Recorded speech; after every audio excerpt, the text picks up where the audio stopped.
Just ate some yogurt and went to sleep.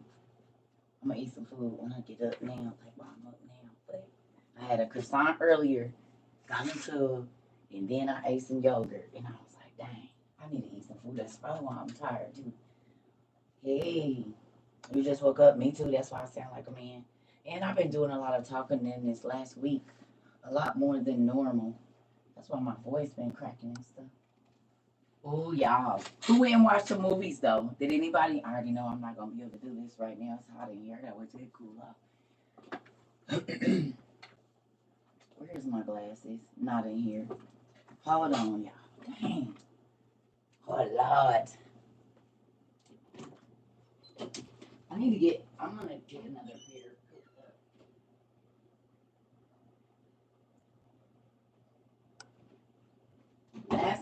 It's been a year. Thank you, Auntie K. It's been a year since I had these glasses. She sent these to me last month. I don't even know if you still be watching Auntie K, but thank you if you do. Y'all remember Auntie K sent me these last year? My Gucci Stunners. Because I was about to go buy some $49.99 2 for $70 glasses. She says, and you won't. Sometimes my family here won't let me be a cheapskate. Excuse me.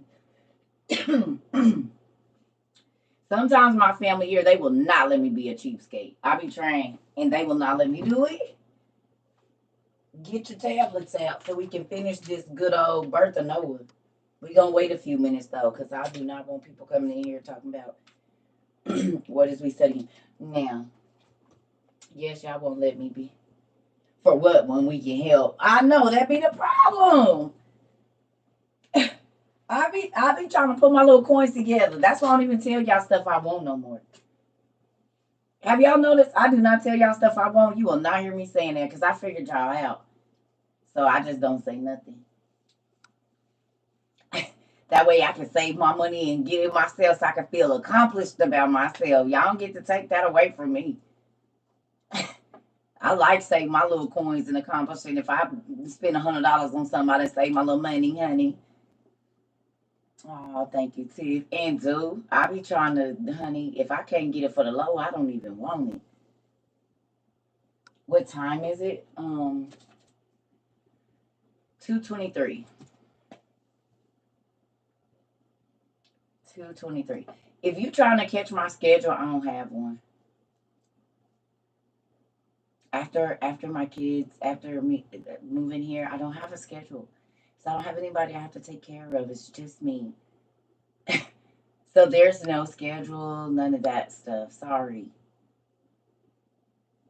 I'll be up at all different times. If I had kids, y'all be on schedules. Y'all got to get up and go to work, but y'all my job. So then, just when it, but that's a blessing though, because I get to get on at all different times. If I had a job, then I could only get on at certain times. You was rearranging your bookshelf. I see you got some new books. I seen you got some new books. I be stalking your page a little bit. Hey, I be stalking your page too, Tay. I be on a couple of y'all pages. Do y'all see when I like y'all stuff or no? Because some of y'all pages I be just trying to like sneak on. Guess what? Jimmy J6 is live right now. And I did not think he was going to remember me. Because y'all know we were supposed to talk with him last February or this February. When it was last February, I think. And so I said, hi, Jimmy. He said, hey. And then he said, I don't know how to pronounce your name. Is it CERCA? Because, he's like Ethiopian or something. He knew who I was, y'all. I didn't realize he lived in Africa.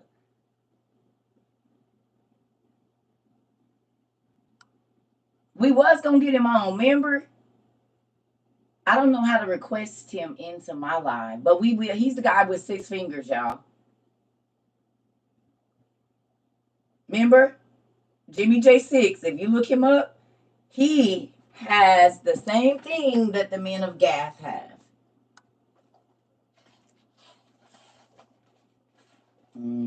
These guys. The 6-fingered men. It's somebody living right now where his parents did not get the extra But see, his wasn't a nub. He was born. Is he in the Caribbean? I thought he was in Africa. Yeah, I think he's in Africa somewhere. He's in Africa. Some part of Africa. I don't know where. But if you look up Jimmy J6, he's a person right now that is living with six. Well, and he don't have six toes. He said he got 11.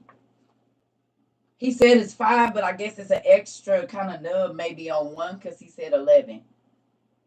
I just received this book today in the mail. Good job. Yeah. Yeah, I think he's in because I think he's in like Ethiopia or somewhere around there. Yeah, yeah. Y'all know we gonna wait a few minutes and let everybody get in here. You just finished the dishes right on time. What you said? Sunday, get my stuff together. I need to go do that. I need to get that trash out. It's so many here that don't have my nose happy. And seeing as how I don't have no kids every day to take this trash out, I'll wait 3 days. But I gotta quit doing that because the heat on. And I don't know what's in there, but it's leaking from under the washroom thing. Because when I come out of my room, I said, "What is that?" So I wash the dishes. That ain't it. It's that trash. I'm about to call them little boy. I said, this ain't it. You did catch the rewatch. Good job.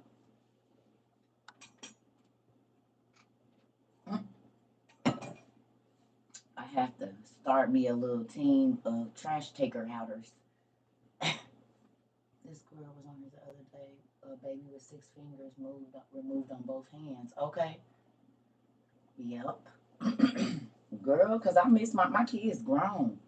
You never realize how much of a blessing children are until they grown and out your house. Like I had to start washing dishes again. I hadn't washed dishes in years. I didn't have to vacuum. It's so many things I did not have to do when my kids was living at home. It was great. We did a chore chart in my house, baby, and I made sure the chore chart covered everything but cooking. But then they had to cook 3 meals a month, each one of them. So they gave me 9 days of not cooking a month. The heck? Now I gotta do all of that myself. Girl, they only permanent while they at home. They permanent until whenever they leave. That's what I said too. But it's not permanent because it ain't been around in almost 3 years. I've been having to wash my own dishes come May 3rd for 3 years. He said, come over and request a live. How do I do it? Hold on, let me see.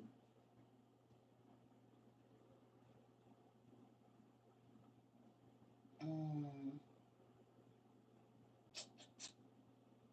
I don't.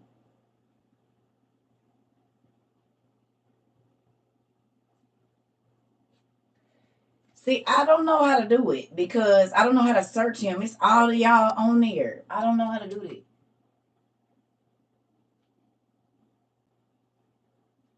What do I got to do? Invite who though? How do I invite him in here?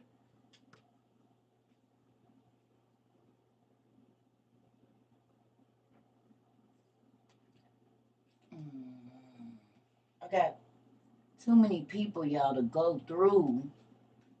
I don't know how to get him.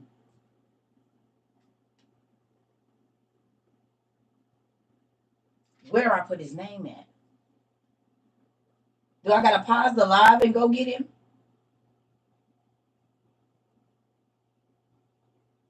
Share it to him. Got it. You're so smart. I ain't sending no messages, y'all. Oh my goodness. Mm, mm-mm. Y'all know I don't know how to work this damn thing.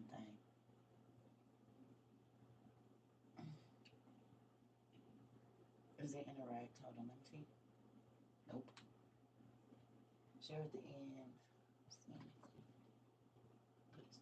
It's not letting me do that. I'm on my listen. I'm in my sin too right here. It's not letting me. Oh, more. Got it. I see what y'all seeing. Thank you. I found it.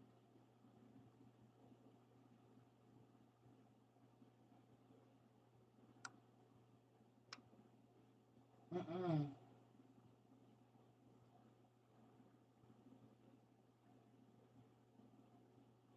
It's not letting me do it. Let me do it. His name is Jimmy J6. I don't know how to do it, y'all. I don't know how to add him in here.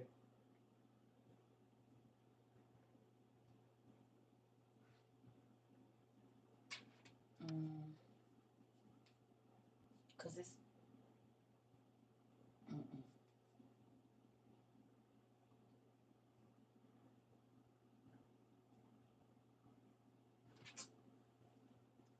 Oh, let me see. Who is this? Who is this person?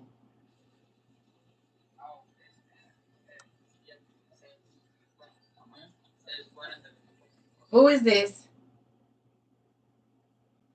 What the heck? How the hell do I get him out of here? Oh, Lord. What is this? Oh, God. Get this off. Oh, Jesus. Who is this person? It's over.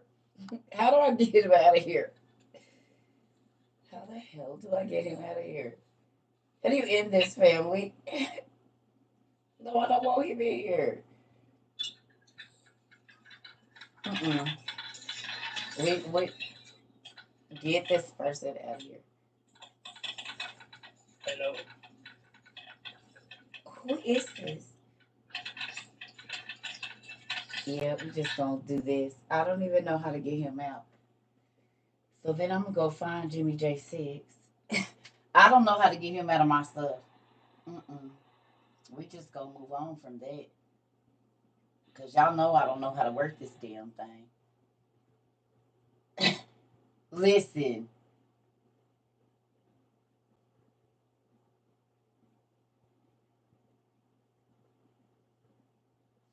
Now why?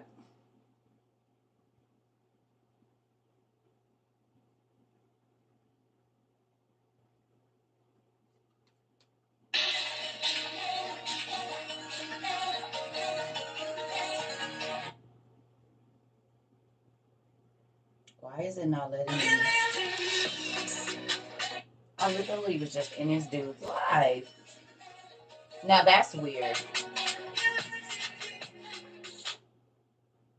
Y'all, why is it not even letting me go to his page now?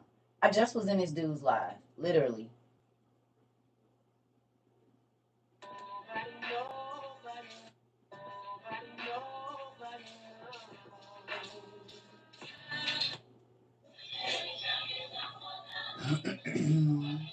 Naomi I6.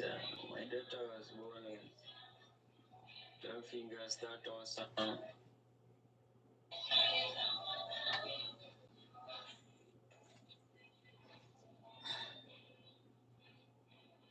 Y'all, I'm in his live, but I don't know how to make us go live together. I6. We have Home Tech Handy I6. We have Zeal I6. We have Leslie I6. Louise I6. We have Gimbals I6. Madonna I6. Coco I6. Okay, so I'm in his live, but I don't know why. I think he has to accept me or something. Angela I6. We have Nexa I6. We have Dasa I6. We have so you're asking how maybe we can just say it's evolution. So yeah, this is totally evolution. Maybe for the next generation, you'll find that people will just be having 6 fingers for some capacity or something else. I don't know. Cindy, Yeah, I'm not. I know, but I don't know how to do it. We just gonna have to move on. Cause I don't know. I'm gonna have to practice going live with folks. Cause I don't be doing all that. Y'all know it just be me in here. And I don't know. He just kept talking. I don't know how to get him to respond. Hell, I'm gonna have to do that a different day. I tried. Don't be mad at me. I tried. Hell, I don't know what's going on. We'll figure it out. Listen, I'm just gonna leave it. Y'all know where we at. Hell, we'll figure it out. I'm gonna have to go live with some of y'all so I can know. I don't know how to do the damn thing. I'll figure it out. I don't know. Technology is y'all stuff. I've been out here 2 years and still don't know how to work TikTok completely. I can't. I just know how to do what I'm supposed to do. Right, I know. It wouldn't let me do whatever. I don't know. It just kept saying your that they could only hear me. I went back in there. I went in there. Y'all, I need a kid. And do anybody want to loan me theirs? Hell. I just told y'all my kid. I need a grandkid. I got grandkids and they show me. And they ain't even 2 yet. Jesus. Listen here. This is a lot.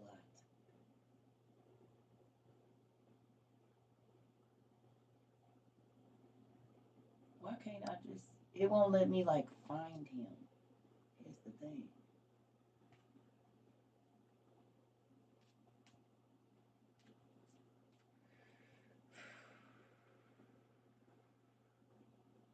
Let me see what's going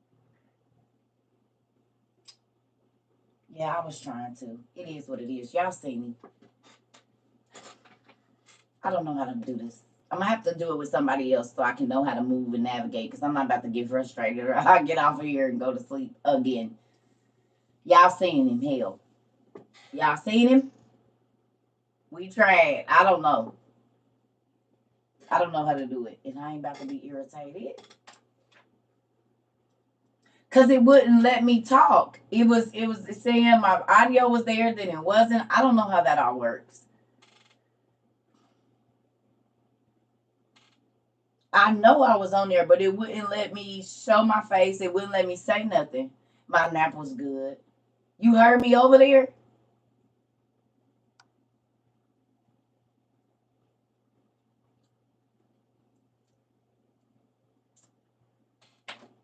Well, y'all know where he at. So y'all know when we read this,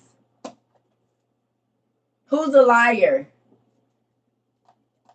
It ain't my daddy.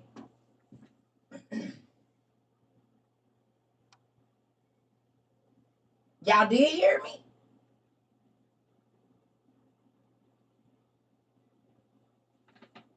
I'm saying humans say this is this right here is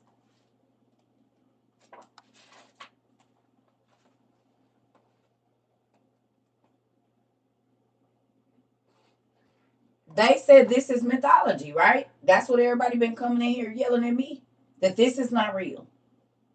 And this is not genetically showing that the people that lived in gas are there are people living right now that have their genetic disorder. And there's a man that is on live right now, wherever he's at in the world, and he has 6 fingers on each hand.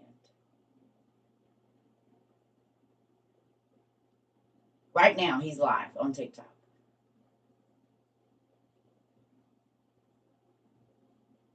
It's a lot of 6 digits in the Caribbean, I bet. Is this him?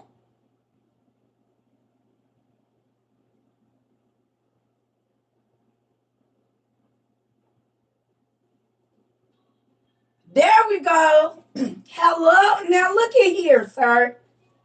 You see this? Can you see what that says? Have you read this? No, you have been able to connect. Thank you. Y'all, he in here. And it's hello. Hi. Now look. Hi, how are you? You see? Now put these up. Come on now. Y'all see it? Look here. Where are you? I'm in Kenya. I'm somewhere in Kenya. He's in Kenya. He's in Kenya. Come on now. Hey, thank you so much for coming. I've tried to reach out to you. I don't know, but at least now we have been able to connect. Yes, I am so happy. We have been waiting to have you on here for a whole year. So, I'm here now. so can I ask you a question? Is there anyone else in your Okay. is there anyone else in your family that has 6 fingers, or only you? It's only me. It's only me. So have you done the research about the giants that had 6 fingers? So yes, I have tried to take some reading on that, but even if you try, people never try to understand the whole thing. So they just make some other assumptions which are not really good. Okay, You understand? I do. Well, guess what? We've been doing the research and we know where it comes from. And how tall are you? I'm 5'7". I'm not that tall. I'm just 5'7". He's just 5'7", but he still has the genetic trait of the giants. Look at that. Come on. Come on. You see it? It is what? I'm so excited. Thank you so much for coming over here. We study about this all the time. How many, do you mind us asking how many toes you have? It's no problem. I have 5. For the toes, I have 5 toes. Okay. Okay. I just want to thank you so much for being here. I am so excited about it. At least now, for your people will not see like it's only a theory or something. Now it is here. Yes! I'm so excited. Okay. So I want to thank you. We're not going to take up no more of your time. I just want to thank you, and hopefully we'll get to do something else later. Is that okay? I saw some. I'll be waiting on that. Okay. Thank you so much. You have a great day, sir. You too, you too. Okay. Actually, guys, night here, so Oh, it's night. yeah. Oh, well, good night. Good night. You have a good night. Thank you. Oh, y'all, I'm excited. Now, y'all know I don't know how to end this here thing, so y'all gonna have to help me. I don't know how to. Okay, let me see. I don't know how to get out of here, y'all. What do I do? Let me just. You hang up for me, please, because I don't know how. Thank you. Let me just. I don't know how to get me out of here. Neither one of us. Tell me, I have no idea. I know. I don't know how to get. I don't know how to hang this up. And don't know. Ain't nobody gonna tell me. There we go. Boom. Okay. Now who's crazy? Now whose research ain't real though? Cause who's a liar? Who don't need to be teaching? God didn't tell who to tell y'all that this stuff is real.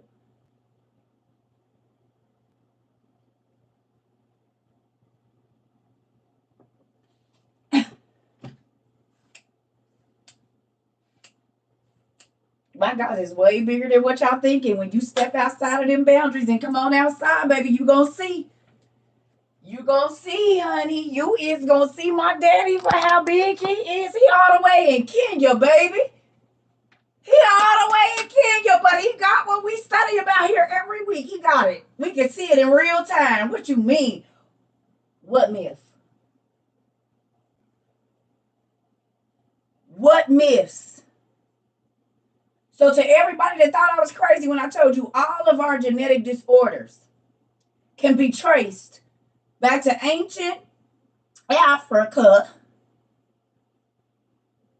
ancient Mesopotamia, when the angels went into the women and everything was different. When the angels went into the animals, We just seen a whole lady in like India, where I told y'all they was at, boom, growing horns out her head. Where did I tell y'all Abraham went? And where did I tell y'all Hercules was at? I mean, y'all don't see Abraham as Brahma.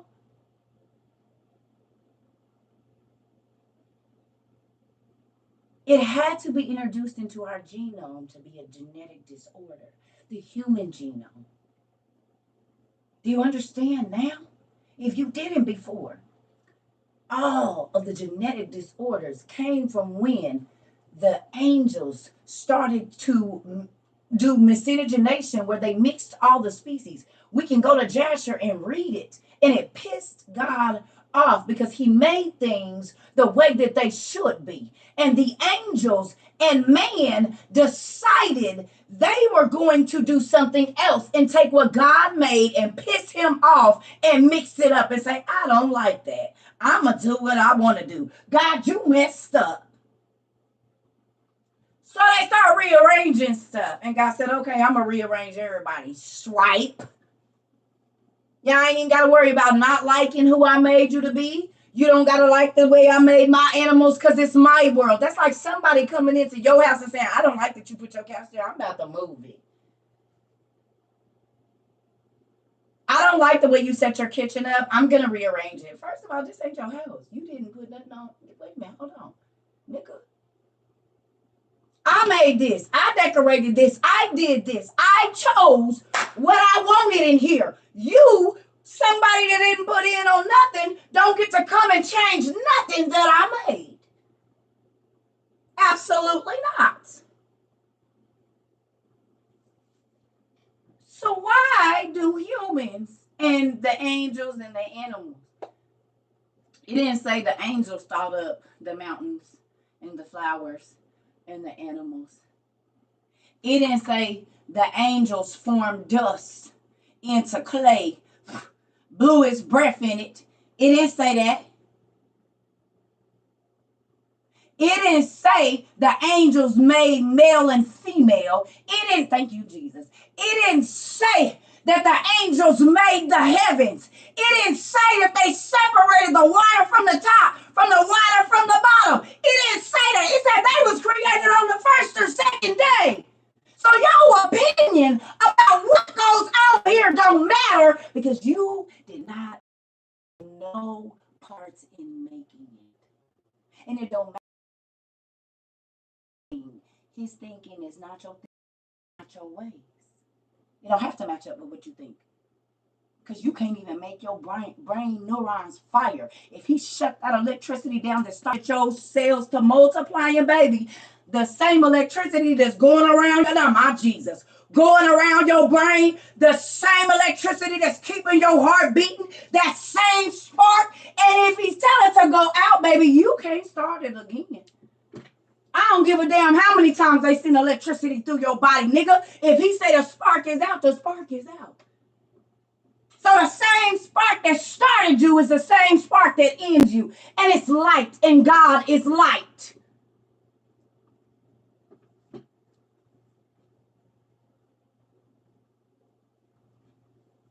Oh.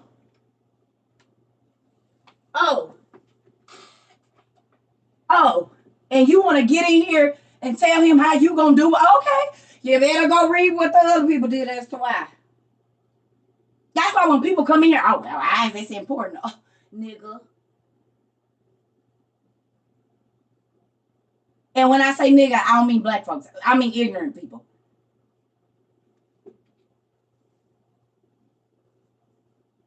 They got to rearranging stuff and he wiped everybody out. And he said, well, you guys are even more evil than them.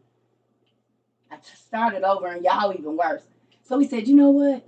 I guess the water cleansing wasn't enough. I'm going to just obliterate everything. You know how they burn the field so it could be more fruitful? You know what he doing. So this time it ain't raining water. It's going to rain fire. And our scientists keep saying, oh, the sun is getting hotter and there's stuff coming off of it and it's asteroids about to pass through and this and that. All things that can set this baby ablaze. Oh, Oh, they didn't believe back then because they felt like they was gods and they was gonna fight against heaven. And he showed them time and time and time again. Nigga, run up, get done up. Run up, get done up.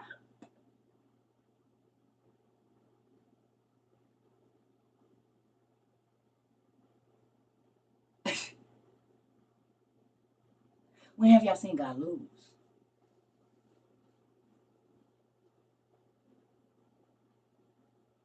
He don't. So he don't care about what you think like that because you don't like it and you didn't make it.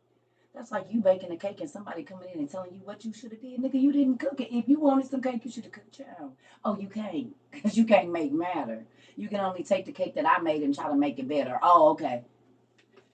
And you can't make it better because I'm the originator of it. So it's a version of what I already did, boo boo.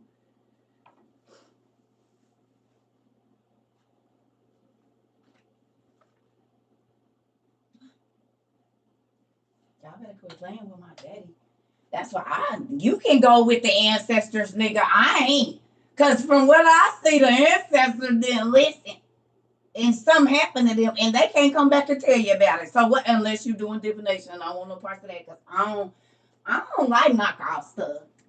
Y'all be going to the knockoff guys, getting knockoff information. I gotta go straight to the source, baby. And as y'all can see with Jimmy J6, for all of those people that came in here and said that I don't need to be reading these books that I'm reading because it's misleading people, does that look misleading to you?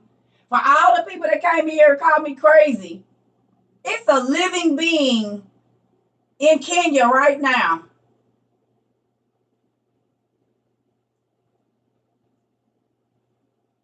Hope y'all was screenshotting for me. Did somebody screenshot for me? Send me the screenshot. Did anybody screenshot? Nobody did screenshot for me. Did nobody screenshot for me? Okay, send me the screenshots, niggas. Come on in. Hurry up, cousin. Oh, you recorded it. Oh, send me the videos, cousins. Email me, please, and thank you. Okay. Because for everybody. Y'all remember how crazy people talked to me last year when the giant video went viral and they said I was delusional?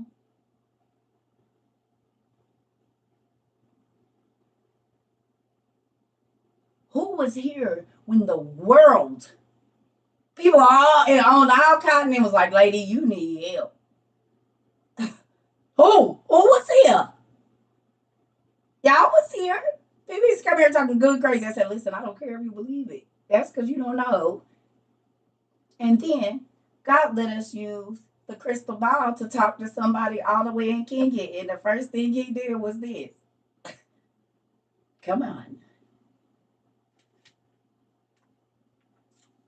It's the video that made me go viral. And I am so thankful to the lady that kept after me. She said, do a video on the Giants, lady. She kept saying it too. She said, this video. She woke me up in the middle. Or no, she said, this video is going to go viral. I said, oh. And I woke up and we had 1 million views. I woke up and she kept after me about that to get this video. I'm like, lady, I just got on here. I don't even know how to work it. Anyone? Any one of the emails for that, I'm going to look it up. Just put Jimmy J6 on it. I'm so excited. I'm so excited. I'm so excited. Who crazy? Not me. It ain't. It ain't crazy. It ain't. Thank you, y'all. Who's excited that we got to see that in living proof? In real time. Anybody? We read about it every week.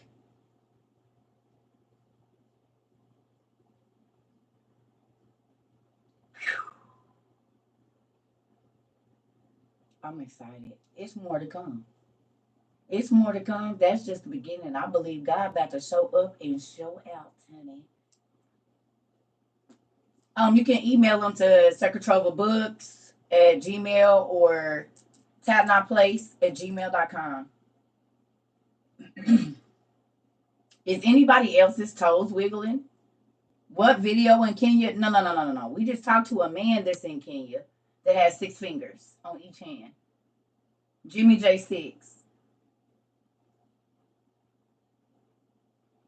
And everybody said that the men of Gath, that I need to quit believing in fairy tales when I show y'all that red book when it said the men of Gath or Og's people. Og's people had 6 fingers and 6 toes.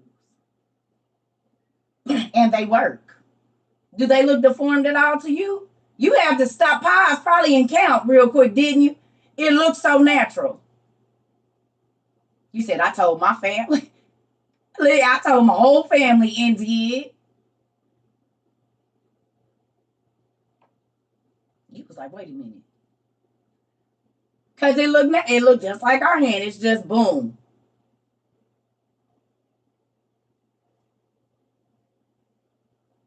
Yeah. I'm stoked.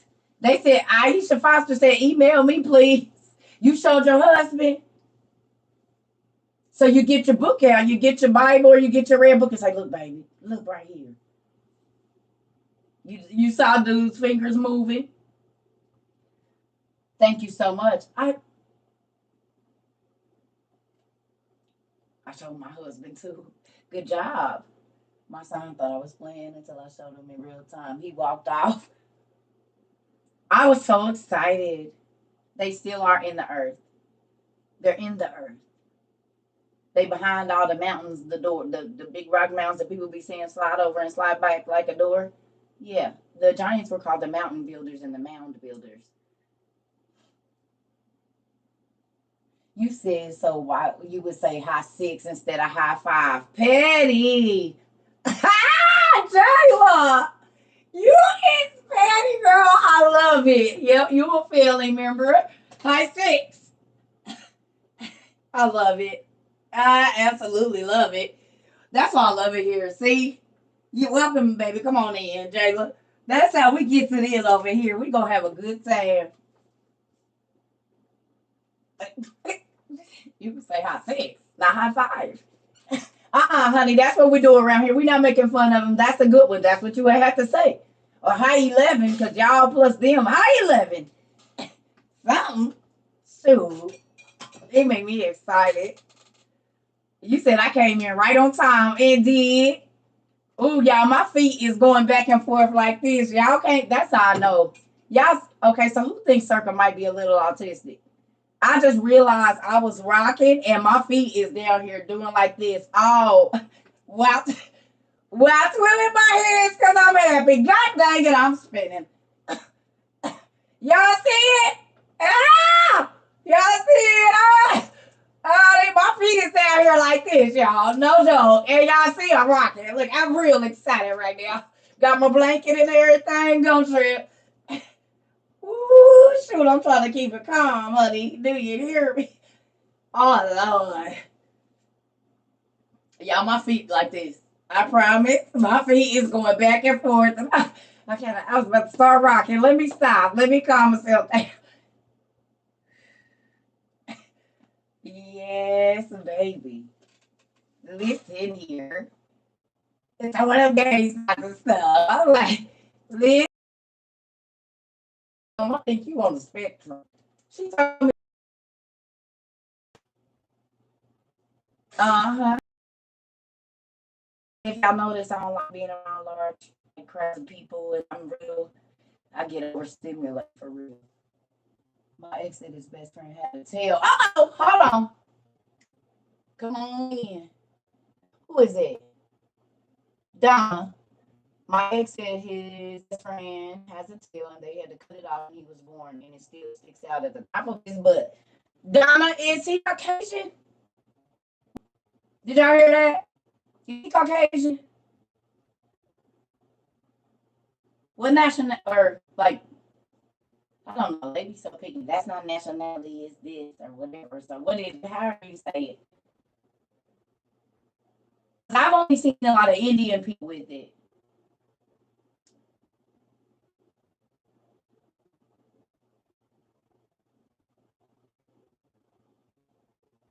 Wait a minute. You said somebody in the 3rd grade had one that grew back?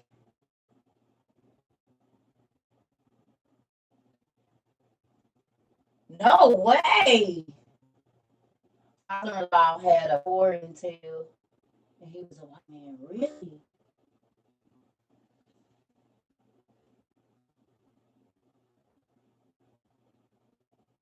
You want to talk to me about my Bible history? What's up?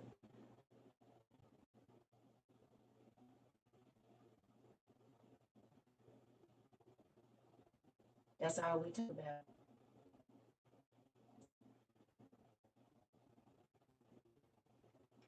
What's going on?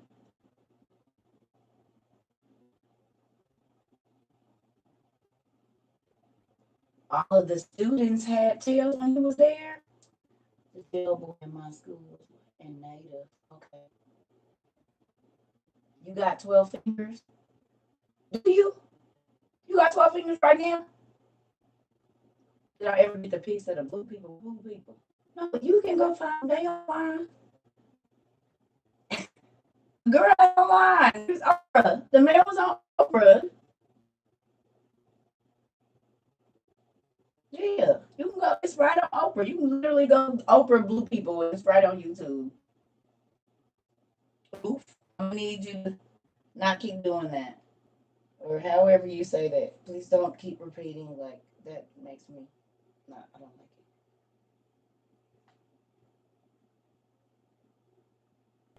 it. You know, a non-white girl who had one, but her mom said it went away. Okay, it doesn't matter. I was just asking because there's certain demographics of people that have certain things.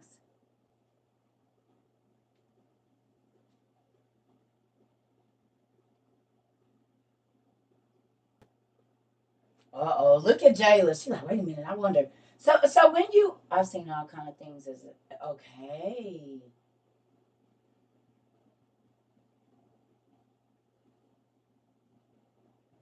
Is that probably what's going on? Okay, I thought that's what was going on. So let's just.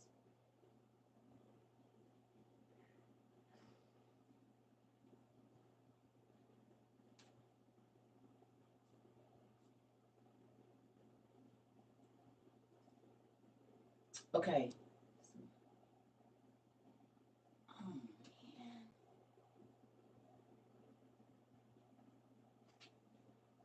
Number one thing you don't do is come in my live and ask for money because I don't ever ask for money. That's the fastest way to get you kicked out of my live is to ask for money here.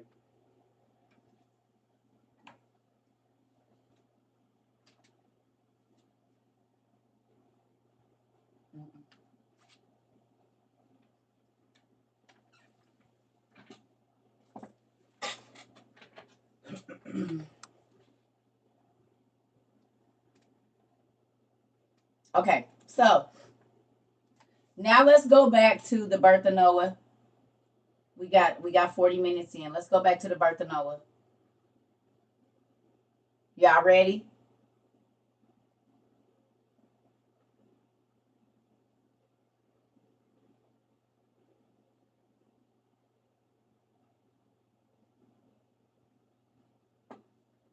Okay, let's bust these.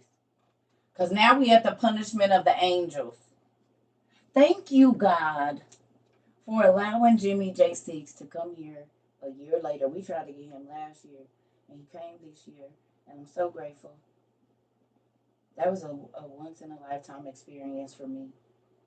And y'all remember last year I said, God, I really want him to come in my life, but I didn't know how to do it. My daddy didn't forget my request. Might took a year to get here, but it still happened, and y'all don't be wanting to wait. I'm gonna wait. It's at his appointed time, not yours. I wanted it last year. God said no this year.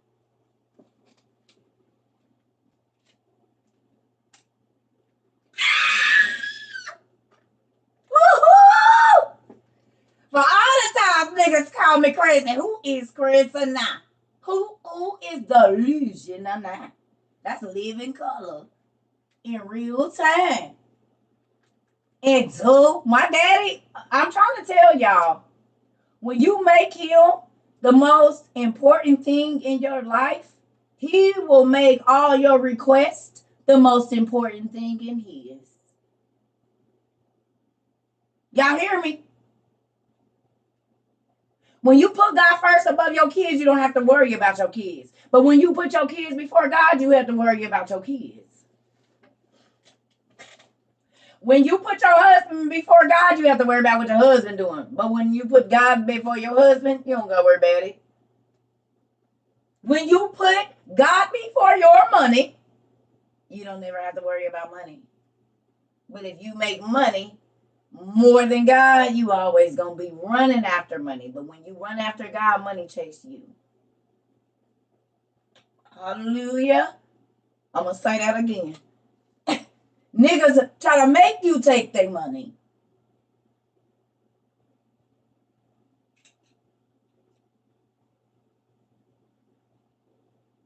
Make you take their gifts. Make you take their trips.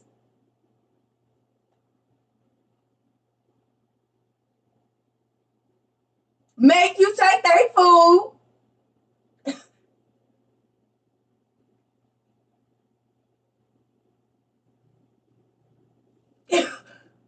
I'm trying to tell you, and this ain't just started with TikTok.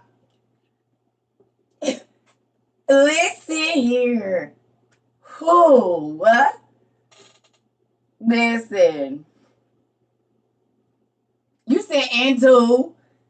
And listen, my daddy got enough for everybody. This ain't just because I'm on TikTok. God has done this time and time. I have been down to zero, nothing. And my daddy came through every single time. That's why I get on here. This is not about no clout for me or trying to make nobody think. No, I'm telling you what he do every day for me. And if he do it for me, I can't not give him his due. Because if it was my husband doing it, I'd be bragging about it. So why don't I brag about my dad making every single thing that I request come true? And it's only because I had to put him above my kids. I had to put him above my husband. I had to put him above my family. I had to put him above my job. I had to put him above myself. But when I made him the most important thing in my life, he made me the most important thing. And even the things that I thought about right before I was going to sleep, I would wake up and people would be and put it on my porch. And I ain't had even a chance to ask nobody. This didn't happen since I've been on here. I'll go to sleep thinking, oh, I want some chocolate candies, but I don't know. I'm going to go to the store. And this at a time when I didn't have my car. So then I would have to walk over to the store, wait till I was catching the Uber to go get packages. And then I go get package. And the very candy that I just said the night before on live that I wanted, it can't get there that fast because I was going first thing in the morning when they first opened. The candy would be in my P.O. box. And they said, oh, I sent that 3 days ago, huh? I just said I wanted them last night. This is recorded on YouTube. So 3 days before I could even think with the candy that I wanted, God put it on somebody's heart in this community to go buy it and send it to me. And I thought about it the night before, got up, went and got my boxes and opened it up and started crying because it was the very candy it didn't get there. They had already sent it 3 days before.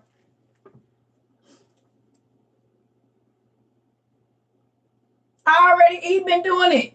That's why I be trying to tell y'all, I don't care what nobody say. I don't care what nobody say about me. Because most people still got God in a box.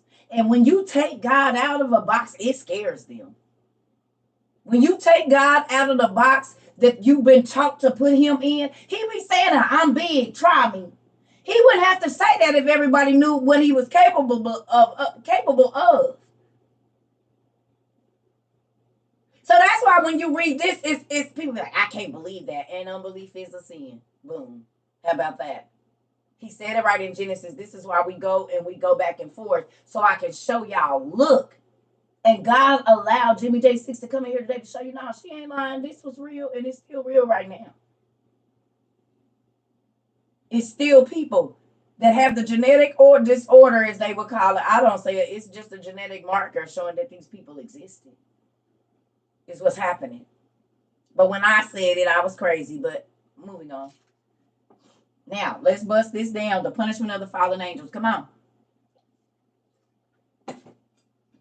Here we go. I'm so excited about that, God. What's today? The fifth grace and is, thank you, Dad. One of your little cousins was born with a small tail. We back where we was at earlier at the birth of Noah on sacred text. No, you're not late. We ain't talked about nothing. You missed us. We got Jimmy J came in finally today. Ash, you was here when we was trying to get Jimmy J6 on the live. Thank you. Yes, he was here. We got the screenshots. Some people got the videos. He just left. Aubrey, you missed it too? It's okay, y'all. They recorded it. Your cousins recorded it, girl. Have them sent it to you. You know, several people with 12 fingers. Y'all make me so happy when y'all tell the truth. Y'all make me so happy when y'all tell the truth. I like it. See, normally people want to hide that information. You have 11 fingers? Do you?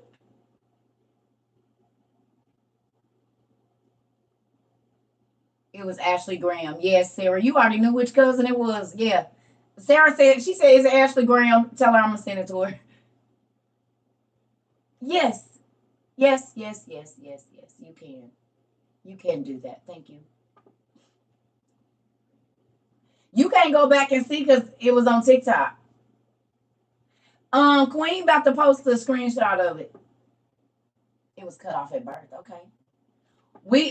We're at the birth of Noah on sacred text, y'all. I'm gonna run to the bathroom because everybody just coming in.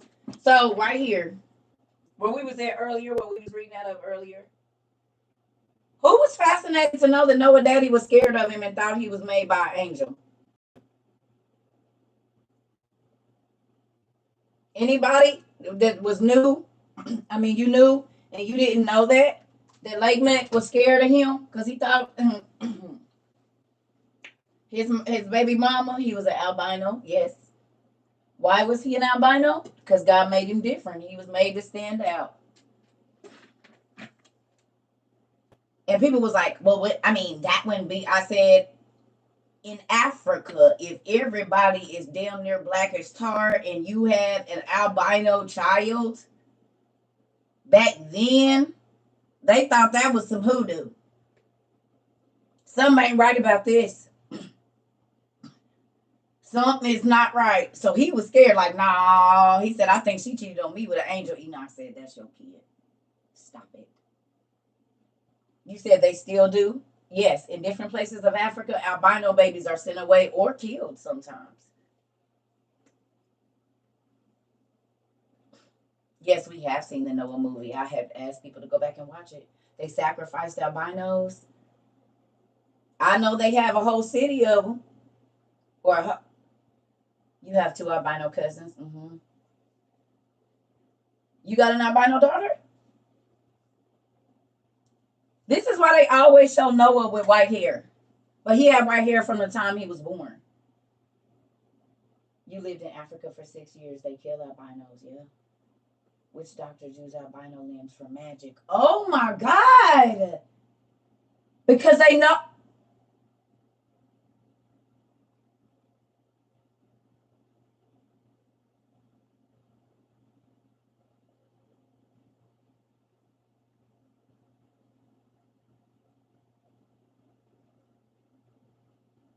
Your younger sister is albino. She's a twin, and her twin is caramel complected.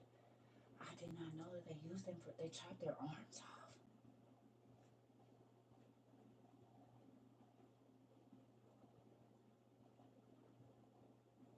True, they use the body parts for magic. No. And look at the devil. Look what he do. Because nobody would even know the significance of why they thought they're so special. But if you know, you know.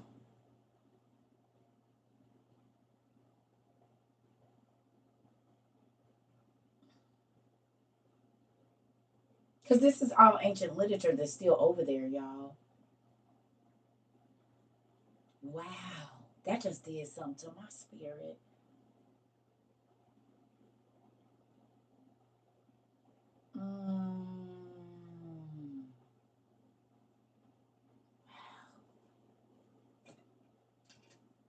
Yes. Yep, descendants, they will be in the bloodline of Noah. Now, okay, so now who's starting to really realize why they hide this information and why they call it pseudo or false? But as we read it, are y'all not seeing it come to pass? Didn't I tell you, if a thief don't want you to know something, if they don't want you to know where whatever they stole is from you and you're asking them to help you look for it, they going to send you in the other way. They going to say, oh, no, it's not over here. It wouldn't be over here. Let's go over here. Let's go look over here.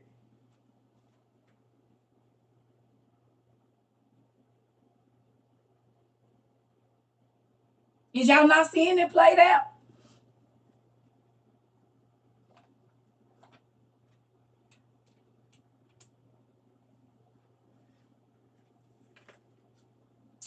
I have the book on the Tartarians, and I have the book of the Vedas, but I don't know the difference is what you're looking for. But I have that, the Vedic period. I have the Vedas, and I have the Tartarians. But all of these people were living at the same time. Y'all know that all of those people were living at the. You know how they try to break it up, and I'm not about to open this. This is a good book to get, so you can see how all the civilizations where their time started. Because people be trying to make like, oh, they had it first. They was all living at the same time. You can. The Asian dynasties have started, the Persian dynasties, but if you don't have a map in front of you that run all that down, then you don't know. But this is a good book, so you can quit saying, oh, they had it first. No, they was all living at the same time, so the same monsters that was running around over here was running around over there. Remember that.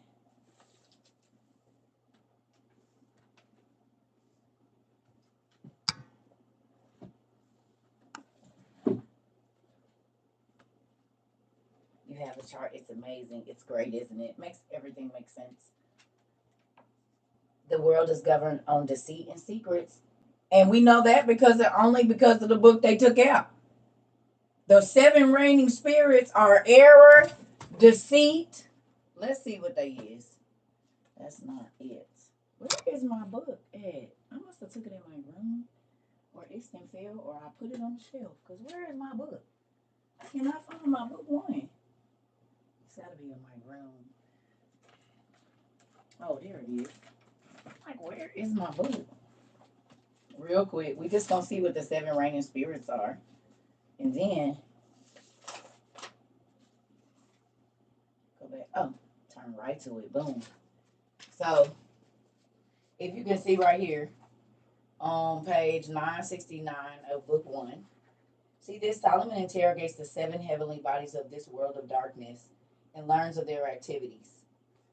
So these are the 7. We are the heavenly bodies, rulers. Remember we talked about all of the stars being an actual entity, a person.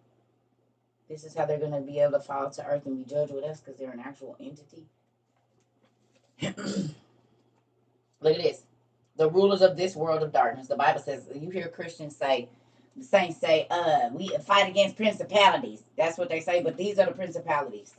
I'm going to just read it. I'm going to read it real quick. Okay? Just a little bit. Okay? I saw that you said that. Because they've been fighting over the land. It's been all at times it wasn't Palestine. It was all under Israeli government. It goes back and forth. It's the brothers. You've been seeing a war. One side of concrete is called one thing. One side of concrete is called something else. They've been doing that back and forth the whole time. Hold on. So it says, again, I glorified God who gave me this authority, and I commanded another demon to appear before me. There came 7 spirits bound up together, hand and foot, fair of form and graceful. So have y'all ever wondered why y'all teachers always have y'all fold a paper and cut out a person and then do like this, and it's all the people and they connected by hand and foot? We all did that, right? Or cut out a star and all the stars is connected. Ain't it something like that in the Jedi movies or something? It's a being like that in the Jedi movies, isn't it? Where they all 7 the exact same and they all connected, but they only connected by the origami. Okay. So the 7 ruling powers are connected exactly like that.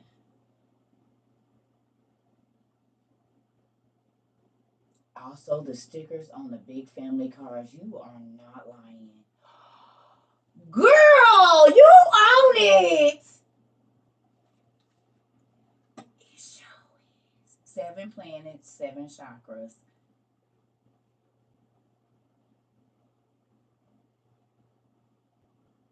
Well, let's finish, shall we? Let's finish. Here we go.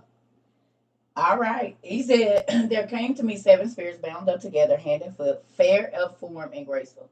And when I, Solomon, saw them, I was amazed and asked, who are you? And they replied, we are the heavenly bodies, the rulers of this world of darkness. Tell me where the scripture says, the King James talks about the principalities and the rulers of darkness. What scripture is it? Can y'all tell me where that scripture is in your KJV? Because we hear grandmas at the church mothers, and say, we fight against principalities and the rulers of Ephesians 6.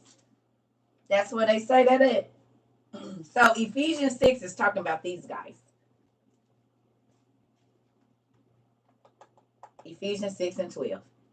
Talking about these guys that are connected hand and foot. They are the rulers of the darkness. So now you know who the principalities is. And I'm about to tell y'all their names. You might want to get a pen. If you don't have this book, get a pen so you can know who the ruling powers of this realm are. When you read that in Ephesians now, you're going to hear these names because this is what it is. Okay. I ain't going to read all of the extra. I'm just going to read who they are. So the first is deception. The first ruling power of this realm is deception. Deception. The second ruling power is strife.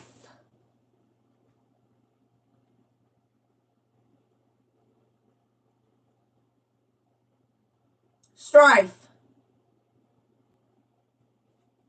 The third is fate. Fate.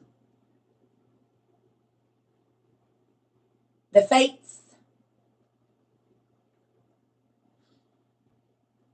The fourth is distress. The fourth ruler of this world is distress. The fifth is error.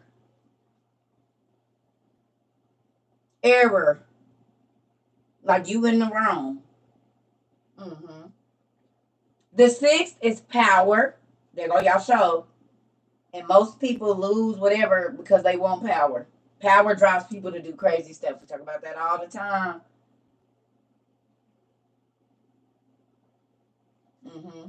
And the 7 says, I am the worst. That's his name. I am the worst. It says, our stars in heaven look small, but we are named like gods.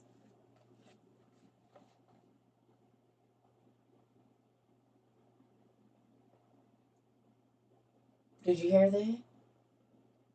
I'm going to say that again. Our stars in heaven look small, but we are named like gods. We change our position together and we live together. Sometimes in Lydia, sometimes in Olympus, and sometimes on the great mountain.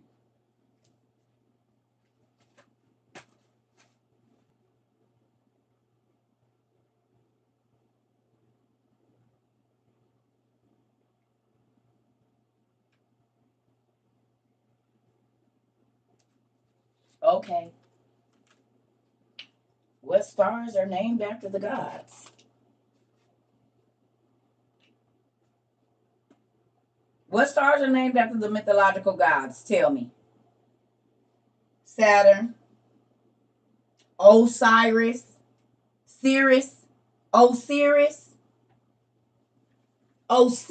not Osiris, Osiris, like Cirrus, B and A. Now, who are the bird people? Who are the bird people from Africa, and where did they say they ancestors came from?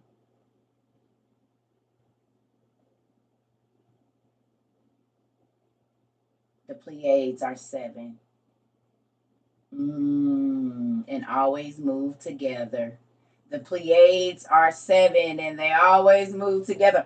And you want to know what's crazy?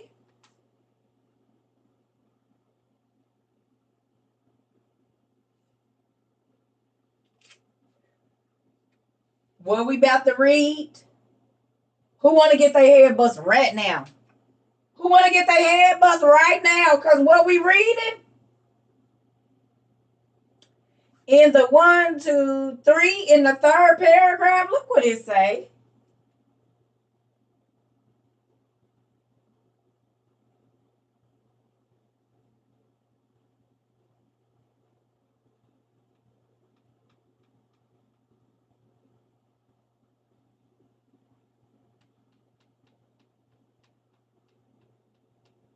Right what we reading right now. Wait, it's in the third paragraph we about to read after I go pee. So there y'all go. Ooh, my daddy be doing it on time. My daddy be doing it on time. My daddy be doing it on time. And do. My daddy be doing it on time. I be trying to tell y'all, he want y'all to know. He do. I be so excited because goodness gracious, Dad, you don't gotta hit him over the head like that. When you open your eyes, you get to see. As long as you don't want to believe, why would he send you the information? It's a waste of time. It's like throwing a rock at a wall. It ain't gonna get through. But if you throw that glass, it might penetrate. Boom. Gotta be able to see out. Is y'all excited? Because I'm excited. I'll be right back. I gotta go pee. I might need to make me some coffee too. What? The 7 rulers of darkness is in Solomon. This about this other stuff is in we on sacred text in the birth of Noah.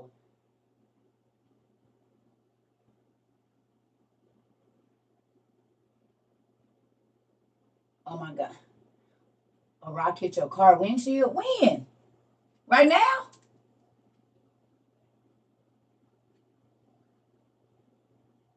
What just hit your window right now? Oh, earlier. You like, wait a minute, damn it. Oh, yeah. Give me a second, y'all. Let me go get this stuff. We gonna read that right now.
Hold on one second, y'all. I'm gonna make me some coffee.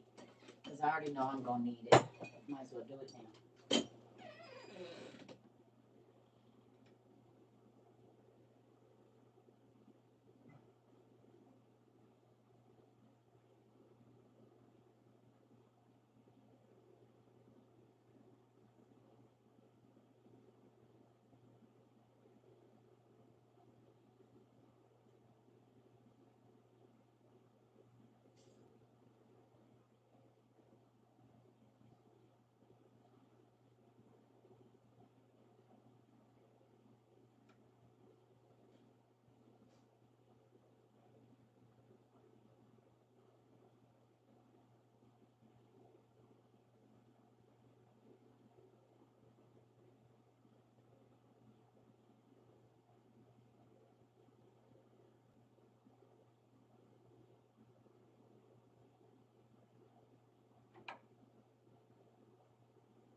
Now, I'm going to tell y'all I done read this word several times. I never went and looked up the pronunciation or how to pronounce it. So I'm going to do it today so I don't say it wrong. Who's excited? I ain't allowed to know.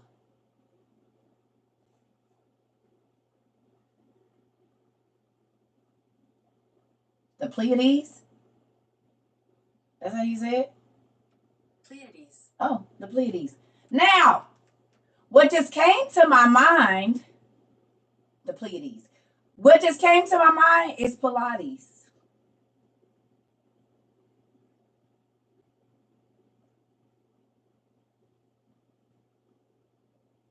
Pilates, Pleiades.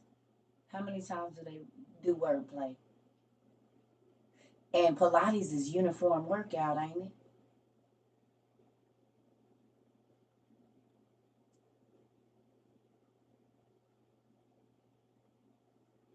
Everybody doing the exact same pose at the exact same time at the. Is it or no?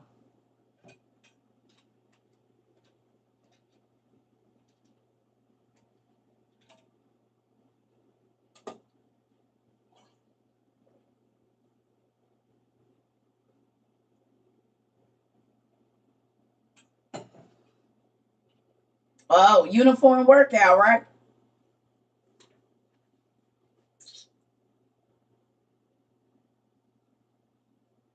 They be playing. Who now know that they play with these words and change a few letters around, but it be the same exact thing?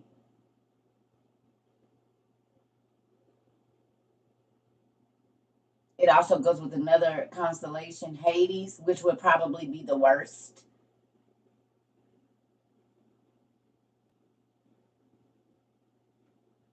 Ooh, y'all. You said and do.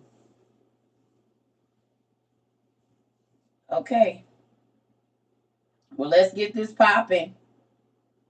Now, why would that be in the chapter with the punishment of the fallen angels? Who remembers me saying when we read in the second heaven that the second heaven could be where the stars is because it's real, real dark and you only see them shine at night? Y'all remember we just talked about that like a week or two ago. It says they're jailed in the second heaven in the dark. You can only see stars normally at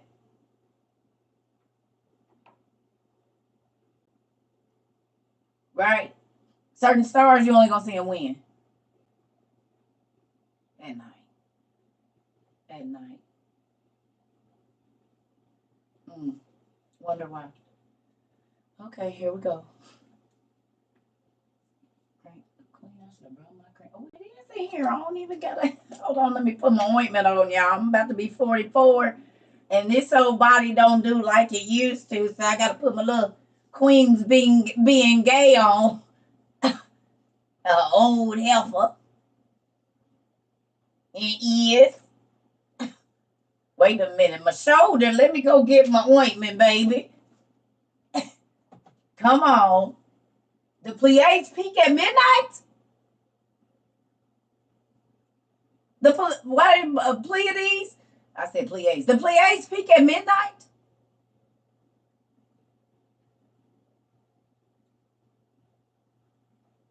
Your pain be gone, cream, and do.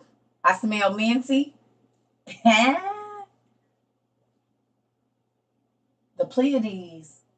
That's crazy. Ooh, who's excited? Let's go. Let's get it in. I done already said it. Okay, come on.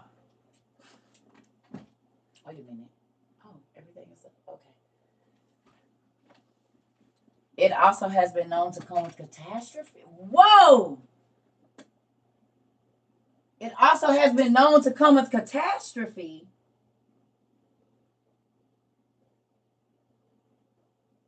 Like the worst.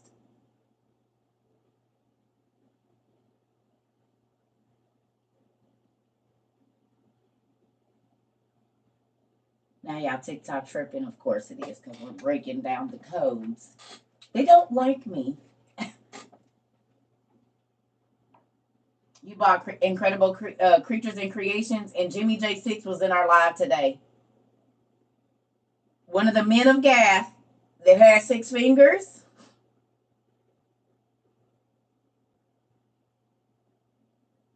He established the Yemeni calendar in 627 BC. What? The Pleiades? Y'all confusing me.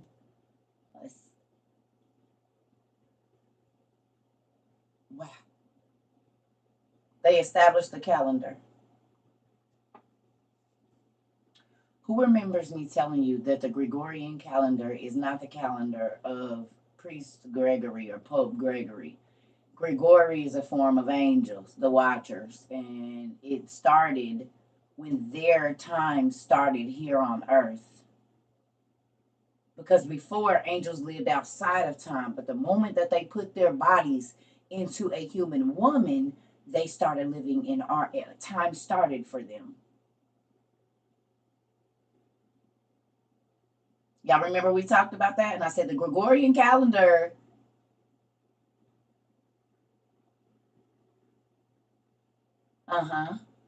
because prior to that, they were eternal beings. But once they went into the women and created women, they were no longer eternal beings like that anymore. God stripped them of that.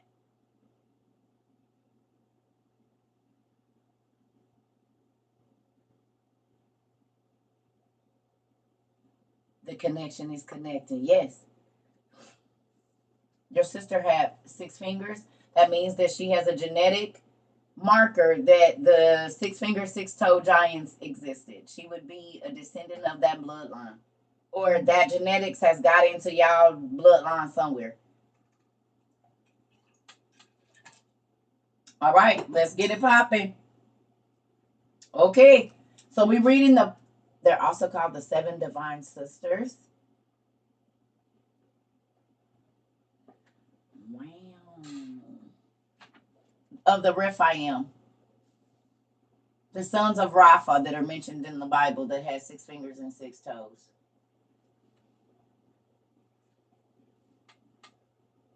I don't know what I just did with the book. I think I put it back. Yep.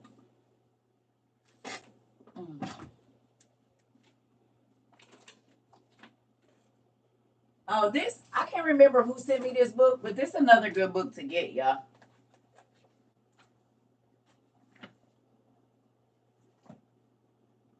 Who sent me this? It wasn't Joy. Somebody sent me this. I can't remember. Don't be mad at me. Because y'all send me a whole bunch of stuff all the time. I can't remember who sent this, but thank you. This is a small little book for your kids. You can show them different stuff that's been found and stuff. Look at that brain. Calcified brain. You see it.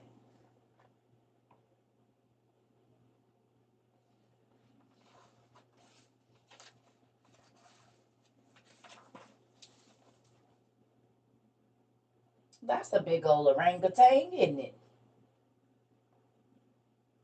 A giant orangutan. Get that? And look what's in Iraq. You mean Uruk? You mean Uruk? That's in Uruk. That's in Uruk. Uruk. You mean where Nimrod them was?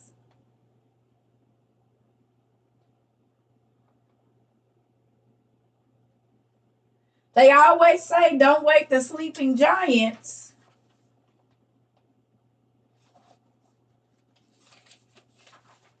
And if you was flash cooked,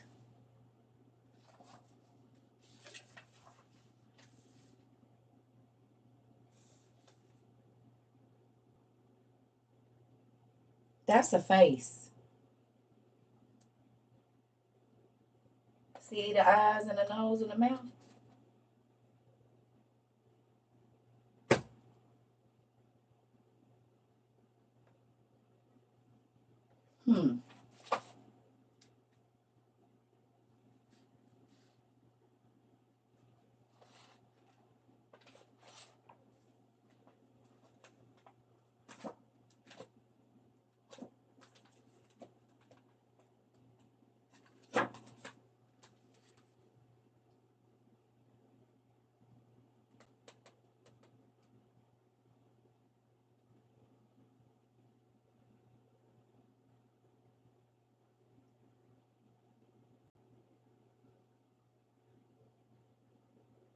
And it says here that they could be several hundred feet high.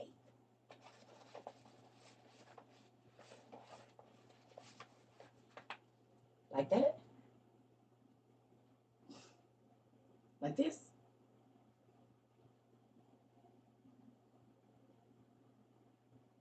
What are we not seeing? What are we not seeing right around us every day? The Bible say they got eyes, but they don't see, and they got ears, but they don't hear. Because if they did, they understand. They'll turn around and come on back and know that I mean what I say. I destroyed these folks, and they was way bigger than y'all, and they thought they could fight against me. These are the people that built the Tower of Babel, Jerusalem, and all of the monolithic structures that you see. Who remembers me telling y'all that these are life size? Y'all remember me telling y'all this is life size?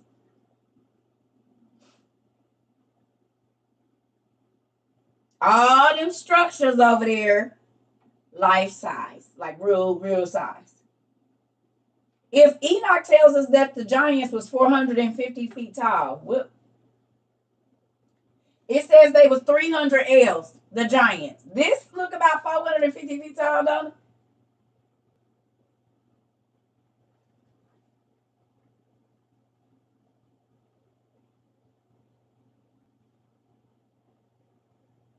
What books do you need for a beginner? These.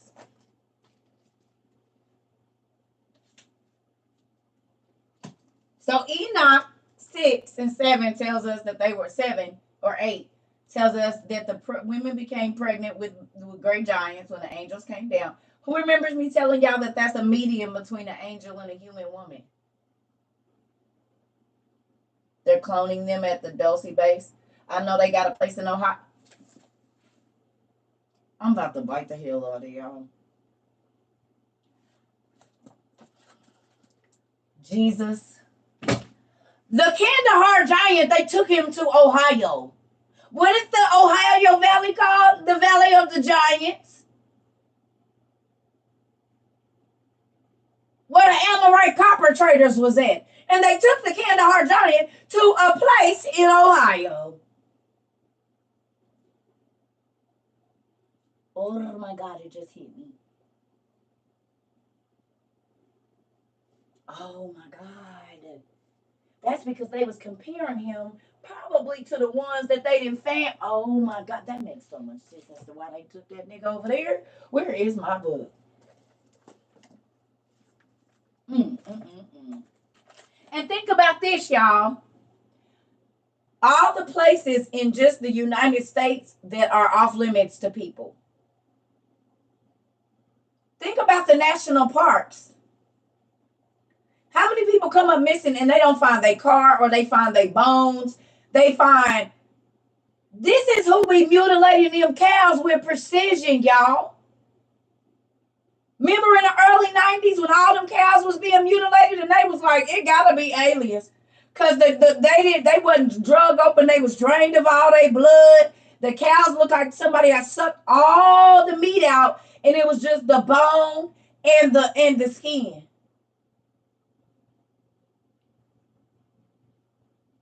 It goes down in Mexico, Skinwalker Ranch.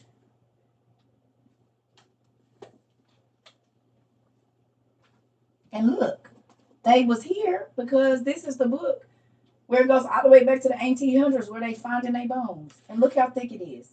If this wasn't real, how do they have all of these newspaper clippings?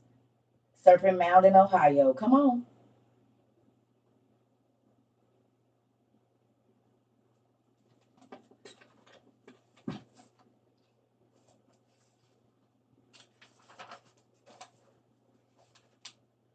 The Mediterranean Amorite, the Amorites from the Bible, copper traders in the Ohio Valley. This is all the black-bearded and red-haired giants, the legends of the traders, legends of traders and copper miners, wars with the giants. Okay?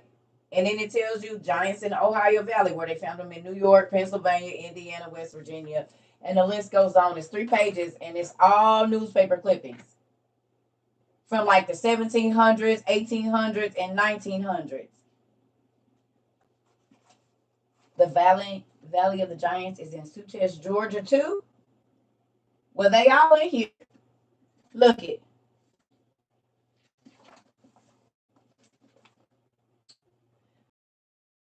Southern Delaware County, Ohio. The Nephilim Chronicles, a travel guide. History of Delaware.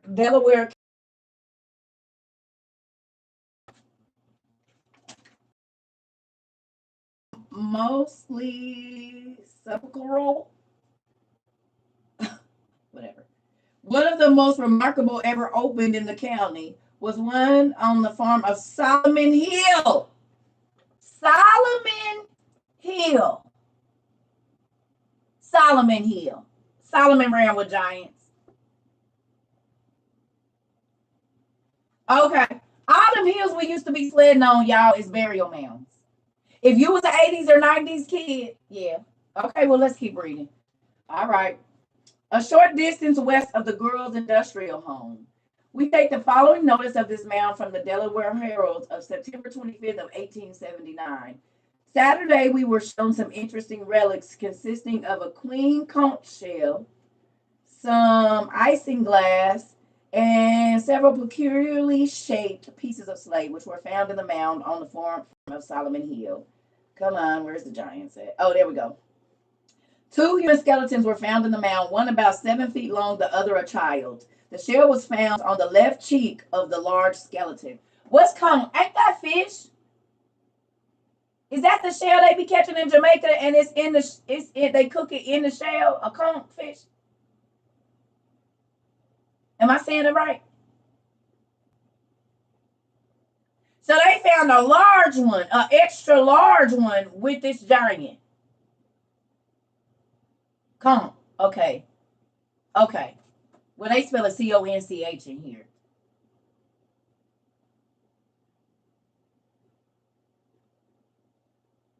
Okay, they can get really big. Okay. All right. Well, they found one in Ohio, and the giant in Ohio had one.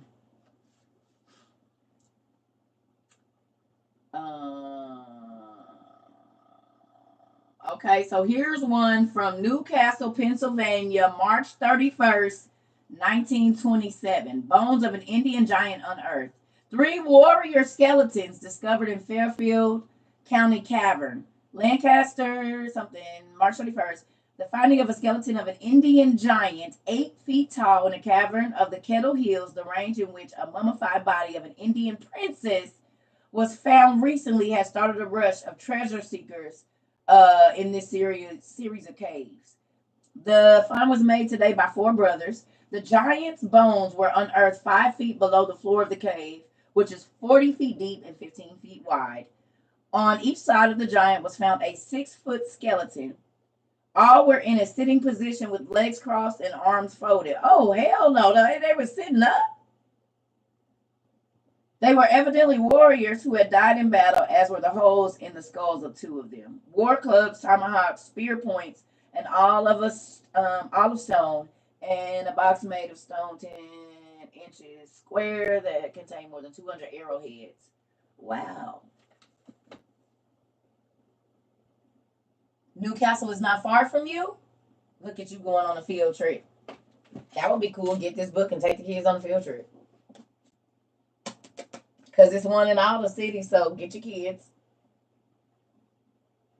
How do you bury somebody sitting crisscross applesauce? Right. Girl, like they got these folks. That's how you know they black. We just still talked about that. The black people got the people sitting up playing the drums, driving in their car, and cooking in the kitchen. And you want to tell me these folks wasn't black? They still doing the same thing. Got them sitting up. It's only black folks having their people sitting up right now at the funeral, fully dressed. They still doing it right now. I told you, you're going to do what your ancestors do now. Nichols is the only one got grandma sitting up at the table in her gown, and she just staring at everybody. And now they did the same thing over here in Ohio with these giants. I know they was niggas. I know they was. I told y'all, niggas is still doing the same thing. We have not changed at all. Lord Jesus. Chariots gotta have gold dip rims on them. All the Egyptians had grills. Let me see your grills. Your grills. All of them. We ain't changed. The Egyptians is like, it did.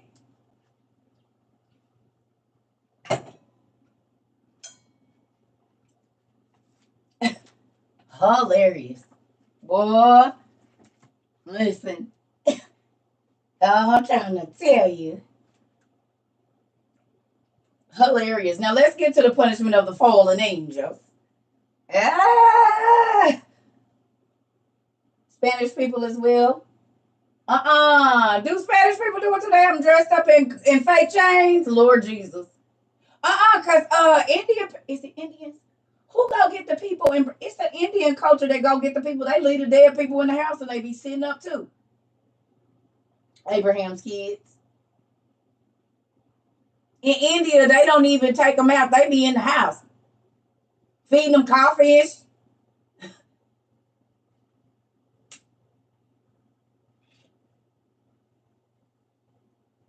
Hear my words? That's what I've been doing for I'm just on TikTok 2 years. We ready. We already got our mask, our water filtration straws, our dehydrated food. We ready. We got our tents. We got our portable toilets. We got our wood burning stoves. We got our potassium iodine. We been prepping. We been prepping for a long time. You see? You see how long that lasts? 30 years. This is what we've been doing. While everybody else was out balling, we was buying this kind of stuff. Powdered eggs and all the like. We ready. Powdered cream, dehydrated vegetables. Yes, baby, we been prepping. That's what we've been doing. We've been getting ready for war. We knew last year it was coming. All right, come on. Here we go. Grown man, grown to manhood, Noah followed in the ways of his grandfather Methuselah, while all other men of the time rose up against this pious king. So far from observing his precepts, they pursued the evil inclination of their hearts and perpetuated all sorts of abominable deeds.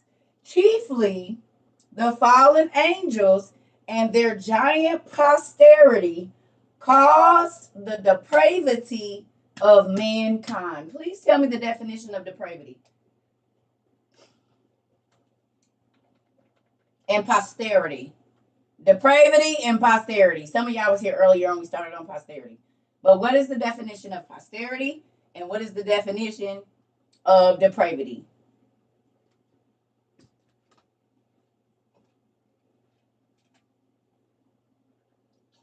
Or depravity. It depends on where you're from. Depravity, blah, blah, blah. Tomato, tomato. Potato, potato. Wickedness. Depravity is moral wickedness, moral corruption, a corrupt act or practice.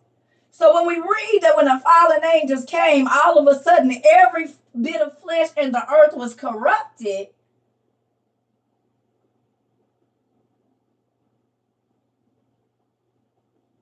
Does that make sense what we read with Enoch? That the angels taught magic and it was drinking of blood and witchcraft and war and enchantments and spells and poisons.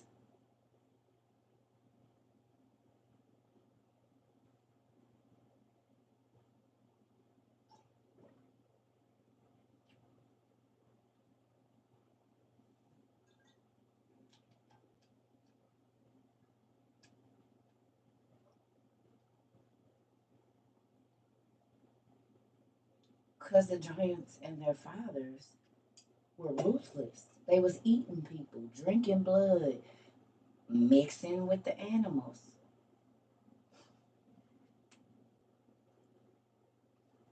Okay?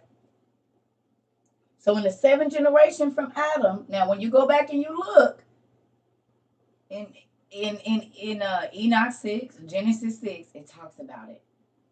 And then you'll start to see the wars start to come. Head popping and drinking the blood. Right. Popping the tops. What they say, fee, fi, fo, fum, I smell the blood of an Englishman. We always hear that the giants will grind your bones into their flour. Grind your bone, eat your flesh, and I'll fillet you and grind your bones and make my meal, or whatever they say.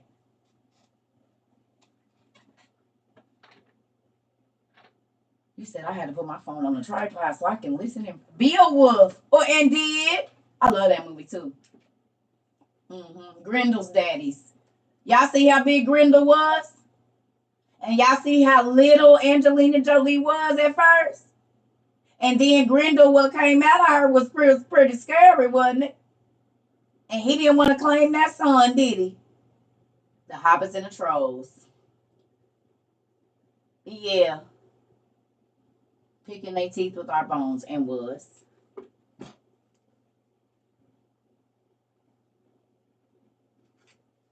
All the movies tell us everything and do. I'll be trying to tell y'all, they don't got a lot of you. They put it, the easiest way to hide something is in plain sight. The easiest way to hide something is right in your face. If all I got to do is tell you is myths, all I got to start that is with one person, it's going to spread, and then everybody will just believe that that's what it is. Come on. Come on. They ain't got a lot of you if they put it in your face and you just don't believe it. That's it. Now I'm going to hide it right here. Right in plain sight. And it's been right in plain sight the whole time. We pay lots of money to go see it by our kids. All of the comforter sets and action figures and don't even know for all the time. I don't read the Bible. I don't believe in the Bible. Sure you do. My daddy gonna make sure you get it. Come on. Okay, here we go.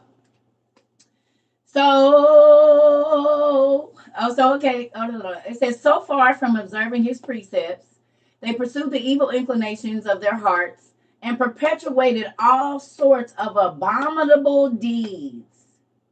What is abominable?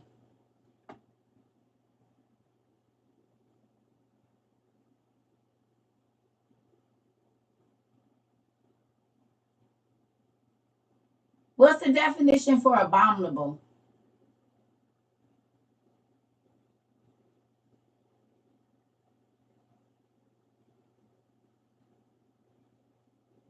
Not normal.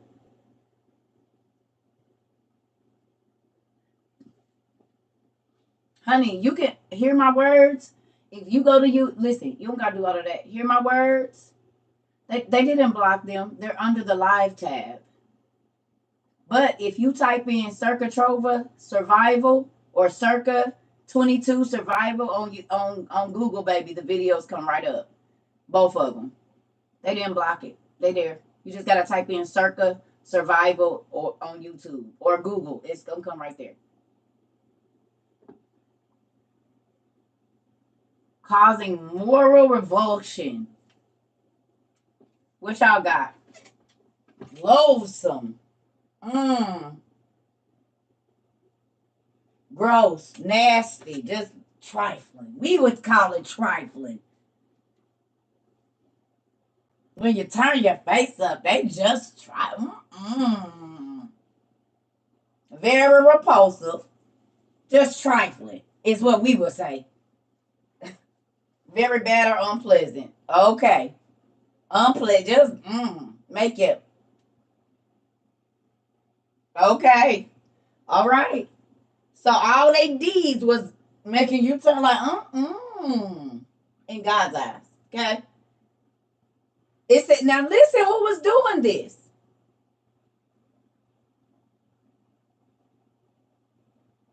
Chiefly The fallen angels and their giant posterity caused the depravity of mankind. Oh, the blood spilled by the giants cried unto the heaven from the ground, and the four angels accused the fallen angels and their sons before God. Whereupon he gave the following orders to them. Uriel was sent to Noah to announce to him that the earth would be destroyed by the flood and to teach him how to save his own life. Raphael was told to put the fallen angel Azazel into chains and cast him into a pit of sharp and pointed stones in the torture chambers where the points come out and you can't move without cutting yourself to get out. You know how they had him, like, so you can't really move without cutting yourself to get out. That was in the Mummy. It was in Saul too. A death casket. Oh.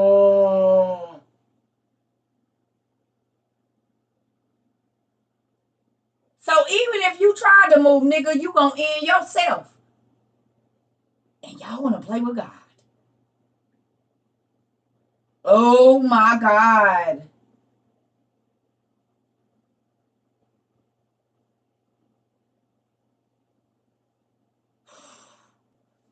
What the heck? Okay, come on. It says Raphael was told to put fallen angel Azazel into chains, cast him into a pit of sharp and pointed stones in the desert of Dudael, and cover him with darkness. And so he was to remain until the great day of judgment, when he would be thrown into the fiery pit of hell, and the earth would be healed of the corruption he had contrived upon it. Gabriel was charged to proceed against the bastards and the reprobates. Here we go. The sons of the angels begotten with the daughters of men, and plunged them into deadly conflicts with one another. This is the Titan and Trojan Wars. This is how they started. This is the Trojan and the giant, the 100,000 giant war with Ognil, where all the giants was fighting against each other. This is how. We're reading the birth of Noah and the fall of the angels. I told y'all. I said, listen, all of your mythology.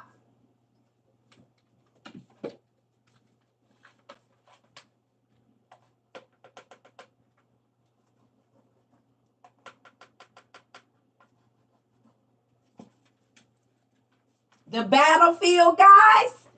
We know that the angels went into the animals and created gods, magical beings. All of these beings is magical. 300. The Eternals. And this is before the flood. Now, I'm about to push your head even further. Let's do it. If you go get this book right here.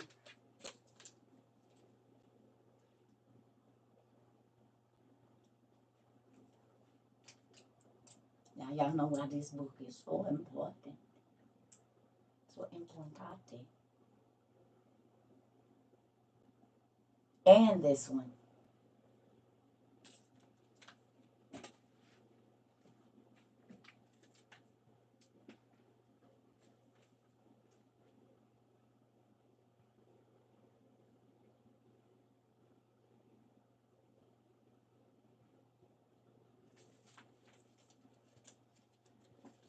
Oh, yes. It's all the goods in her. It's just all the good stuff.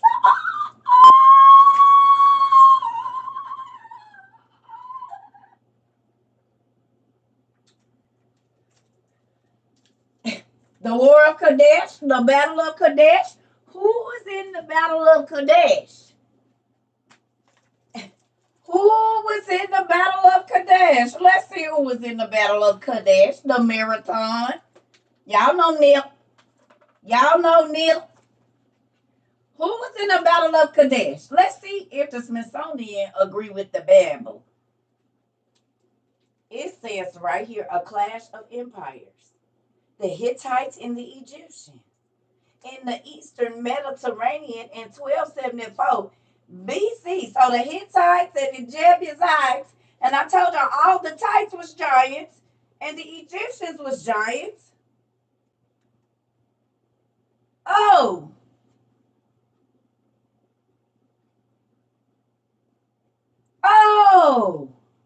Clash of the Empires, the Battle of Kadesh. More than 3,000 years ago. Oh, shoot.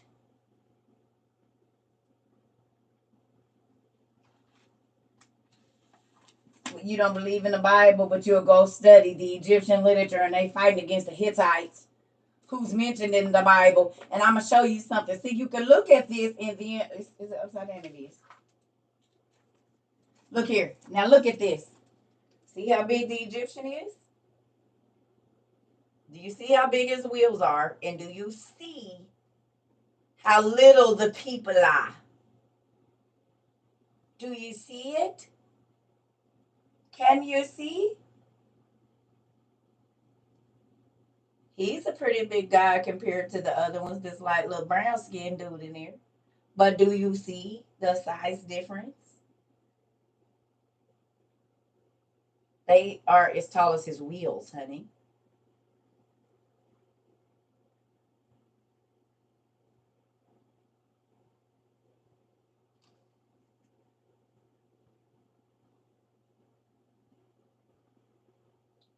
Towards the 8th century, the use of war chariots declined.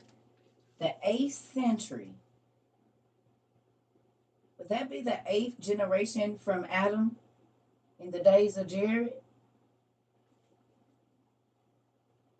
When the angels came down and tap danced in the regular women's wombs and put a seed in them? And created giant beings?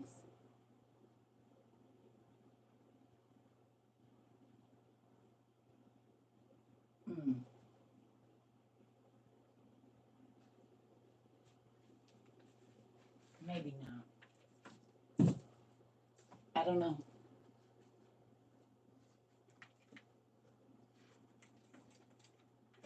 But I told y'all that too, one of the books that I think that you should invest in is this one.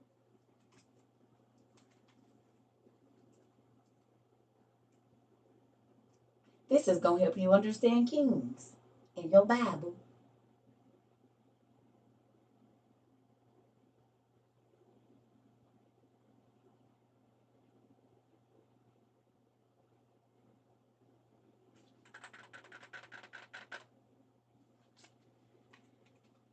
The great empires. We know they was the conquerors, they was the kings, they was the rulers, they was the warriors, they was the...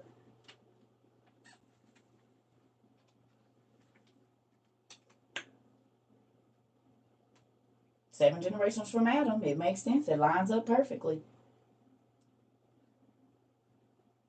You said the amount of screenshots I have with you holding a book. Listen, we've talked about that. People had to make whole compressed files that have been here for a long time. I don't know how I feel about that too. It still makes me nervous that people have that many pictures and stuff.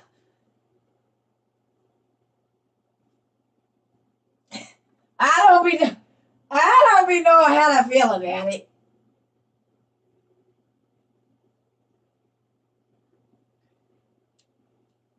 This is so crazy. Well, hell, at least you got your information. Well, who can tell I'm not trying to hide nothing from y'all? I'm not trying to gatekeep nothing, and I want y'all to learn here. This is how church should be. When it says that they went and they studied the scriptures, and they always was, communicating about the scriptures, this is how it's supposed to be. This is how you learn the word. Taking your time and going through it and looking and finding the connecting pieces. This is studying the word, y'all. We are not just reading it. You are getting to see the word pop up off the page, literally. Everything I'm learning is to share with my young king. Oh, that makes me so excited. And now that you know that the ruling spirit of this place is deceit, doesn't it make sense that this stuff has been right in front of our face and we didn't know? Or deceit would tell you what's real is fake and what's fake is real.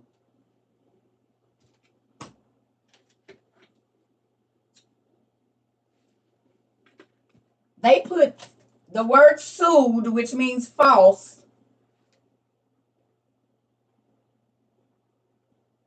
"Sud" means false. But everything in here, even down to the priest in Rome, is lining up. So if all I gotta do is tell you that mythology ain't real and that this is fake, because the first thing people say, what does "sud" mean? What does "sud" mean, you an idiot? Because if all somebody gotta tell you is that it ain't true for you not to read it, well, I keep telling you, a thief ain't gonna lead you to where your stuff at. They gonna lead you away from it. They say it's false, but everything we see is lining up with everything in our world right now. The names, the everything. Just like they told y'all they over there behind the ice wall, and they not. They in the Congo. That's why they burning it down, all them trees down, so they can get to it. The land of Hercules, the land of this and that. It's the other way, in the hot place. Thief is not ever going to lead you to where your stuff is. They're always going to teach you to go the other way. Not going to take you to where it's at. And seeing as how deception is the ruling spirit, then it makes sense that they would tell you it's behind the ice wall, but it's right in Africa. Ain't that where they found all the magical rocks? Ain't that where all the gold and silver and everything, so our cell phones can run, so our cars can run? Everything that we need to even run these good old iPhones and stuff that we got would not be running if it wasn't for Africa. So wouldn't it make more sense that the richest continent on the planet that hasn't been all the way, no.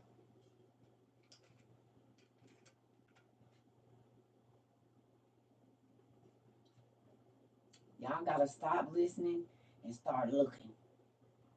Just don't believe it. Go look for yourself and you will see that they've been lying the whole damn time. Oh, because deceit is the first ruling spirit of this realm. So it makes sense.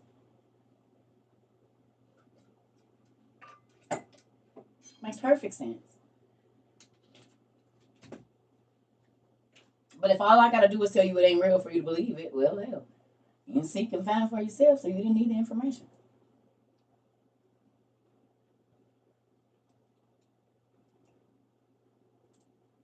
Wow.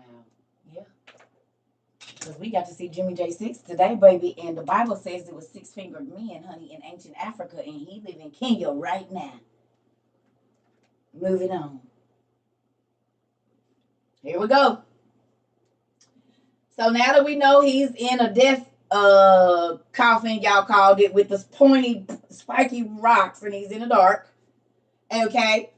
Now we know how the Trojan War and the Titan War started. God allowed the angel Gabriel to proceed against the bastards and the reprobates. Who are the reprobates? Well, I'll go peek. Go look up the word reprobate and then see how many times it's in your Bible, in the KJV. How many times is reprobate listed in the Bible? And now you about to go and see who he was calling reprobates, and you're going to know that was the angel's kids. Here we go. How many times is it listed? I told y'all the reprobates was his disowned grandchildren.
Ooh, that's good. I'm out of my red spray queen, so I didn't use my green one.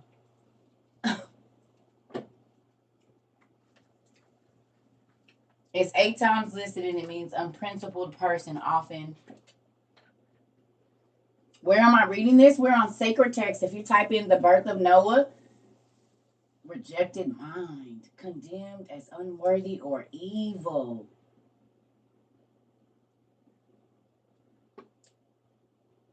The rejected. Oh, who did God reject?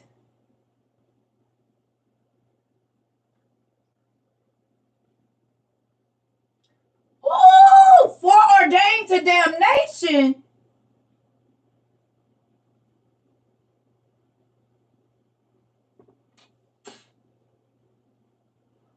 Foreordained to damnation because they caused the destruction of the world. His apostate sons. Now do y'all understand when I tell you that's why all of these nations, the children of the giants was going against Israel because God disowned their fathers and them. Okay?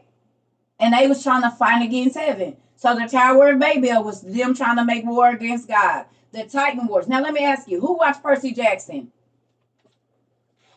Who watched Percy Jackson and the Lightning Thief?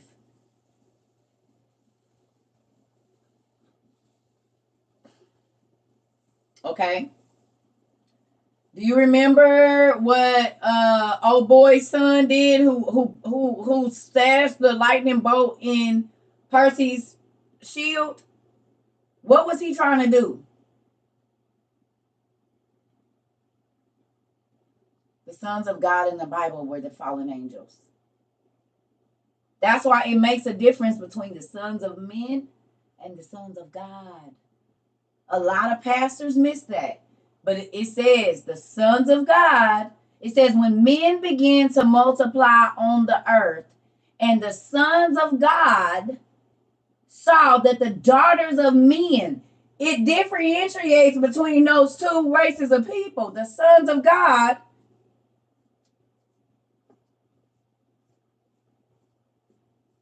yeah, the sons of God are the angels.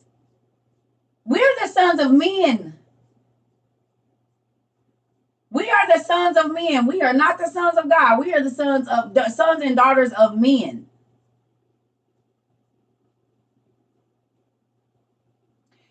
Okay. Who? No, Jesus was not an angel. He was like a demigod. He could be considered a demigod because he was spirit and flesh, which is what the demigods were. Their dads were angels, spirits, or spiritual beings. And so then Gaia, when you see Gaia and what's the other word they always use with Gaia? A mother of earth. And what's the other? For the stars they call it? What is it? Gaia and something. I can't think of what it's called for the fathers from the stars.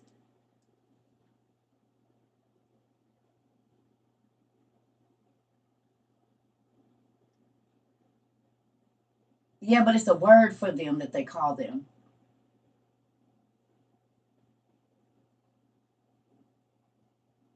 Gaia and Chronos, is that what it says? So basically, Gaia just means a woman of earth. No, yeah, there was one person, but they referred to the mothers of the giants as the mothers of earth. Their mothers, like when you go study the mythological gods, and even in Solomon, one of the dog dude, he said, I was born of a human mother and my daddy is an angel. Hold on. Even in the Testament of Solomon, the dog, I think it was a dog dude.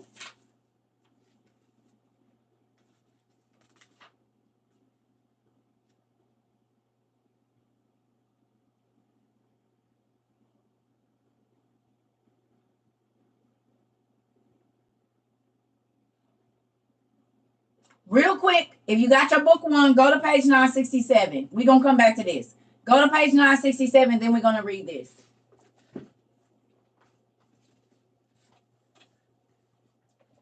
Go to page 967, book one, and go to chapter 6.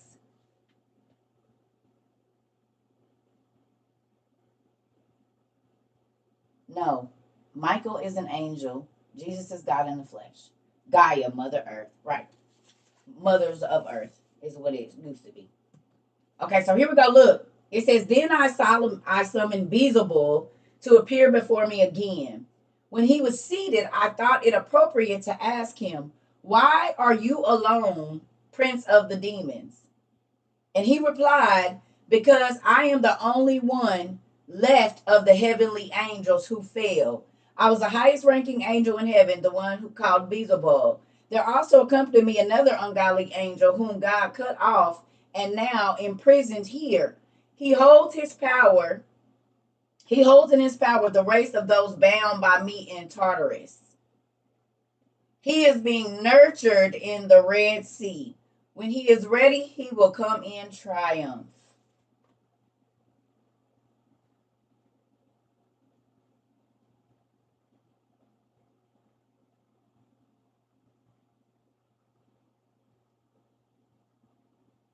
Have I ever heard of Melchizedek? Yes, I have his book. Up there.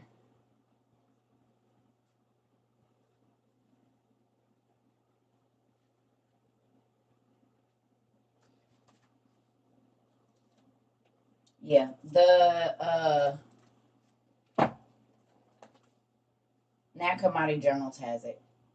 The God of War game have a lot. I know I got Gods of War. And two got Gods of War. And two Beelzebub. Now, who watched The Witches of Salem?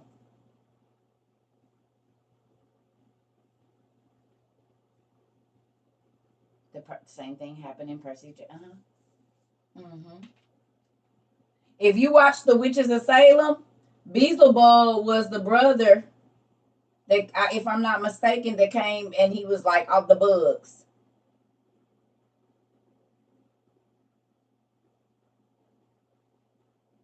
Apollyon, who is locked away, waiting for his time to emerge. Okay, so remember I told you they all have different names. It just depends on where they at and what race of people is calling them. They got this with the same person, but they just got a whole bunch of different names. Yeah. Okay, so here we go. So now that we know that Gabriel was charged with starting the Titan and the Trojan War, okay? Now that we know that Gabriel is the one that stirred up the people to have the Trojan War and the Titan War. That was judgment on the giants. So then we go here to the lost book of Og, the last written words of a Rephaim, who was the sons of Rapha, a giant. And we flip in here, and what was he in, him and Nimrod? They were in the 100,000 giant war.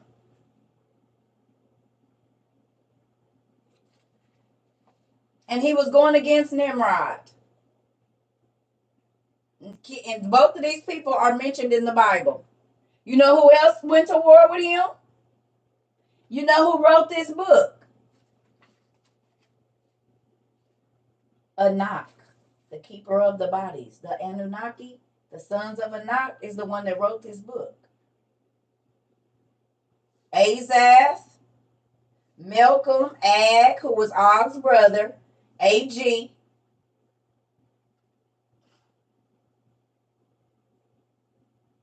So the sons of Anak was in this war. Okay? The sons of Anak was in here, the Rephaim, the Nephilim, and all the other. We could go through there later after we get through this. But now when you see that we're reading the punishment of the angels and you understand that what we read in Enoch is true, the 4 angels went to God and said, you see what Azazel has done?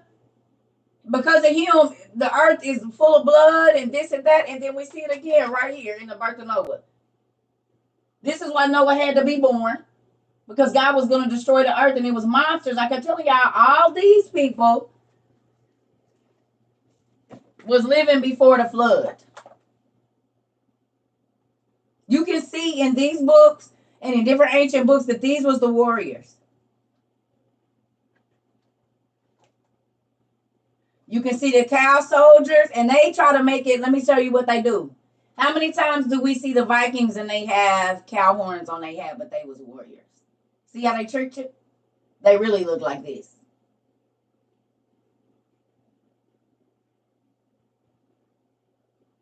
But if you look in the Persian, you will see the people that look like this running into battle. The cow people. They in Egyptian wars too, running into cow people. Ain't this what a minotaur look like? Ain't this a minotaur? Go look out. You gonna see it. It's droves of them. You gotta know what you're looking at.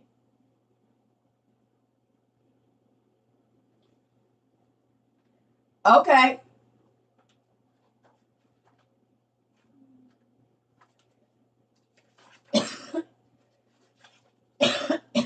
Ain't these Maleficent people?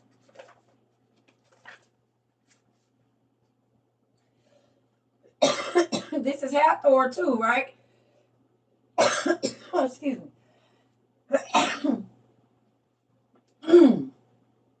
Ain't this Hathor from Egyptian mythology? She had bird feet, didn't she? And bird wings? No. That's ancient Mesopotamia where it says they went into the birds and the animals and the fish and the reptiles. What's the name of this book? It's called The Resurrectionist.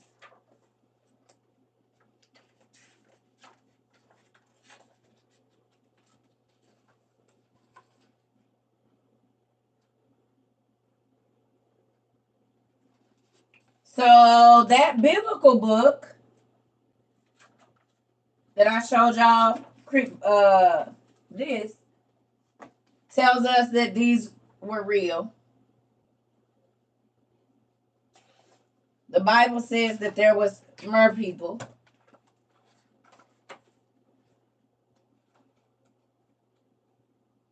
Hold on. And a third of these angels fell.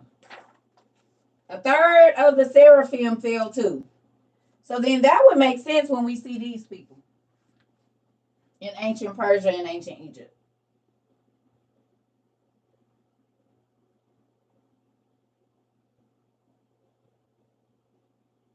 Y'all see it?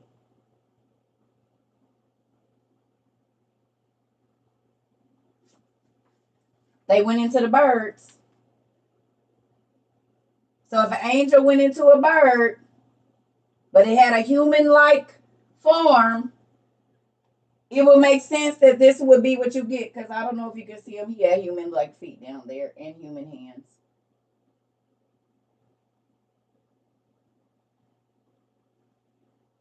So if this is a seraphim and it has a human-like, and then it mates with a bird or a human woman, then this is why we have this.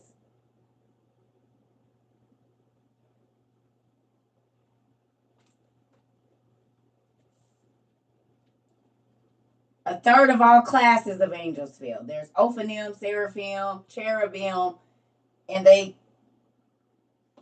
red book is called Incredible Creations and Creatures of the Bible. This is how we know that Jimmy J6, who was just in our live, that is a man named Jimmy J6 on TikTok, has 6 fingers right now in both of his hands. And look, 2 Samuel said, in still another battle, we know that they were the mighty men of renown, the mighty men of old, the warriors, the conquerors. Right there in Samuel, it says, which took place at Gath, there was a huge man with 6 fingers on each hand and 6 toes on each foot. 24 in all. He was descended from Rapha. This Raphaim right there, the Raphaim, the sons of Rapha right there, Og was. So then when I look in this book and it say it was 100,000 giant war, and then I go back here and I go back to Enoch and it said that God got so mad he made them fight against each other, and then I know we got the Titan War and the Trojan War.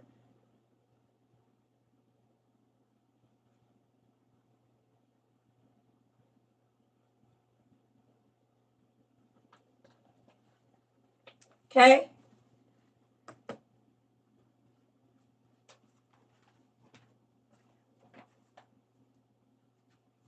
And this is how we get Cyrenomelia. Cyrenomelia is a genetic disorder in humans where their legs are fused together and their feet go out like fins.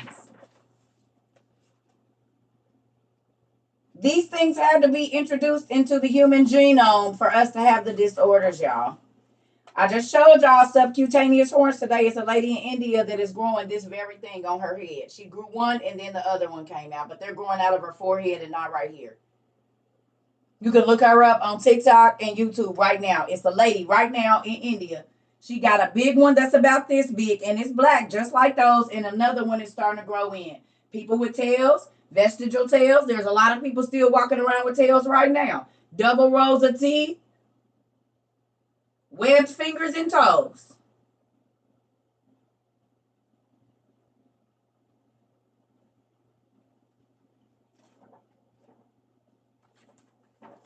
All the genetic disorders are named after these guys. It's a reason for that. Hypertrichosis. Sickle syndrome is bird syndrome, y'all.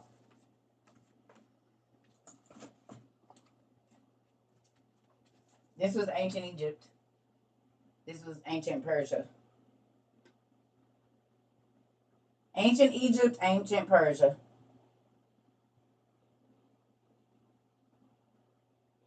And we have a genetic disorder in humans called sickle syndrome, aka bird syndrome.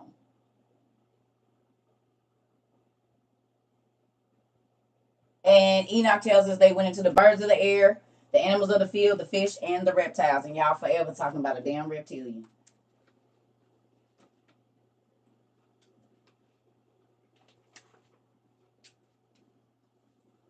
Forever.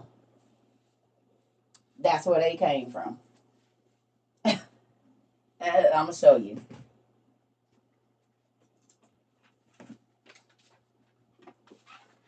Show you Medusa, old head. She in here. But look, let's look at an old picture of it. There goes sickle syndrome right there. Look at it. You see it. There's your sickle syndrome. That's where that came from.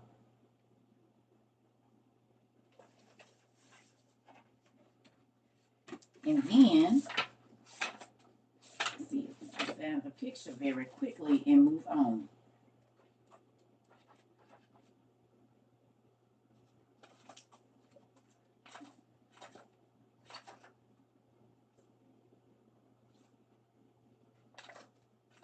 Come on. I think it's at the back. Oh, there go your blue people. Your avatars. Ain't that how they stuff was on the avatars?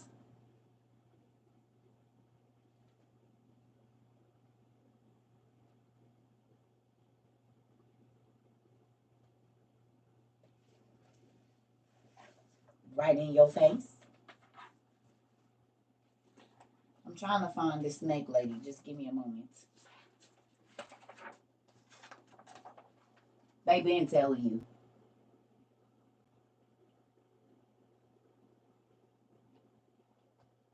He got the odd-shaped head right there, old boy, right here next to the blue dude.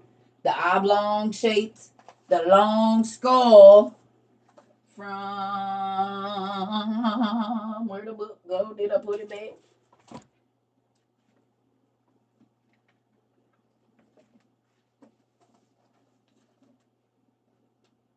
I know too many little black boys with that long head.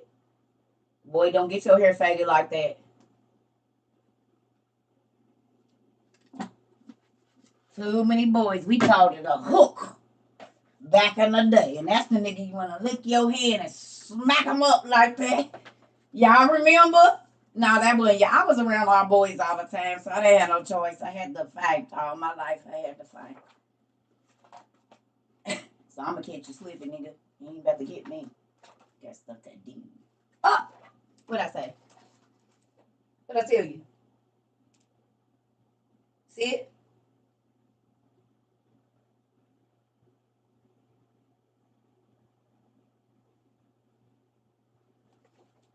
See it?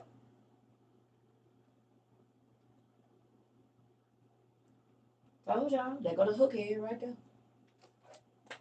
Y'all called it a 7. Mm-hmm. Told y'all was right. Here go Medusa. This is what Medusa really looked like, and she's standing right next to a blue person. This is what Medusa really looked like. She had a whole, there go your first reptilians. She had a snake face and locks, y'all.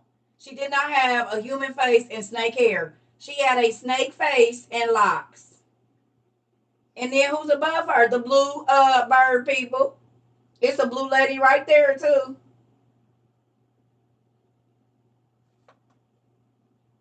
This is what Medusa really looked like, not the one they be selling y'all. So when it says they went into the reptiles, they went into the birds of the air and the fish of the sea. It's a real thing. The name of this book is called The Cultural Atlas of the Ancient World of Egypt. And it's by who? Look at that. Stonehenge Publishing. I wonder why.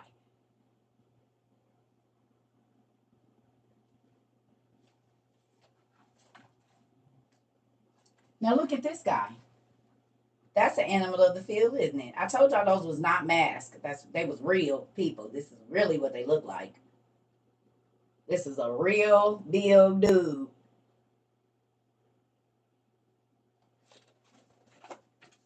They were the rulers too. Remember, they were revered as the gods because they was the children of the angels. I told you. Let's find the Puma lady. Where's she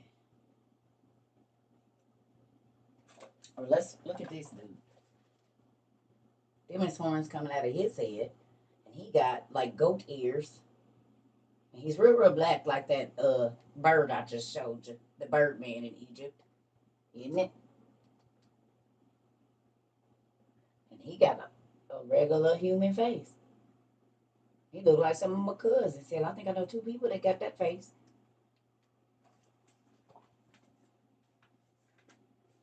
No, all of these was children of the angels. They went into women, animals, all of them. They went into reptiles. All of them was representative of their children. Yeah. Got a few cousins that got that face. Come on. The reason Indian people still today worship kids with multiple fingers and toes because they know where they came from. All right, let's bust it. So they just ran them up, yes, and then God got rid of them. That's what the Trojan War was and the Titan War was.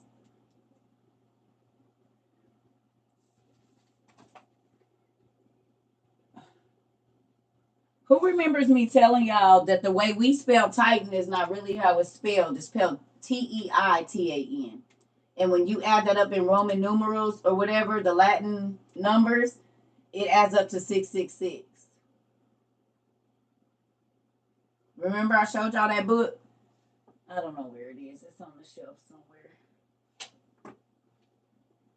I don't exactly know where I put it just right now. I don't feel like pulling it out, but I showed it to y'all. I don't know where it is. It might be under some stuff right now. Yeah, T-E-I-T-A-N. If you add that up, 666. Yes, I have. My son watches anime. He absolutely loves it. Okay, here we go. Let's finish this, y'all. Okay, so now that we know that Gabriel was charged with starting the Titan War, so it says Gabriel was charged to proceed against the bastards and the reprobates, the sons of the angels, begotten with the daughters of men, Genesis 6, and plunged them into deadly conflicts with one another. This is the Titan War. Samyaza's ills, I don't know what that is. Samyaza's something were handed over to Michael, who first caused them to witness the death of their children in a bloody combat with each other. And then he bound them and pinned them under the...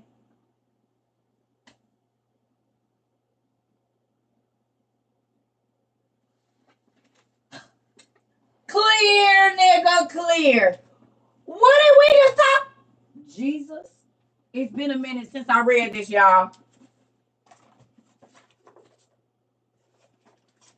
Find one, CERCA. Oh my goodness. Oh, is y'all reading it like I'm reading it? I just told y'all that all the mounds in America and around the world got giant bones in them, right? Look what it say. Oh my goodness. Mm-mm-mm. It says, we're handed over to Michael, who first caused them to witness the death of their children in bloody combat with each other. And then he bound them and pinned them under the heels of the earth. Under the heels. The same ones we used to be sliding down. And if they open them up, they are graves of the giants.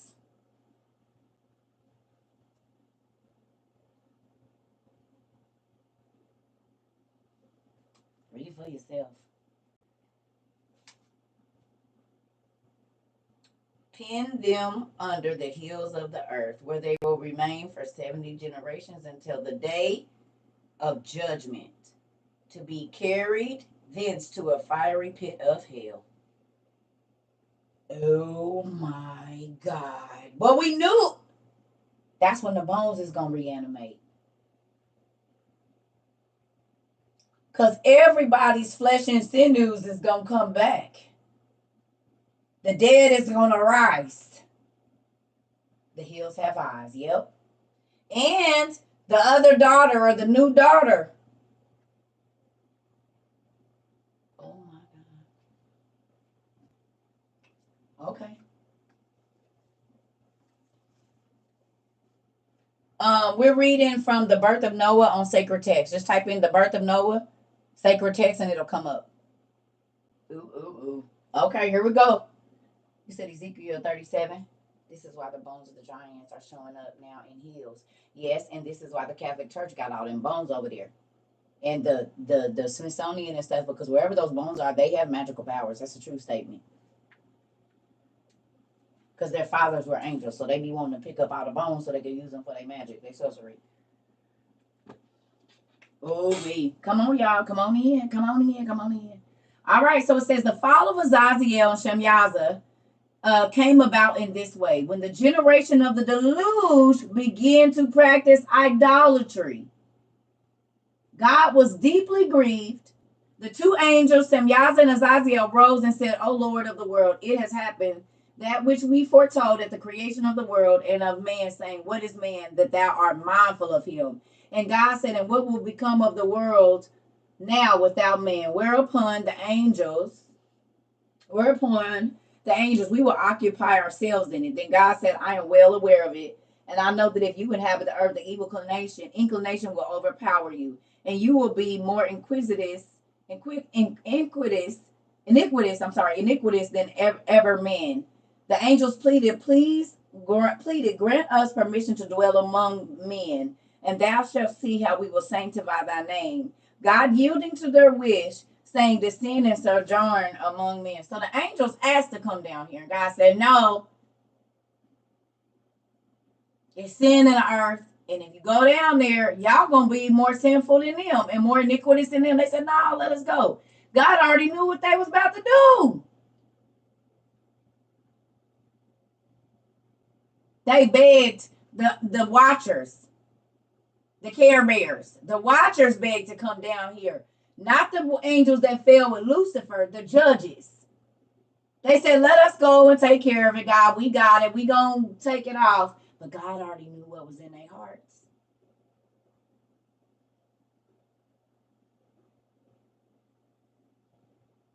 He already knew, because God scripted the movie. Gotta have an antagonist and a protagonist, right? Okay, moving on. That's why there's two sets of angels. There's angels on the second heaven, and there's angels on the fifth heaven, and it separates them. These are the ones that fell with Lucifer, and these are the ones that taught all the men the things that God hated. On the fifth floor is the angels that slept with the women. The second heaven is the angels that fell with Lucifer, the heads of them.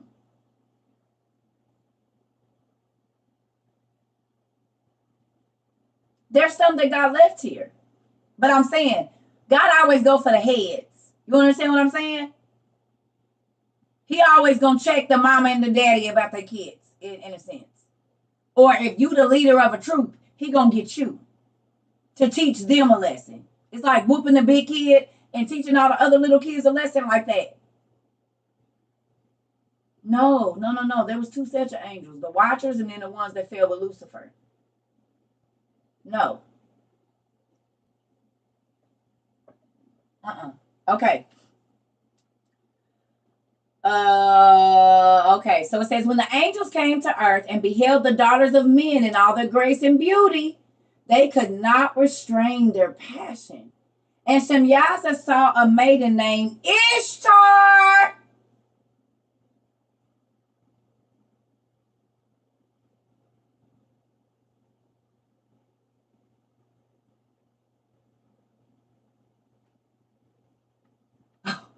What the heck? Okay, come on in. I told y'all.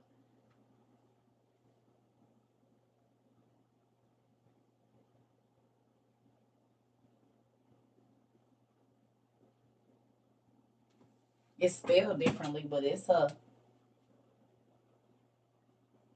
I'm sure.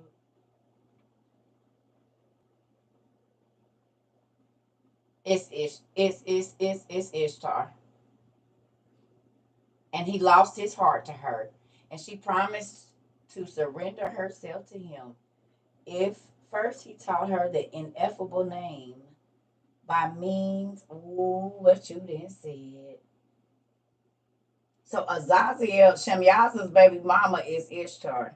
That's why she's so famous now. I told y'all. Nobody be wanting to believe me. I be trying to tell y'all. Boom. They hid this for a reason. Yes, come on in. He lost his heart to her. She promised to surrender herself to him if he first taught her the ineffable name by means of which he raised himself to heaven. He assented to her condition, but once she knew it, she pronounced the name and herself ascended to heaven without fulfilling her promise to the angel. God said, because she kept herself aloof from sin, we will place her among the seven stars, that men may never forget her. And she was put in the constellation of the Pleiades.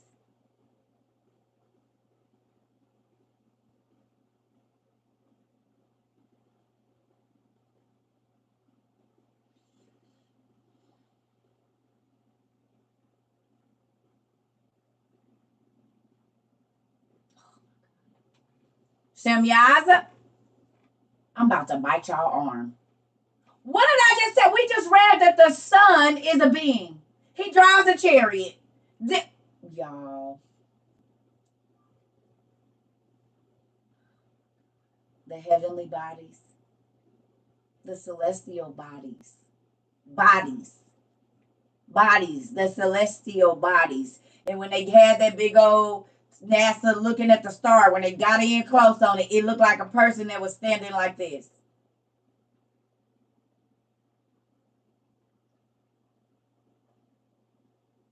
Five points. No, did y'all see it? Yeah. Y'all seen it? And if you haven't, go look it up. The scientists, they used that thing, and when they got in, it looked like a man or a person standing with a head, arms, and legs spread out like this. The heavenly bodies.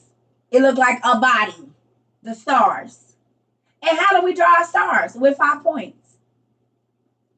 Most people, when they draw a star, it's a 5-point star without having, because that's how they taught us to draw it. The head, the arms, and the legs. Yes, stars are beings. This is good. Okay, come on. All right. It says Samyaza and Azazel, however, were not deterred from entering into alliances with the daughters of men. And to the first two sons were born. Azazel began to devise the finery and the ornaments by which means of which women allure men. So he's the one that taught seduction.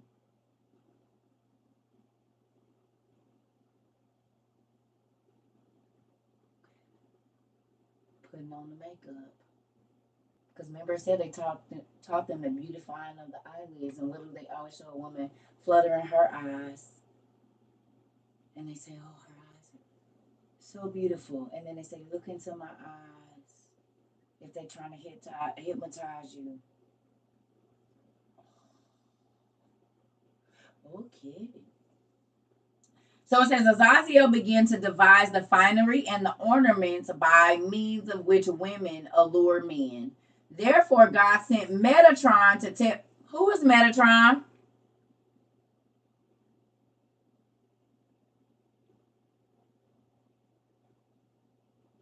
Enoch.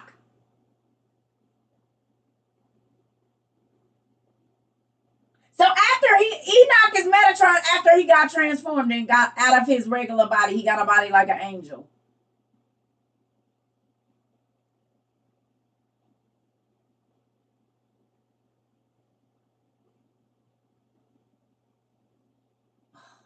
Well, he get to move around with the spiritual beings. That makes sense.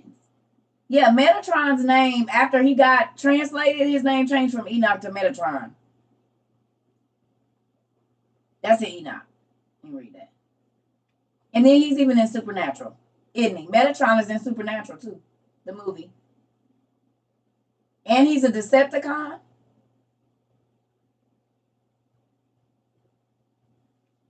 Metatron. Mega or Meta? He is God's scribe. See how they be throwing the names right in your face and you thought I just came up with it. He's Megatron. Okay, I don't know. Oh, okay. Well, Meta, M-E-T. Megatron is deception. You mean the ruling power? The first freaking ruling power in space? Where is my spray? I'm feeling like the nigga on Cat in the Hat. Squirt, squirt, squirt. What the heck?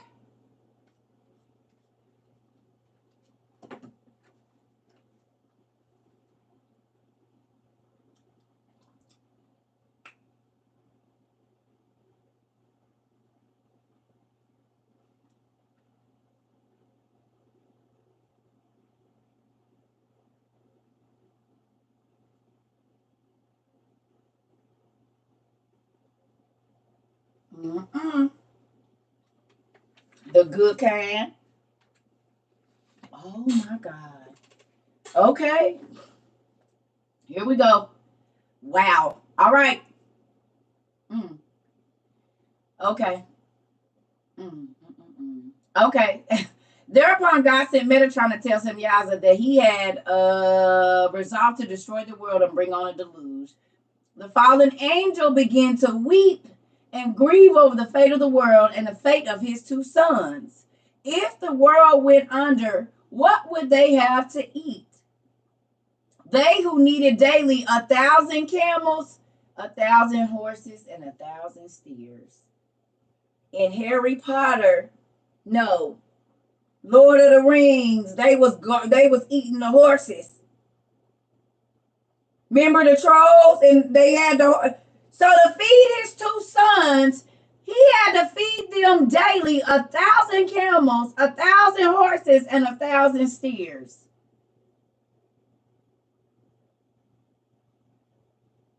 The orcs.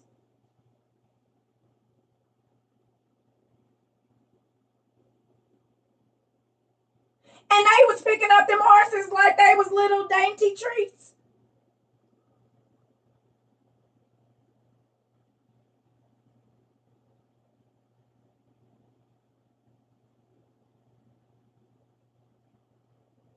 They've been telling them. Here we go. Mm-mm-mm-mm. These two sons of Samyaza, Hiwa and Hiya. Okay, so this is where Ohio and Mahiah or Hahiah. That's in our giant books. Ohio and Mahiah or Hahiah. This is where we get the word Ohio from. These are, in different versions is Mahiah, Ohio, or Hahiah, but it's them. The two sons of Baraquiel.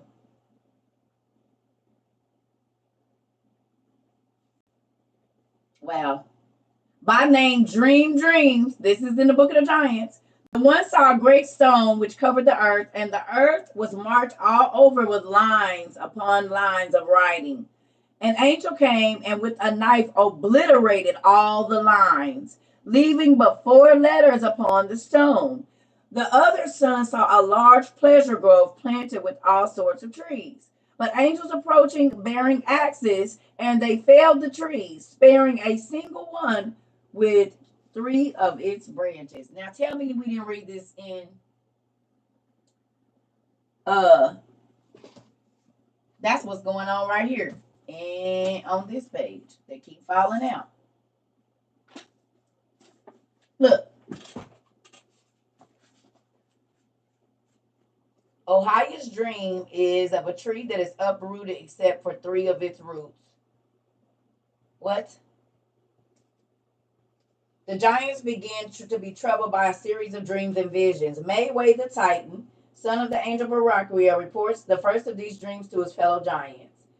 Talking about a tablet being immersed in water. This is the Book of the Giants. So literally it's saying the same thing right there. So the Dead Sea Scrolls in this book we read and say the exact same thing.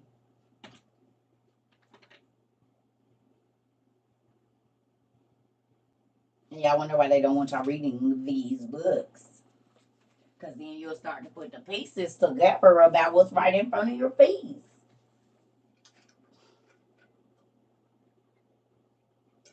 Mm-hmm. Let's go. Here we go.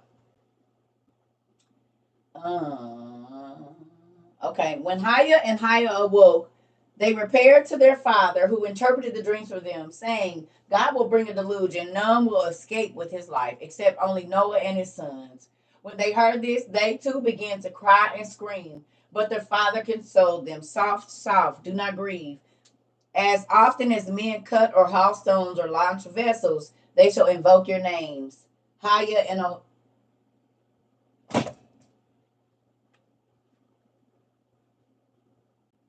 how do we know that highway and Ohio are not their names? What did I tell you? We say OG, and that's Og's name. You invoking them. Low key. Niggas be like, low key. If you call somebody name, they coming.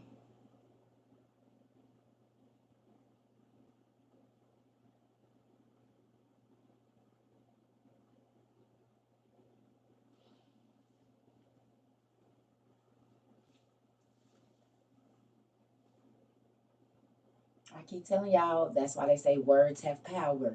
And be careful, and you need to know the meaning of the words that you're speaking.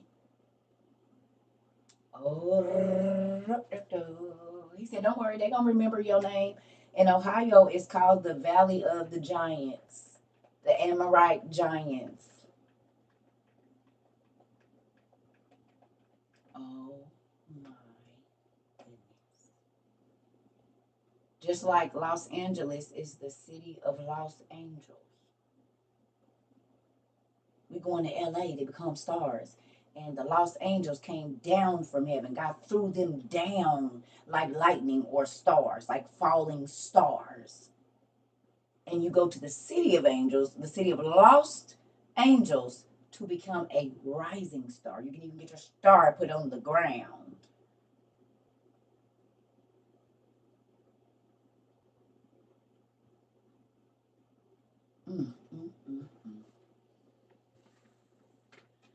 Okay, here we go. He said they're going to invoke your names, and this prophecy soothed them. Samyaza then did penance. He suspended himself between the earth, heaven, and earth. And in this position of a penitent sinner, he hangs to this day. But Azazel persisted obdurately in his sin of leading mankind astray by means of sensual allurements. Sensual allurements. For this reason, 2 he-goats were sacrificed in the temple on the Day of Atonement, the one for God, that he pardoned the sins of Israel, and the one for Azazel, that he bare the sins of Israel. And remember, it says that Azazel ascribed all sins to Azazel. When God was telling them to start to tithe more, he said, ascribe all sins to Azazel, the scapegoat. And everybody be talking about the goat, the goat, the goat, the goat, the goat. And when you see the Baphomet, he's half what and half what? What is the Baphomet?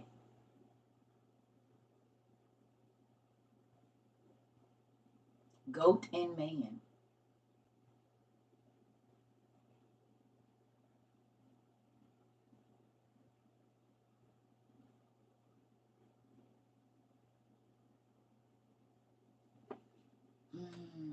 Here we go.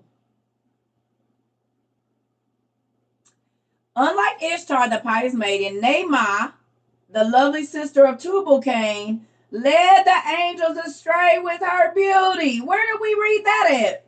Lamech's daughter was a hold to the angels and the giants. Do y'all remember?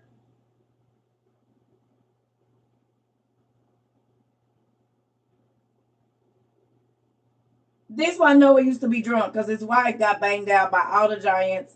Not all of them, but a lot of them, and the angels. It's in the book of Lamech of Cain. You can read it yourself. No, I'm serious.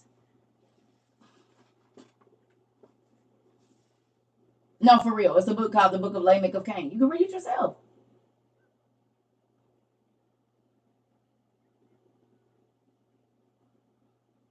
The Book of Lamech of Cain. Her daddy Lamech told her, you stay away from them angels. And she said, Daddy, I love them. He said, I love you, girl. She said, Daddy, you don't love me. You don't love me. She went over there and was sneaking out.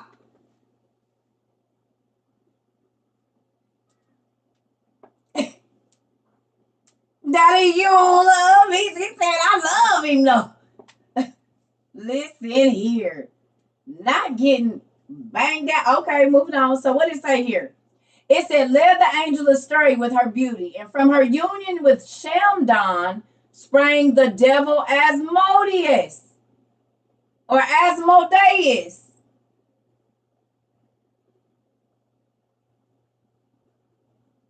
Naamah was the mama of Asmodeus?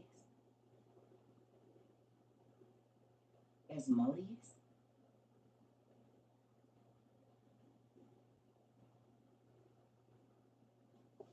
Now here in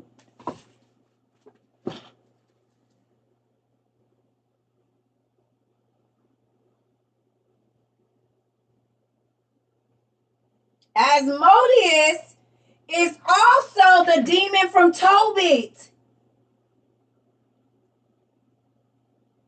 Asmodius is the demon as to why the girl is the Black Widow. He kept killing her husbands because he wanted her for himself. Remember I told y'all that these demons, that be the succubus and the incubus, they remember what it's like to have sex.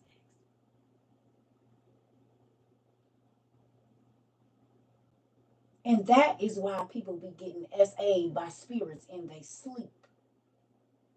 The spirit spouses.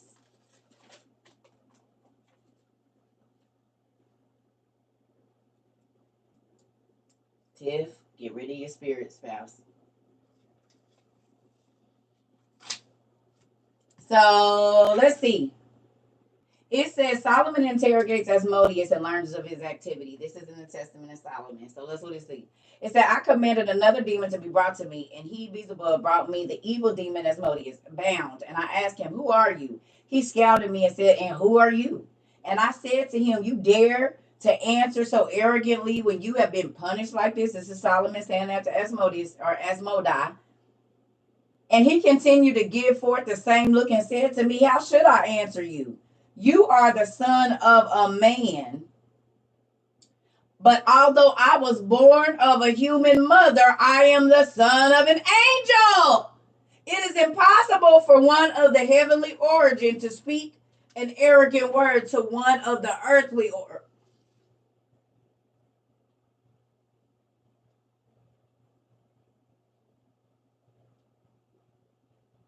It literally says it in the Testament of Solomon that his mama was an earth woman and his daddy was an angel. And it says it right here too. He was a smart A and was.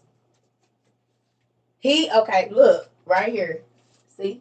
Solomon interrogates Asmodeus or Asmodai. He got a couple names. But you see right here, he said, how should I answer you? You are the son of man. But although I was born of a human mother, I am the son of an angel. Asmodeus or Asmodai.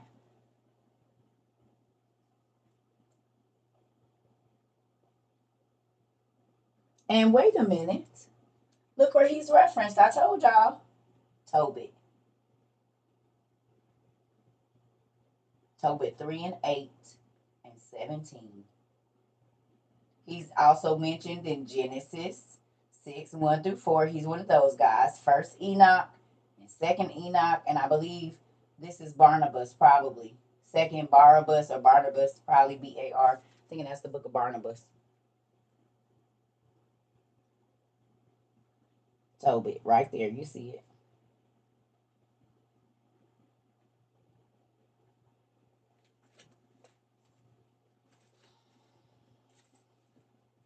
Here we go. So now that we know, boom, we going to name on. Moving on. Here we go. Okay. So it says, okay. Sprang the devil Asmodeus. She was as shameless as all the other descendants of Cain and is prone to bestial indulgences. What are bestial indulgences?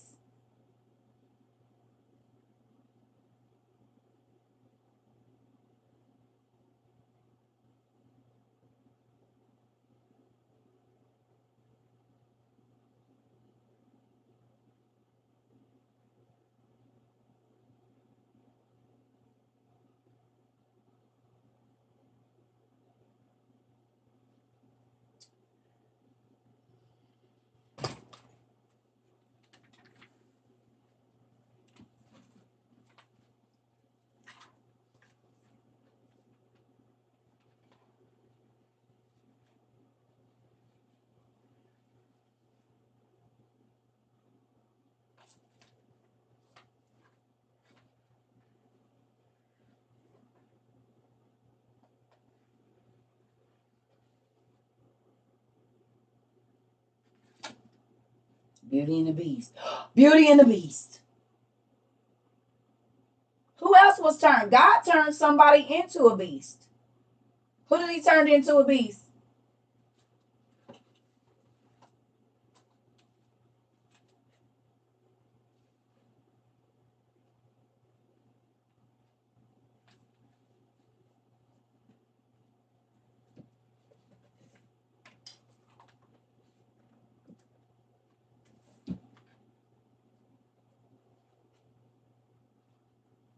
Y'all see, I got all my tabs in.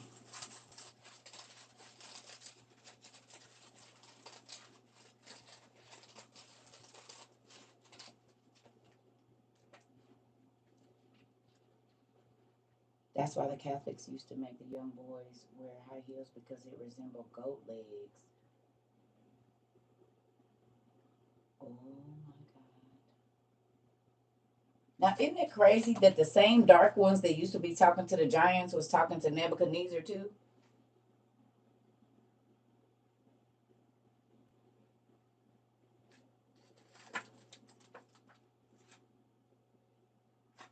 Look, King Nebuchadnezzar ate grass with the gazelles and jostled at the river Tigris, watering with the beasts for his thirst. He was a whole animal. Madness and folly, and it says, and King Nebuchadnezzar's heart was filled with evil by the dark one. Ooh, the same dark ones that was talking to the giants. I wonder. Oh, he's talking about Marduk. He was worshiping Marduk. Okay. And Marduk was a real person too. He was one of the angel's children. Marduk was. All right, here we go.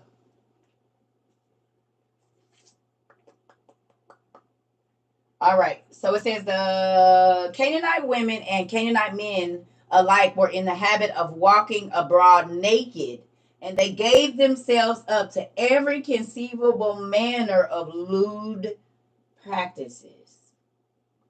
The Canaanite women and the Canaanite men were in a habit of walking abroad naked, a nudist colony, and they gave themselves up to every conceivable manner of lewd practices. Of such were the women whose beauty and sensual charms tempted the angels from the path of virtue. The angels, on the other hand, no sooner had they rebelled against God and descended to the earth, they lost their transcendental qualities and were invested with sublunary bodies. Oh, so that the union with the strength and their sinfulness as their very name. Wait a minute. No, I didn't skip some. So that the union with the daughters of men became possible. Shape shifted. The transcendental, like they transitioned so that their bodies could go into the women. They flip flop, nigga. Oh my goodness. Okay. All right. So it says God, okay, when they rebelled against God and descended to earth, then they lost their transcendental qualities. And they were invested with sublunary bodies, so that a union with the daughters of men became possible. The offspring of these alliances between the angels and the Canaanite women were the giants, known for their strength and sinfulness. As their very name, the Eminem, Emim, the Emim, like Eminem, transformer more than meets the eye.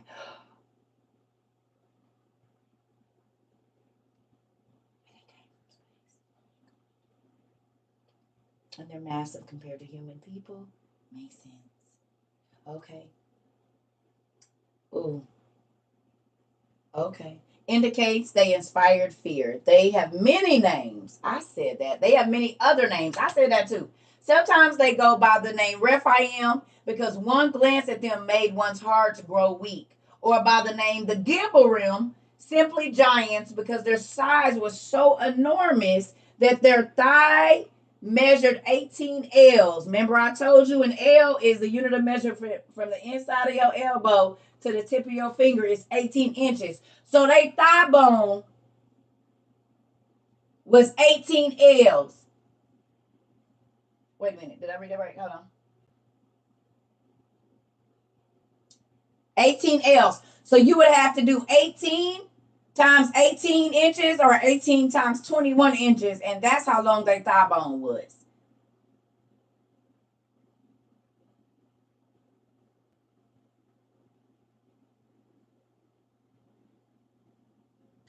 Remember I told y'all the Gibborim? The Gibbor in the Bible? 325 feet.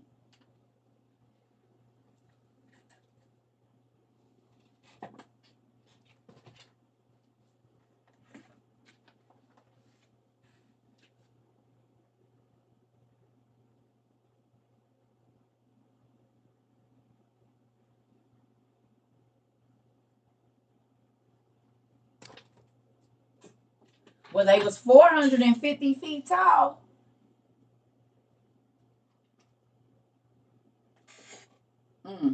Okay. Or by the Zamzummim. The Zamzummim. Didn't I tell y'all, ain't these all the people that the Israelites was fighting the war? They didn't mention the Gibborim. They also was called the Anunnaki, the Anakim, the Emmons.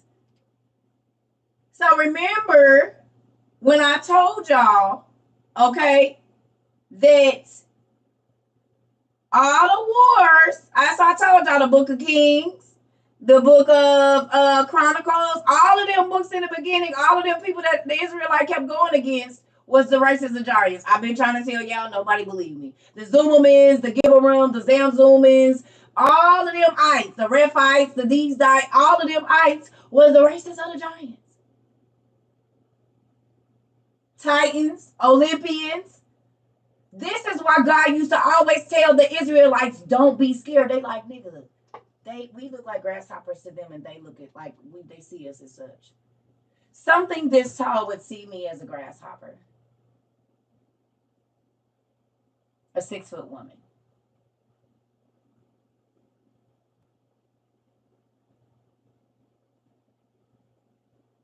Five foot, whatever.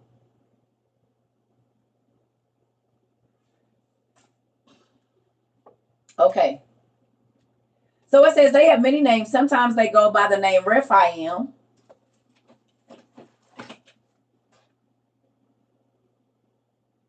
Where's my, oh, there. Wrong one. Sometimes they go by the name Rephaim because King Og, there we go, the words of the river, then he had 100,000 giant war with all the different races of giants is listed in there. Okay. All right. It says they have many other names. Sometimes they go by the Rephaim because one glance at them made one's heart grow weak. Or by the Gibberum, simply giants, because their size was so enormous that their thigh measured 18 ells. Or by the Zamzuman, because they were great masters in war. Or by the Anakim, because they touched the sun with their neck. Or by the Ivim, because like the snake, they could judge of the qualities of the soil. Or finally by the name Nephilim, because bringing the world to its fall, Nephal, they themselves fell.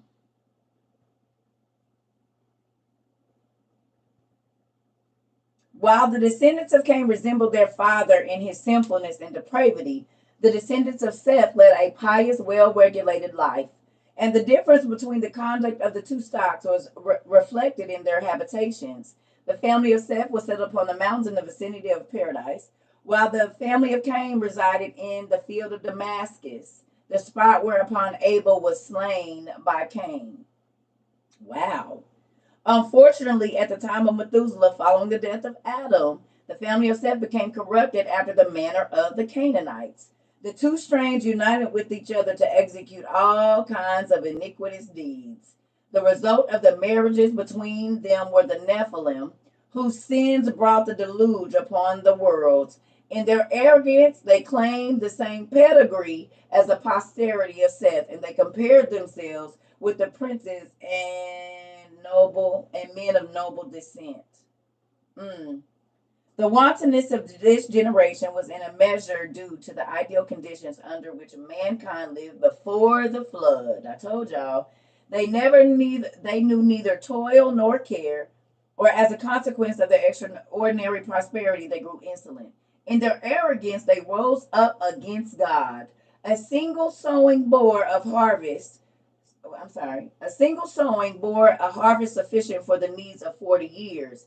And by means of magic arts, they could compel the very sun and moon to stand ready to do their service.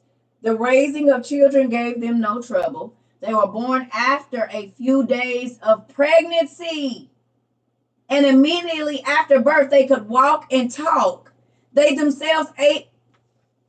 We just read about, oh my God, we just read about Jesus and Noah being able to walk and talk, like to talk when they first came out.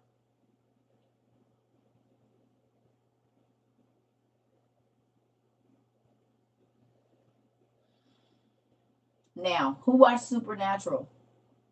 Who watched all the way to the end of Supernatural, or at least into the 12th season? Do you remember what happened when Jack was born? Anybody remember what happened when Jack was born in Supernatural? When that nigga was 3 hours old, he went from newborn to fully walking, talking kid. In like 3 hours, he was like 2. And he was the kid of a human woman and an angel. In the show Supernatural. Yes, in the show, look up Jack Supernatural. He was fully developed in a day. It was. Twilight also too?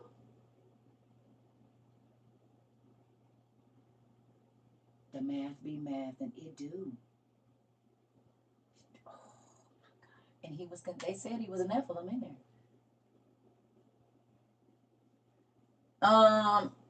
Yeah. Go get this set of books. This is the best one. They got all the books. Not all of them, but a lot of books in there.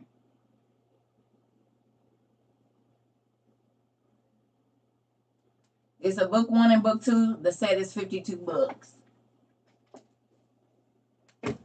Edward and Bella's daughter. Renesmee. What's her name? Renesmee?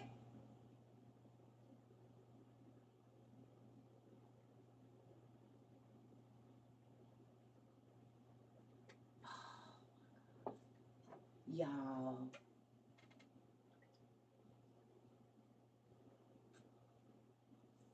Tell me that it ain't been right in front of our face the whole time.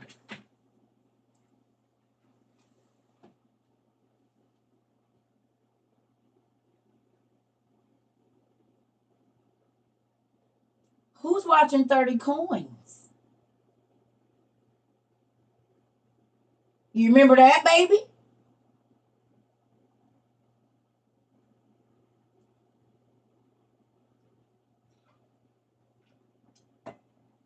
The baby in 30 Coins did the same thing. And the fallen angels, Jesus help. In 30 Coins, that baby did the same thing, grew up overnight. And was talking and big, massive, huge. Oh my God. The demon baby was massive. And he had black eyes. And he was real, real big. And he was born out of a freaking cow.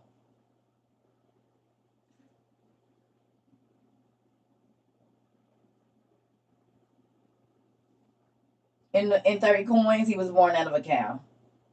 Can I ask you a question? If you've ever watched The Omen, what was Damien born out of? And they have him born out of two different things. In all of the what's the names, what was he born out of? One time he was born out of one thing, and one time he was born out of a jackal, and then what was the other one? A goat. In one, he was born out of a jackal. In the other one, he was born out of a goat. The Antichrist. In the movies, he was not born of a human woman. He was born out of an animal. Because Lucifer went into an animal, but Lucifer is an archangel, so they can have a human-like appearance. And, oh, well, yeah, okay. If you go watch The Omen, that nigga was born out of a dog and out of a goat.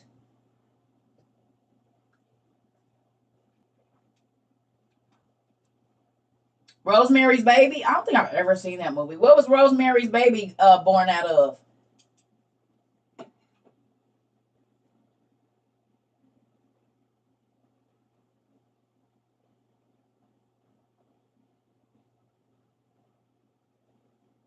Oh, well, her father was Satan. Oh! Oh! Oh! I never watched the movie. Really? The baby's father was Satan. I never knew. Huh? Learn something new every day. I gotta go pee. I'll be right back.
Okay, y'all, sorry.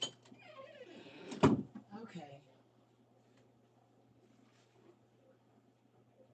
Raven from Teen Titans is her dad is the demon Trigon, and he has reindeer features. Really? Ooh. This got all of y'all thinking, ain't it? This got all of y'all thinking about all the shows y'all done seen, all the movies y'all done watched. They done put it all in your face. Told y'all you ain't gotta hide it. The best way to hide something is in plain sight, baby. Right in front of your face. Because they know you ain't gonna go looking at it if you see it. You ain't gonna go dig deeper if you see it.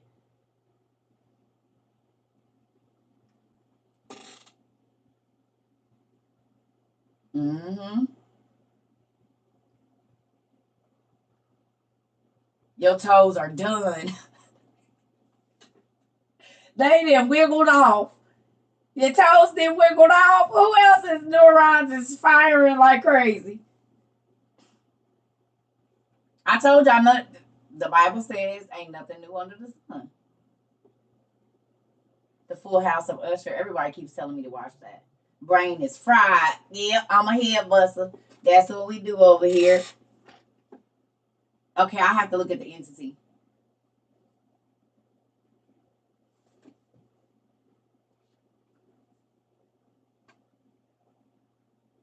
My brain didn't walk out my head. I told y'all, listen, this is why I don't care when people talk crazy to me, because I know that they don't know. How many people you actually think is going to take this much time to break down Genesis 6? Because y'all do realize that everything that we're reading is the meat and potatoes of Genesis 6.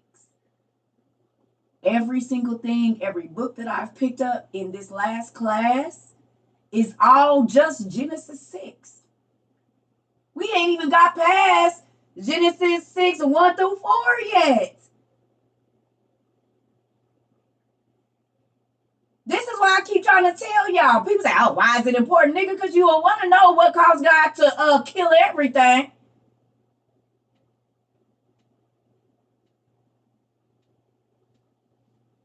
We ain't got out of Genesis 6. All of this stuff is still Genesis 6. It's Genesis 6. So this is why when people, oh, I read the Bible 15 times. I know you didn't study it, though, because you would have seen all of this stuff is right there.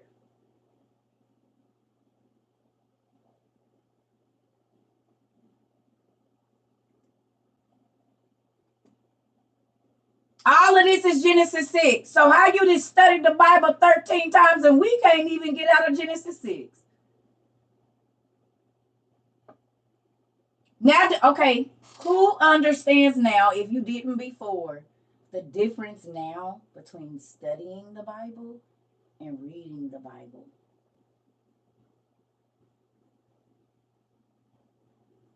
Can you tell the difference? When I told y'all the Zamzumin, the all the ites and the umins was the races of giants, and now you have read it for yourself. The Zamzumins, the Zoomins, all of them different people that was going against Israel was the races of the giants. This is why God kept telling them, don't be scared. I got y'all.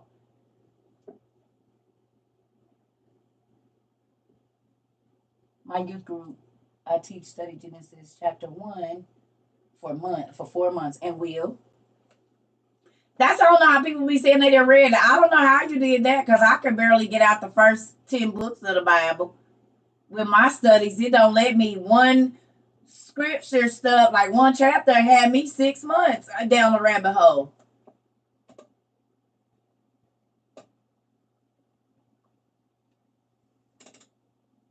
That's why I read the Bible 13 times. Right, you read it. You didn't study. The Bible says study to show yourself approved, and you didn't. You read it. And I can see that you read it all on your face, but I can tell you didn't study it because you'll be trying to sit down and talk. And these rabbit holes is deep, and they is. When God talked to Moses, he mentioned the land of different giants. Come on now. But because we don't study and we let the pastor tell us don't read outside of the 66, you can't fully understand the word. Who now understands that the KJV, when I say it's the first, if a book got 200 pages, it's the first page of a book, page 1, page 99, and page 200. And everything between 1 and between 1 and 98 is missing, and everything between 100 and 200 is missing. It's just an outline. But this is why God said, I got mysteries in my word, and if you're looking, you're going to find them.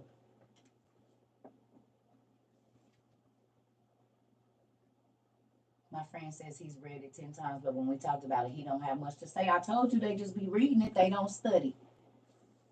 I done went down the rabbit hole and threw a loop and looped again. Come on, Auntie. KJV is like a syllabus.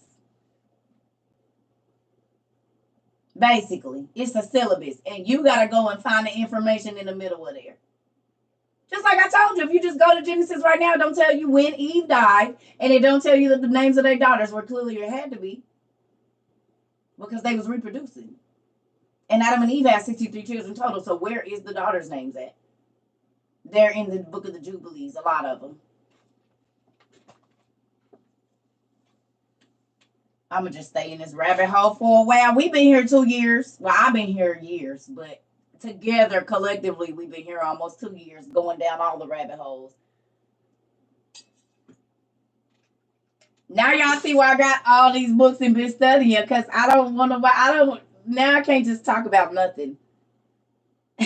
I can't just talk about the housewives of Atlanta, like that ain't gonna get it. I gotta have something else with some substance. Can we read a book or something around here?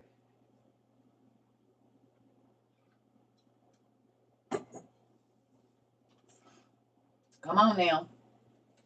Rabbit hole certified. It is, Sarah. You said, B, I'm stuck. Come on. Come on. I ain't got no friends no more. Me either. Don't worry about it. I get annoyed at basic conversations right now and do. Oh, wait a minute. Not my auntie. Wait a minute. My auntie said you blowing my 74-year-old brand. Auntie or uncle? Auntie or uncle? Didn't I?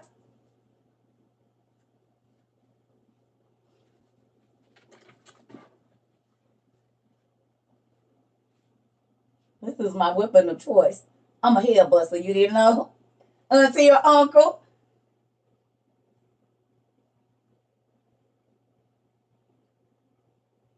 You said, girl, I've been off and on here since 4 a.m. It is. I'm busting heads to the white meat.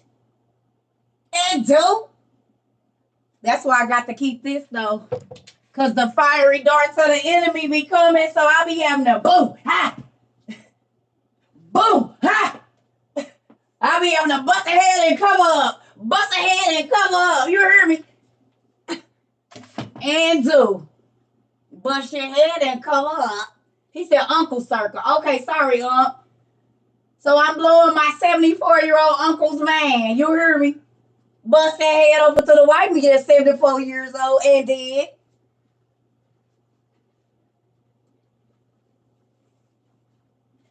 I love it. This is Sparta. Oh, yes. Oh. Listen, this is why I be excited. To know that it's people of age. I told y'all we got 70-year-old people that said, listen, I've been in church 60 years.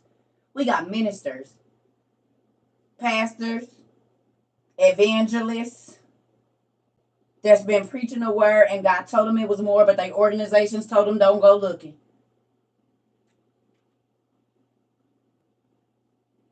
And now they are getting the meat of the word. This is what the Bible talks about, milk. KJV, milk. The rest of this, meat and potatoes.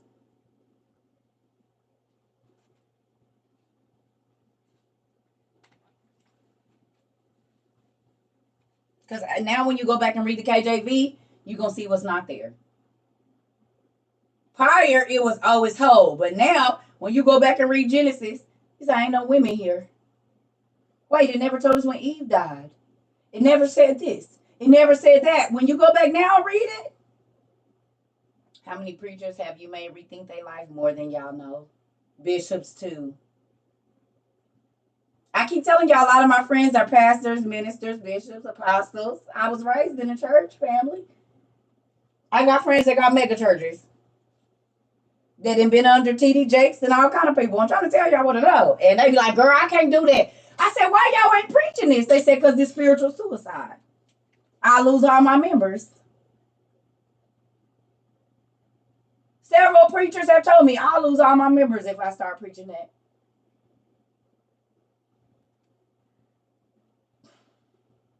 That's the only reason they don't. So they tell you don't because they don't want to lose your money. I don't care.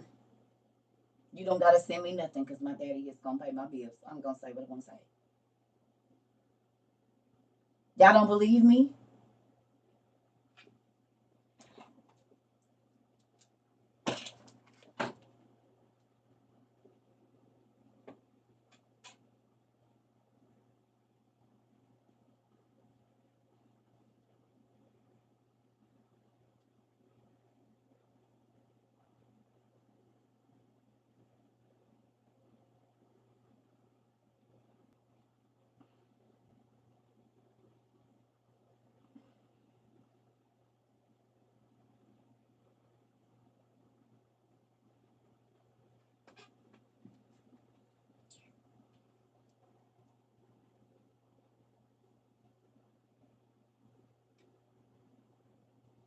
My people are destroyed because they have no knowledge. Your pastors have refused to learn. So I will refuse to let your pastors let you be pastors for me. You have forgotten the law of your God, so I'll forget your children. This is Hosea 4 and 6. We don't call them priests no more. We call them pastors. It says the pastors have refused to learn, and the pastors is the one telling people don't read this. I grew up in a holiness church too, honey. Pentecostal Apostolic, PAW, PCAF, the like. And they the ones that told us we don't read outside of the 66, even though it was 80 before the one they have right now. Which lets us know that exactly what the word said. My people, the church folks, is destroyed because they don't have no knowledge. Your pastors have refused to learn, and your pastors is the ones that's telling you don't read it. Who be telling y'all not to read this stuff?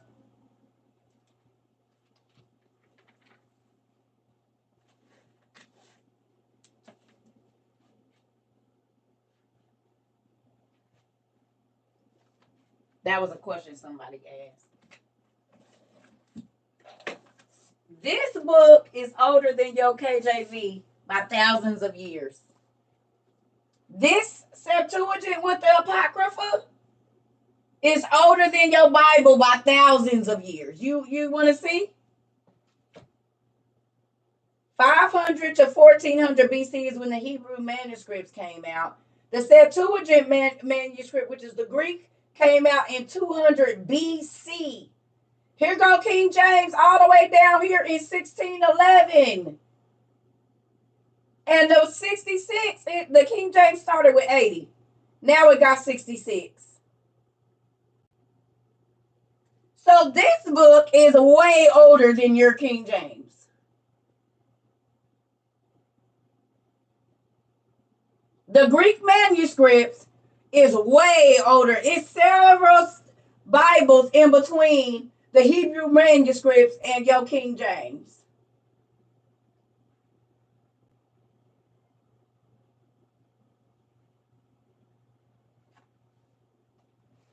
Age does not have any bearing on what is true and what is not true. Do you have a study Bible? Because it references the Septuagint in your study Bible. Where do you think King James got the manuscripts from? You're weird. Do you even know the story of King James? That he went and got scholars from all around the world and he went and collected the manuscripts from all around the world and put his Bible together? Do you even know the story?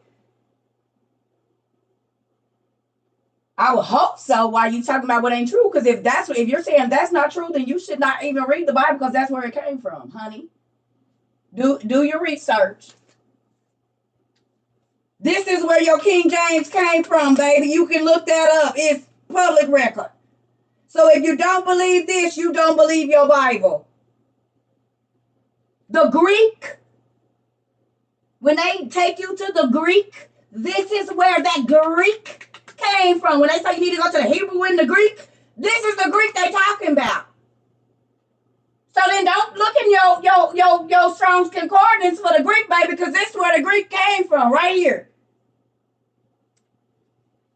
Crazy. Just because it's old don't mean it's true. Well, then don't pick your Bible up because that's where it came from.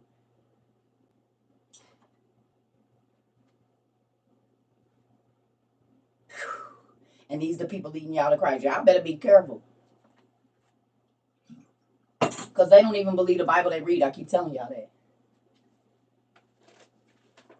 They will argue me down and they don't realize that every single thing I found came from me reading and studying the Bible. That's the only way I would know these names. It's the only way I would know these places. It's from me taking my time and going through and researching the people that was going against Israel. That's the only way I learned this. How else would I know where to find it?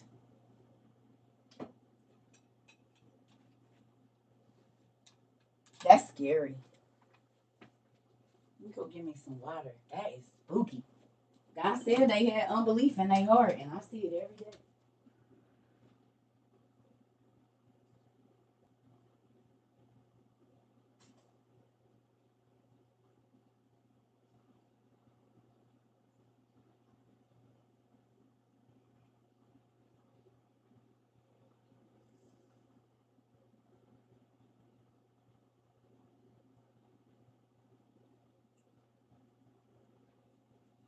That's spooky. That is spooky. That's why the Bible say, study to show yourself approved. And he said that the pastors wasn't going to learn. They was going to stay right where their organization kept them, and that they're prostitutes. Prostitutes do what they're told, and they say what they're paid to say. And pastors don't preach unless they're getting paid, and they don't go outside of what their organization tells them they believe in. It's not my fault that the word is true.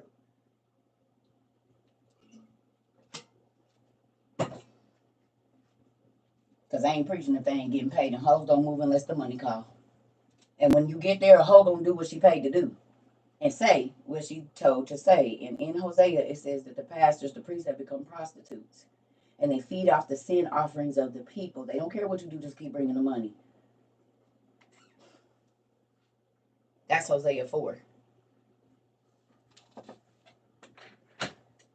And right now, everybody that's saying don't read these books is the preachers, the pastors, the priests. I got a 501c.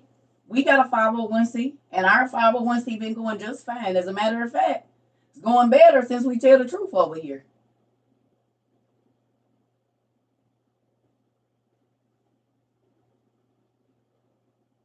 Come on.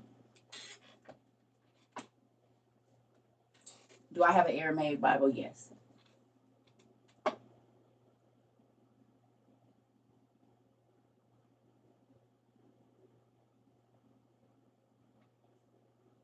No, I have an Amharic Bible. Not Aramaic, I have an Amharic Bible. I'm sorry. I do not have an Aramaic, I have an Amharic. If you teach the truth, churches won't have to beg. How many times y'all heard me ask for some money? These people that's been here 2 years, how many times y'all heard me ask for money?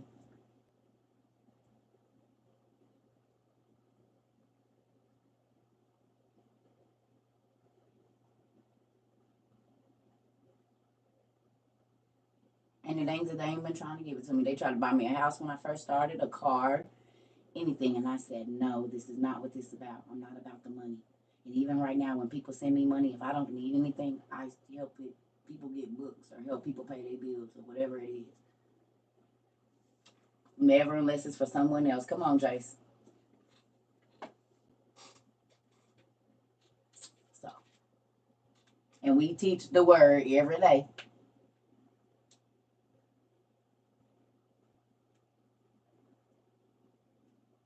So, that's because they God is mammon, money, the God of money, the God of wealth. And my God is the God of the universe, the God that want to get all the souls back to him so that people don't have to be lost. It's a difference. I keep telling y'all, a lot of people be running to the synagogues of Satan and you don't know.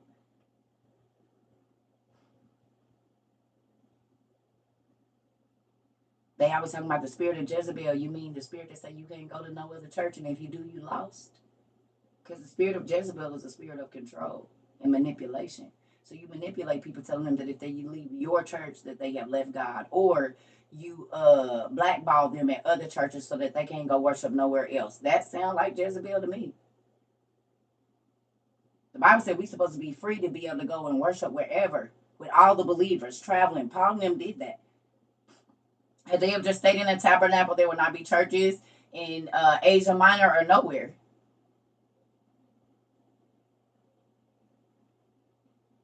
So if I leave your church, I leave God. Really? Hosea 4, read the whole chapter. 4 and 6, but you need to read the whole chapter because the whole chapter is good. You going to see. Where do I find all these books? God sent me to them. Come on. So here we go. Let's get this done because I'm about to get off, y'all. We've been on here all day yesterday. I don't know. I might take tomorrow off. I don't know. We shall see. Because I've been doing long classes every day. Oh, thank you, Christy. Okay, so here we go. Come on, let's bust this now.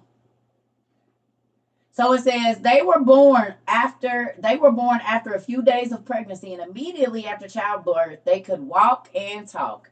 They themselves aided the mother in severing the navel string. Not even demons could do them harm. Once a newborn babe running to fetch a light whereby his mother cut the navel string, met the chief of demons, and a combat ensued between the two. Dang. Suddenly the crowning of a cock was heard, and the demon made off, crying out to the child, "Go and report unto thy mother. If it had not been for the crowing of the cock, I had killed thee." Whereupon the child reported, "Go and report unto thy mother. If it had not been for my uncut navel string, I would have killed thee." So these babies came out warriors. The children of the angels came out fighting and aggressive.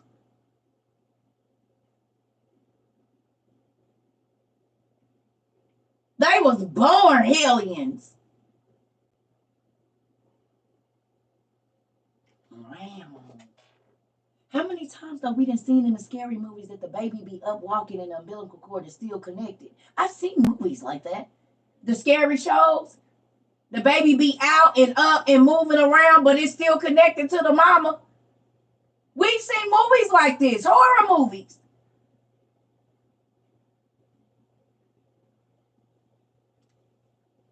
And the mom be scared of her own baby, the unborn.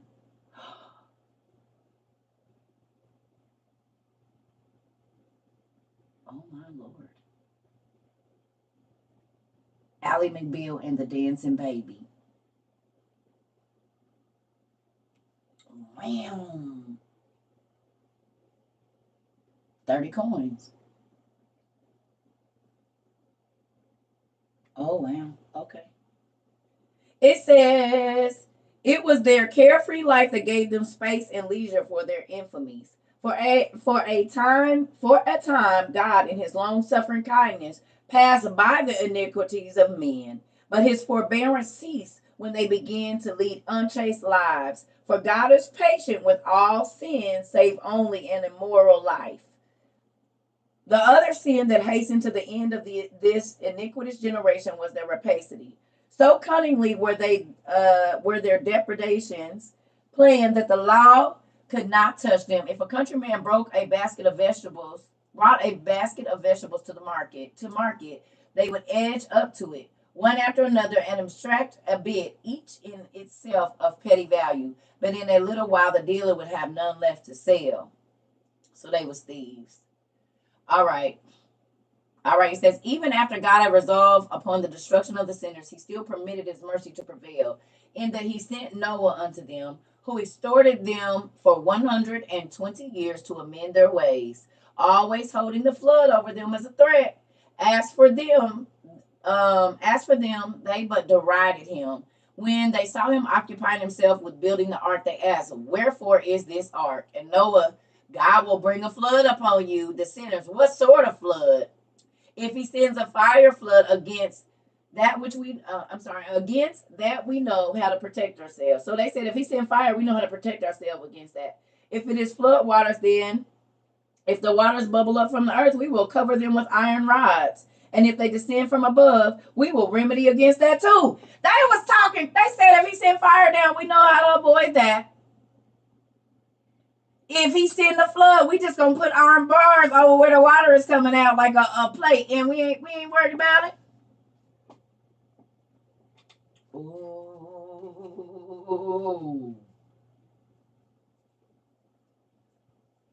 The birth of Noah. They was talking smack. Yeah. They had big riches and did. They had got real big. They said we is not worried about that. Jaquisha and them talking hard and is. We is not worried and pull up. They was telling God, pull up then. Let's see what it is. We 10 toes down. We is not worried about you. You can send fire, you can send flood, nigga. We ain't worried. Run up.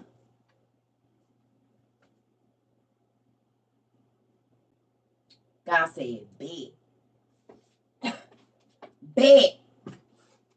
We reading. Listen, we reading the birth of Noah. They talking. Okay. That is funny. They said we gonna cover them with rods. If they descend from above, we know how to remedy against that too. Noah, the waters will ooze from under your feet, and you will not be able to ward them off. And the water came up first and not down. Right, I'm still alive. Right. Yeah, I'm still alive. I'm still alive. They said he said, but did I die though? But did I die? But did I die? I was in the flood, but nigga, did I die though? I'm still alive. Hilarious. Oh, I love it. See, that's why I love over here. We have a sense of humor about what we be reading, honey, but it be good. Oh, I think I'm still alive. Oh, oh. And think about this. The water remained on the earth for a year.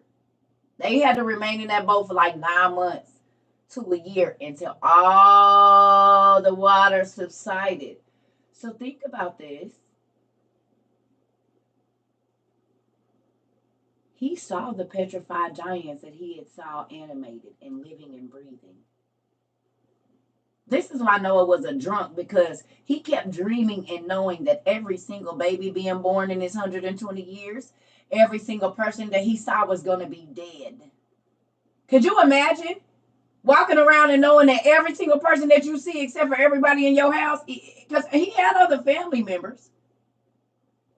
Those was not only, it was just his sons. He had uncles and cousins and distant relatives. Just think about walking around for 120 years and knowing every baby that they get married and you thinking they all gonna be dead. You go to the nursery, everybody in here gonna die. You go to the grocery store, everybody and everything I see around me is, you would drink too.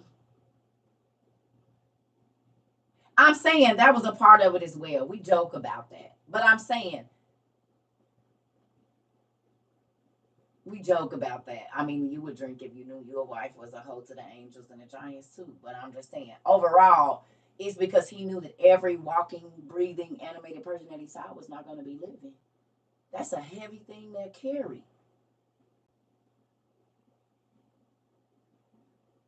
To know that every time, like just tomorrow, you get up, all the people at your job, dead.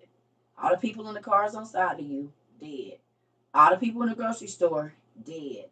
All the people in the gym, dead. And you know they're all going to die.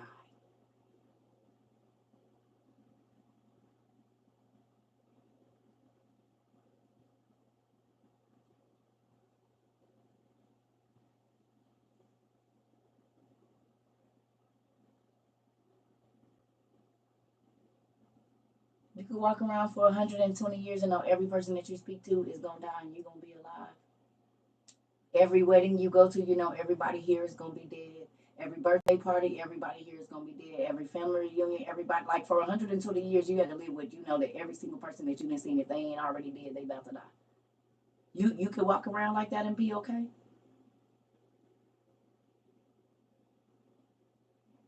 And then you have to watch everybody drowning to death, hear their screams.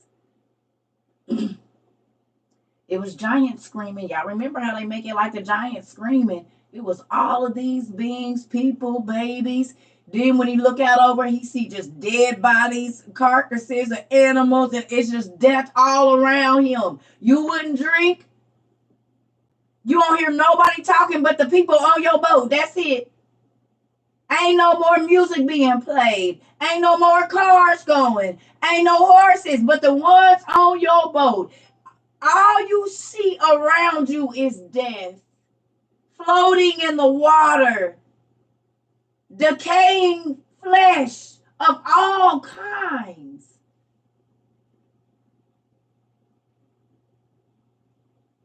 And you got to stay in this boat and watch these bodies decay for a whole year. And to get out and know y'all the only ones plus the prisoners. But in the few, and he couldn't help either. So you got baby screaming, please take my baby, please help my baby. Just take me. Just take my baby, please. And he like, I can't, I'm sorry, I can't, I'm trying to tell y'all, I'm sorry. Why didn't y'all listen? I mean, just think about that.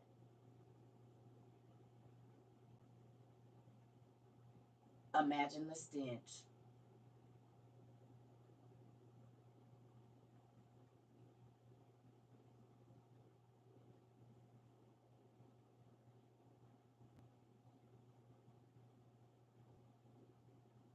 I would be an alcoholic too. Because I just saw all these people alive. These is my friends. These is the man at the store. It's the lady at the gas station. It's my kid's teacher. It's the doctor. It's the lawyer. It's me. It's you.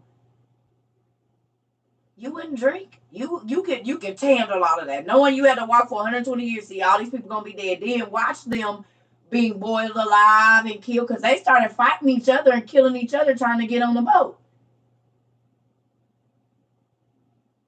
You said I'm drinking now, thinking about it. It is. Mine over there, I'm thinking about taking me a sip too, because that's crazy. Ooh, shoot. Whoever looked at the flood like that? Yeah, no one wasn't drunk.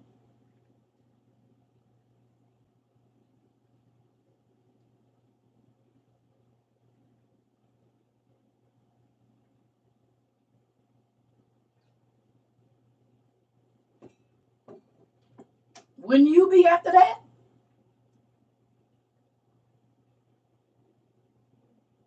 Wouldn't you be after that? Survivor's guilt. Oh my God, I never thought about that. Survivor's guilt. Oh my God. PTSD.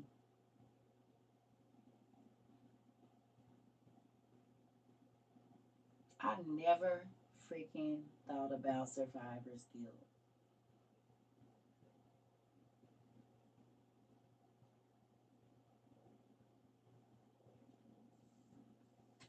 You said I never thought about it that way. Why don't preachers teach this? I don't. They want your money. Get money. Don't teach it. Get money. Don't let them know. Get money. Keep them blinded. Get money. Don't tell the truth. Like, that's their theme song. The preachers.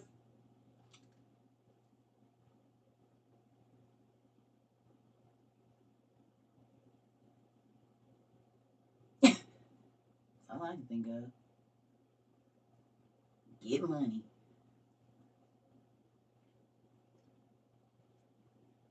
You said they don't learn this in Bible college. Some of them do. If they get to PhD level, they have to read all these books.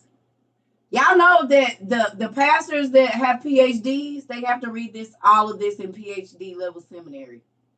When they go to get their doctorate, these are the books that they have to read. Most pastors only teach what they learned in Bible college. They don't do their own research. You said it. I know this to be a fact.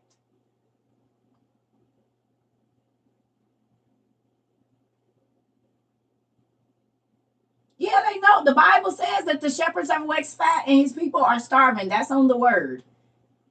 That's not just money, physical. When they say the shepherds have waxed fat, that's talking about the word. They know where it is, and they know how to go get it to feed it to y'all. They just won't. Because they want your money. They want big churches full. It ain't about souls no more. It's about making them look good.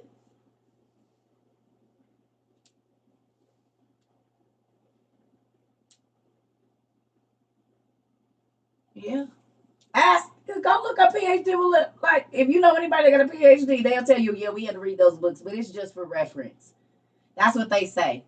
Those books are just for reference. They're not scriptural. What?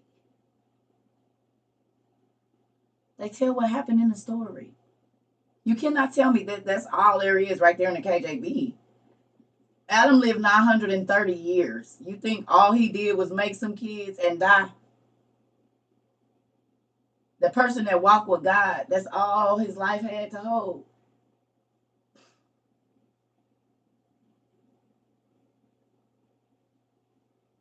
They teach salvation first.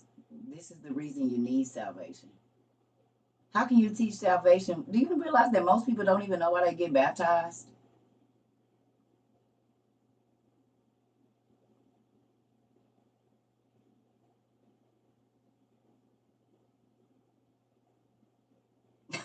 Because somebody told them it's the right thing to do. Most people, they talk about teaching salvation. They don't even be teaching. How can you teach salvation and you don't got the whole book?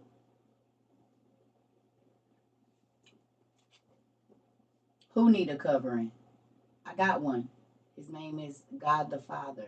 The same person that covered Abraham covers me. The same person that covered Moses covers me. Y'all need coverings. I don't. Because I don't look to man for my knowledge. I ask my daddy. And that's why I know what I know and y'all still where y'all at. Because the pastors don't want to learn. Says Hosea, I don't want a nigga over me that don't want to learn. And that God is rejected because they won't learn. No, keep you. I don't want them. I'm going to just go to the infinite knowledge source, which is my daddy, who led me to all of this to help me break down his word. Y'all can do it. I don't want no parts of that.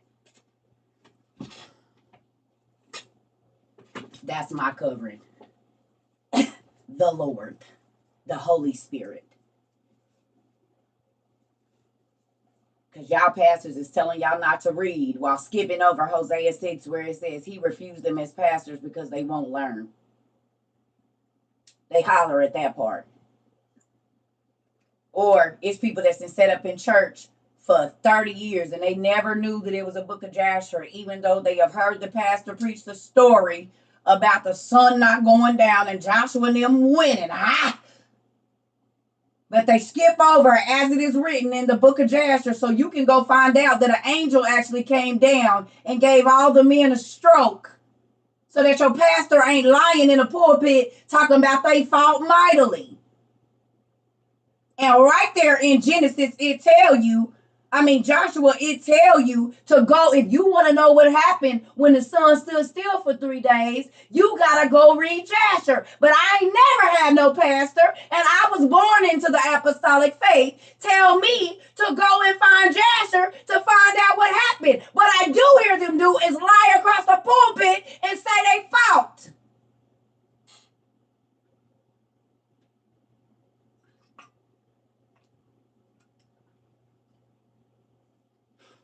What covering? The one with the hose in it? Y'all can keep on. And I'm not telling nobody don't go to church. I'm saying you better go where they teaching the truth.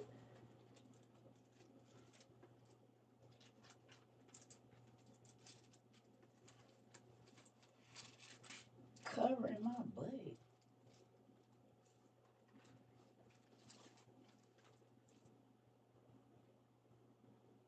Y'all have been in church your whole life. This is Joshua chapter 10. Now, y'all done heard this story preached. How that the sun stood still and the moon stayed until the people had avenged themselves upon their enemies. Is it not written in the book of Jasher? So in order to know the rest of the story, you gotta go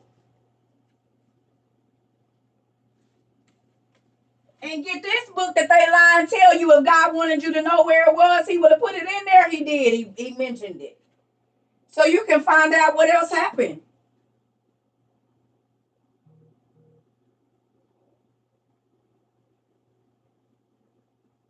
So right here in Joshua chapter 10, it says it's a book of Joshua.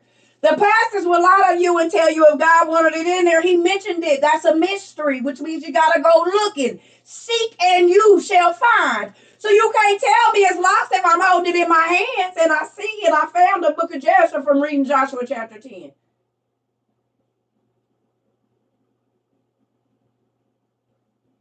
The only reason I got to all of these books is because I studied the Bible and didn't just read it.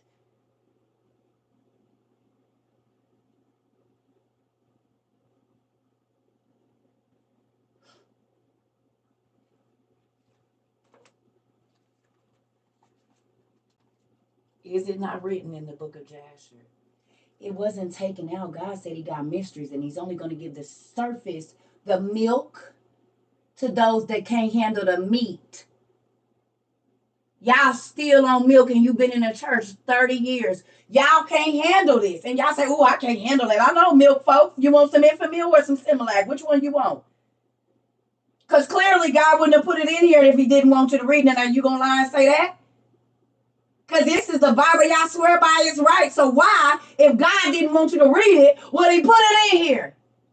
That makes no sense. When he said, I got mysteries in my word, and you got to seek, which means you got to get up off your lazy butt and quit waiting on your pastor to tell you and go looking. As to why I got the book of Joshua in my house. And the book of Enoch, and the book of Adam and Eve, and the rest of them, because I didn't just take the milk. I like meat and potatoes, baby. And it's only the Christian. Oh, baby, I can't even understand the Bible. I know milk, folks, Similac or Infamil, which one you want. He said the church ain't came off the milk yet. They not ready for the meat. You ain't proving nothing to me, but what God's word said is true. Y'all still on the milk.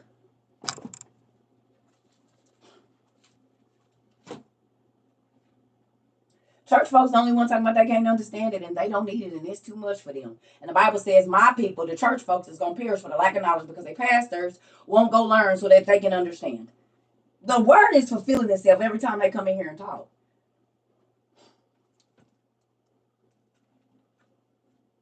You ain't tricking me. I know the word too. The real one. And not just what somebody told me, because I believe God. And if you said anything you want to know, ask me. That's what he said. So I stopped asking man. And the answers that I was looking for, they came to me. God, you tell me. You show me. And he would take me to a word. And then I would have to study it. And I would go down a rabbit hole. And he'll lead me to a book. And then I find another book. I'm seeking. You can keep drinking your bottle. But I want to not, I don't even eat red meat like that. But I want meat and potatoes. He said that the church ain't mature enough. They won't come on up higher. They just gonna stay where they at. And y'all see it time out and time again. We be here. They come here saying the same thing. No matter what religion they from. Apostolic, Pentecostal, Methodist, Catholic, whatever. They come in here sounding like tape recorders. Word for word. Parrots.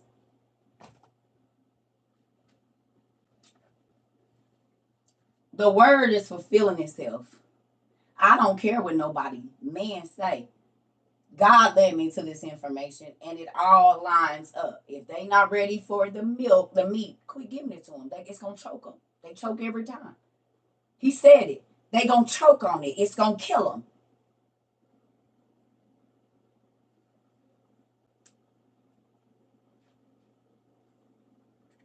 It's a whole bunch of folks that's been in church a long time, but they still babes in Christ, honey. They ain't came up off that milk. They might get a little bit of oatmeal in it.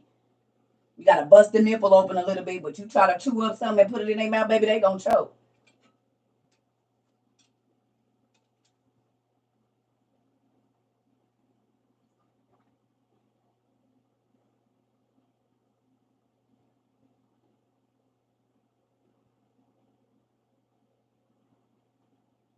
Because they look to man instead of looking to God.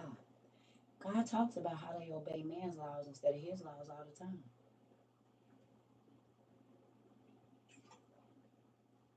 And what do they say? My pastor, my organization, or my faith. We don't do that. Never what God said. Our organization, my pastor, or my faith. Not what my God says.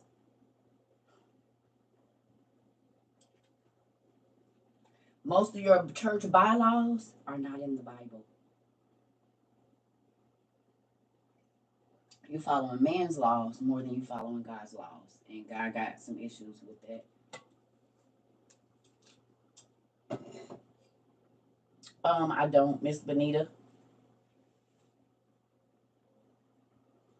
And they be mad at you when you go looking for God, because they got a form of godliness, but they deny the power of it, because the book of Jasher is right here. So a pastor telling me to not go look for Jasher is doing what? When God told me to seek his word for mysteries. The pastor telling me not to is going against who? God tell me to seek his word for the mysteries, and the pastor tell me don't. So who am I listening to? Man over God. Because God gave, they say, oh, God gave the unction to man, so then why you don't believe it? Oh, they took it out. Did they took it out, or did God have mysteries that he said to the people that want the surface, I'm only going to give them the surface, but to those that want to come higher and deeper in me, I got something for them. And you listening to your pastor.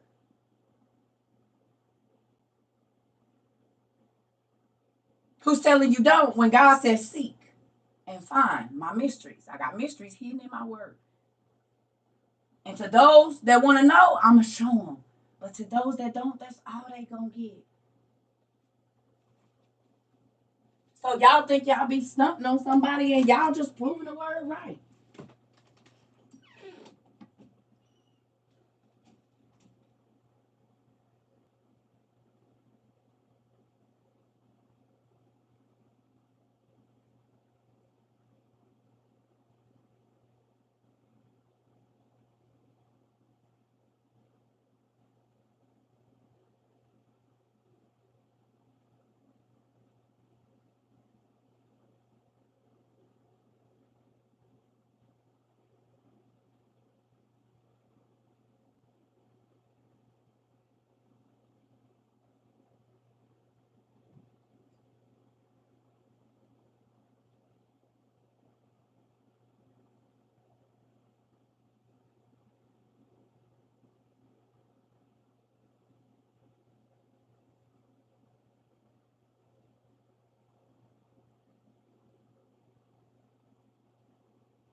I'm about to go, y'all listen to me some music. That's scary.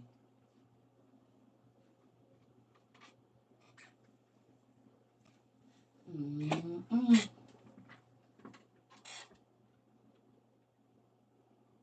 Now y'all see why I was raised in church. My grandmother's an apostolic Pentecostal pastor, y'all. Uncles got churches. I got on my mama daddy side, they all Baptist preachers. All of them got churches. So on one side it's apostolic Pentecostal. My real dad was Kojic and he was a minister.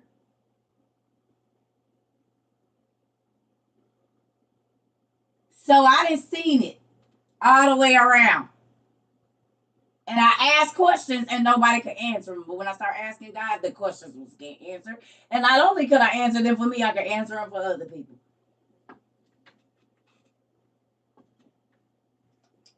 Unique, he got more than one name. Emmanuel is his other name. Jehovah Jireh, other name. He got more than one. Don't get tied up in that. I keep trying to put God in a box. I keep telling y'all. People get so specific on one thing, and that's why everything else go over their head. They miss the rest of it.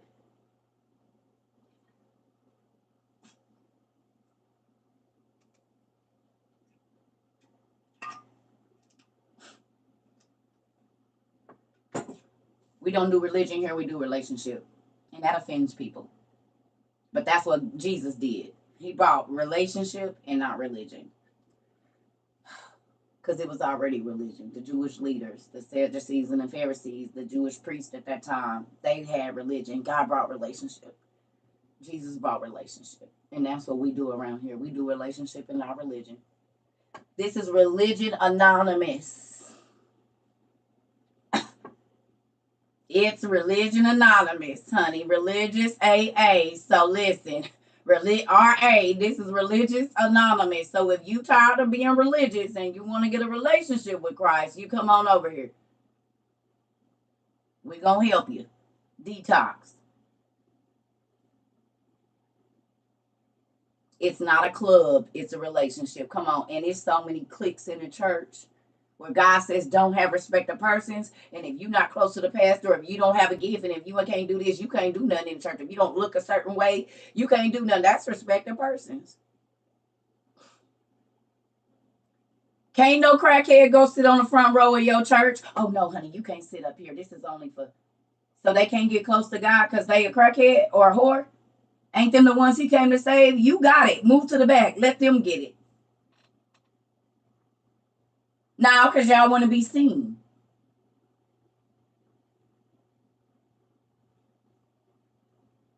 You got it. Move out the way. Let the people that need to be right up in front so the Holy Ghost can hit them first. Oh, but no, they got to be at the back. Shoosh the way so they not seen on the camera because y'all don't want people to think that them kind of people go to y'all church. Even though the church is for them kind of people.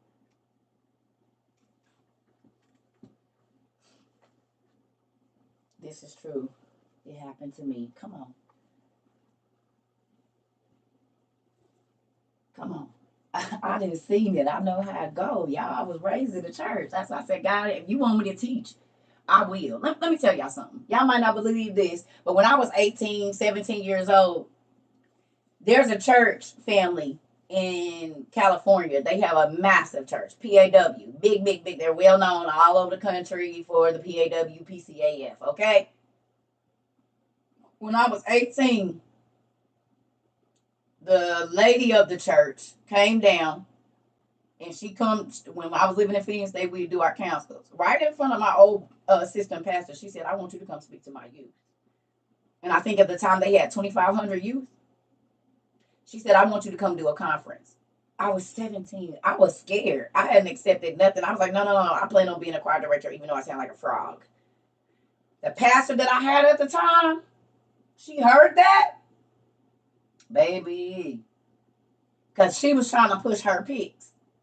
Okay? Then another lady came. I don't know if she's still alive. Evangelist Butler. And I was sitting in the third row. We had, I told this story before, we had the Bible Bowl. I got my son. I'm a single mother, 18, okay? And I'm sitting there. I didn't win the Bible Bowl for the youth by myself. No joke. For the youth, the young people, I won it by myself. I told you they turned me around. Everybody else was facing the crowd. They turned me around, checked my hands, and I was killing them. Boom, boom, boom. It was on the 7 churches of Revelation. Thyatira, Sardis, all of that. I killed them. You hear me? And the crazy thing was, I got my stuff 2 weeks before the council. They had it since November.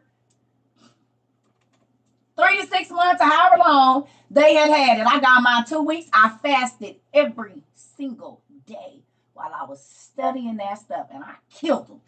Boom, boom, boom, boom, boom. I had them answers. What you just said. Y'all ain't about to play us. We got this. I was so excited. So I'm sitting there, and they doing the awards and all of that. Me and my baby right here. And the lady is up preaching. And this is the first time I ever heard Job preach like this. This lady preached Job. When I tell you, I have never heard the story of Job preach like that. It still brings feelings the way this lady brought. And I'm leaned up in my seat like, ooh. Do y'all know this lady stopped preaching and said, "You come here. This is youth night at the council." So look, y'all, I did like this. Who's she talking? And sat there, because I just knew she wasn't talking to me, because this pastor been giving me hell. And I know she didn't talk to you about me. So I know she ain't talking to me. So I just sat there. She said, "Come here, you." And I said, me? She said, she had a big old silver bowl sitting on the altar where they take, I kid you not, I'll never forget this. Okay? So I hand my son to my mama. I got on a red suit. Stir Up the Gift was the song we sang. I kid you not, I can remember this council like crazy. So I ease past everybody, and I'm like this. Y'all, this lady had just met me that day. Y'all know what she said to me?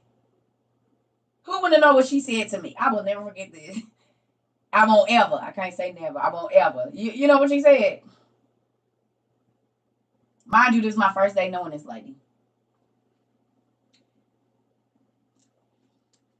Because she did me like this. Oh, God. If you watching Miss Butler, I never forgot you. The Bluetooth device is connected. Mind you, it's a whole church full of people.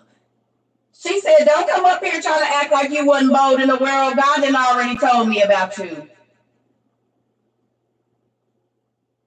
Don't come up here trying to act like you wasn't bold in the world. God is going to use you. And he going to use that boldness. The same boldness you had in the world where you wouldn't listen to nobody and you was going to do what you wanted to do. He going to use that. I was 18. Because I went up there like, she said, don't get up here faking in front, baby. I can see the spirit all in you. God is going to use that boldness. And look what he doing now, because I got to bust people's head and talk crazy to people all day. That's why I say people don't know what's been prophesied into my life when they come in here and talk about what I need. How about you take yourself out of God's space trying to tell me what I need to be doing, because he been on it already. In 2009, my old youth pastor, he started a church in Comm. He said, I need you to come witness. I need you to come teach my youth and my women. Y'all don't know. I turned down more speaking engagements way before now because I said, God, I'm not getting in the pulpit. I teach, but I don't want to teach in the pulpit because they're not going to tell me what to say. And 20 years later, here I am. So while folks come here thinking I should be worried about, you don't know the things that God already spoke over my life, hon. And I believe him over man.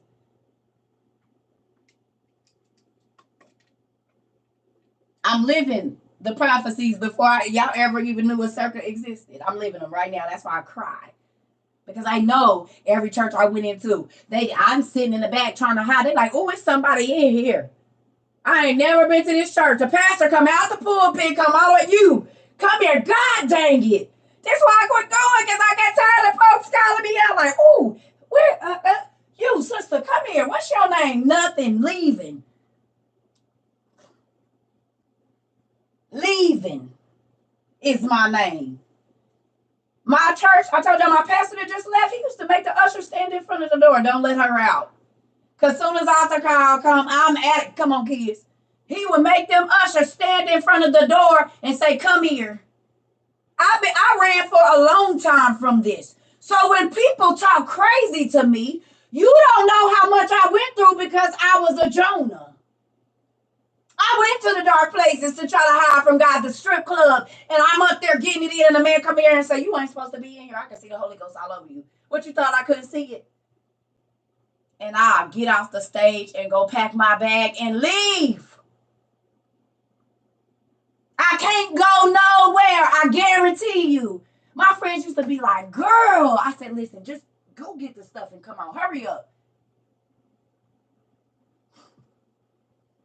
Walked up to me and said, you ain't supposed to be in here. Nigga, I said it's everywhere. He said, no, I can see the Holy Ghost all over you. You can try to hide in here, but I can see it. So I just gave up trying to hide. Okay, what you want me to do? Because I can't even go in the trap. I'm telling you what I know. I can't go nowhere, so I don't even try to hide no more. It is what it is. What you want me to do? What you want me to say? We won't talk to you because I'm tired of running. Tired. In a damn strip club. Getting it in, too. It was Jeezy, boy. He said, and here I go. He said, and he said, put your ear down. I said, I'm thinking he about to say, girl, you fan or something. He said, I can see the Holy Ghost all over you. You ain't supposed to be in here. Killed my whole vibe. Good thing I had already made my money. Because I packed up and got on up out of there like Sophia or the people on the Titanic. It's time to go. My cover's blown. Come on. I gotta go. They done found out the spot, nigga. It's time for me to leave. No joke. No joke. If my stripper friends would still talk to them, they'll tell you the stories. I used to be like, ugh. Oh, man. That's why I just gave it all up. I can't go nowhere. What you want me to do, Dad? I tried to run from this. Believe me, I went to the darkest of places and I still was found out. So here I am. Here I damn am. Ain't no running from it. If he called you, everybody gonna know you called. You don't get the ad. Right, fine. Yeah, right, fine. That's how I felt. You can't be plugged from his hand. And can't, because I didn't try to jump out that bad boy. Bit him right here, trying to get out there. Trying to bite him right here so I can get out. And then he just holding it. He said, you gonna quit struggling because I ain't letting you go. You done yet? No. And you know how when you gotta hold the kid, they be so mad, they be trying to. That's CERCA. I'm gonna get out of here. I told you I used to run and dive over the hedge. You said you put a hedge around me. All right. Okay. All right. I'm gonna get this. Pogo stick, nigga. Boop. I'm over it. I'm out, nigga. I see you. And then here I come back. God, they hurt me. God, do you see they hurt me? Ooh. Can you let me back in, God? I'm sorry. See, can you fix my wounds up, Jesus? I knew you said don't get over there, but they just stabbed me in my back, God. They just stole all my stuff, Jesus. Can you fix me up? I'm bleeding. As soon as I'm healed up, nigga, have a swim Monday. I probably could get out. As soon as I'm healed up, nigga, I'm on my way back there. What you say? Battered and bruised, and as soon as I'm healed up, I'm on my way. Y'all said y'all probably I'll be over there. Oh, Jesus. I don't do that no more. I learned my lesson, honey. I'ma sit right here. I'ma sit right here. You said I need my own show. Thank you. It's the truth. This is it right here, the CERCA Show. He kept me alive so I could tell y'all how hard-headed I was. Tell you don't do it, but we'll go on and sit down. You'll be bruised up. I got all the wounds to prove it. I laughed till tears then ran down my legs. Come on now. Oh, I love it. Yeah, everybody said my stomach also. Everybody done burned some calories today. I'm trying to tell y'all. How old was I at the time? Well, I started running from the Lord at 11. My ministry started for real when I was about 11 years old. I left home at 11. My mom kicked me out at 11. So I've been on my own come my birthday 33 years. This is my 32nd year on my own. Yeah.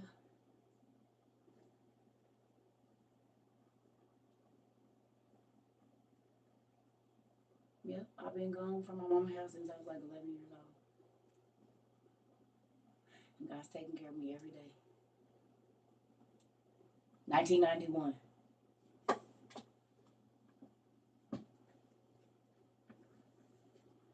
Mm-hmm. She did kick me out at 11. Because she was trying to please the church people instead of finding out what was wrong with her daughter. Told y'all my grandma was a pastor, so you can't make them look bad. You can't make them look. They be more worried about what people say than healing their kids. Even though they be the one that caused them the pain.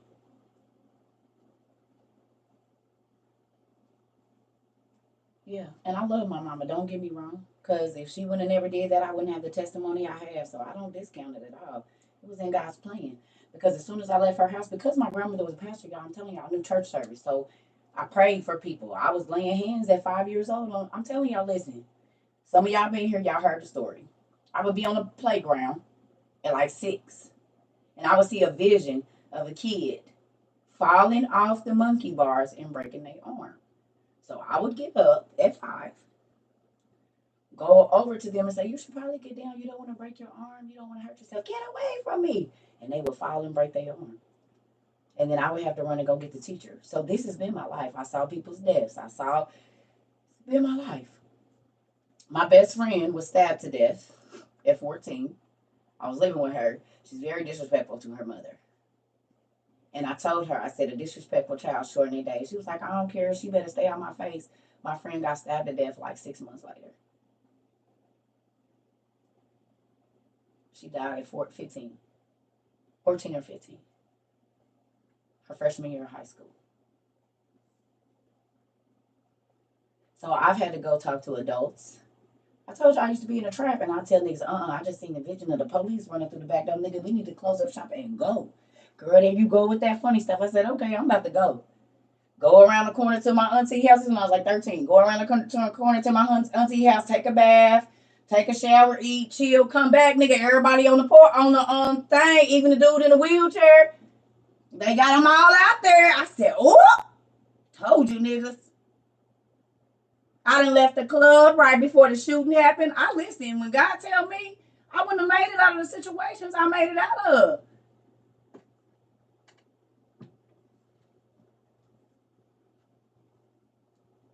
Tried to tell them. Like I be trying to tell y'all.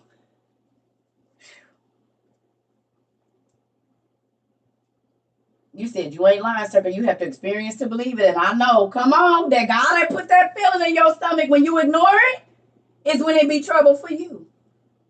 And some people won't leave because other people don't believe them. Nigga, I'm leaving. I don't care if y'all don't believe. I won't be here for the story.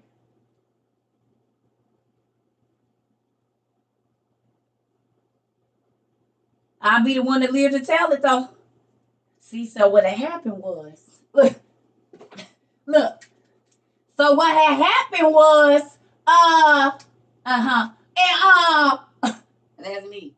So and then, and then be trying to hold the microphone. The dude be trying to get it back. So what happened? Well, what I had seen was, and then, I'm gonna let her tell the damn story.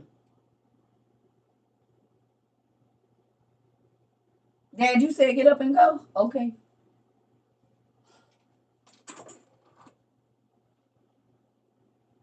Y'all don't be listening. I'm gonna listen. My daddy don't got no reason to lie to me. And he, right. God warned you, the devil wants you to be caught off guard. God always gonna warn you. The devil wants you to be caught off guard.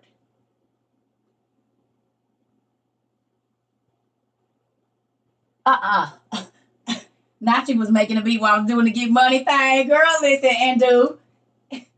and do. Listen, y'all, that's why I be trying to tell y'all it ain't nothing that you did that God can't forgive you for.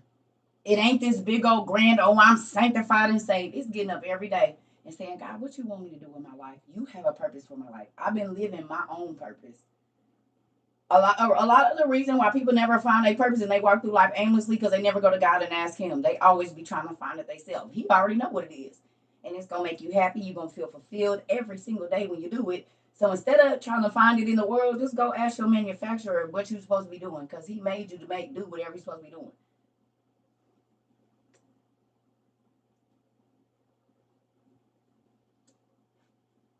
He the only one can tell you what I was doing all kind of stuff. He said, I want you to teach. No. But I always been a teacher. But I didn't want to do that. I wanted to do other stuff. And look what I do every day. And I love my job. When you do what he chose you to do, you will feel fulfilled. As long as you trying to find your own purpose, you always going to feel like it's not enough.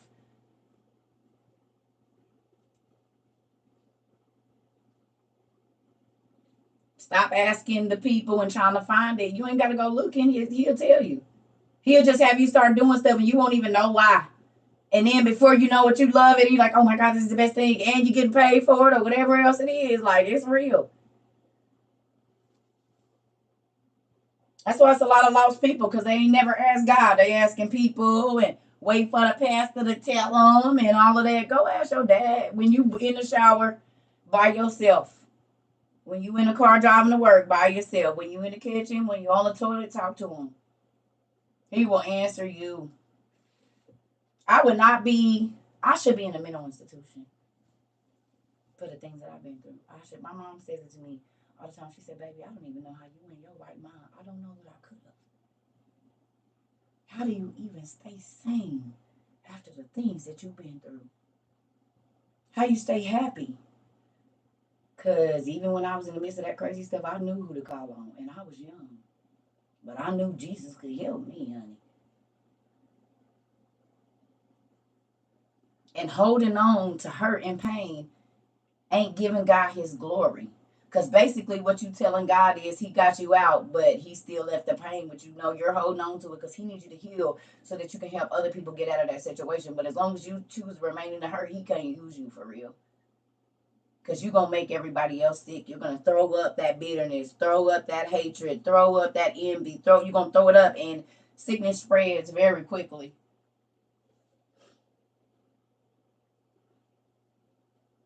So you got to get healed so he can use you.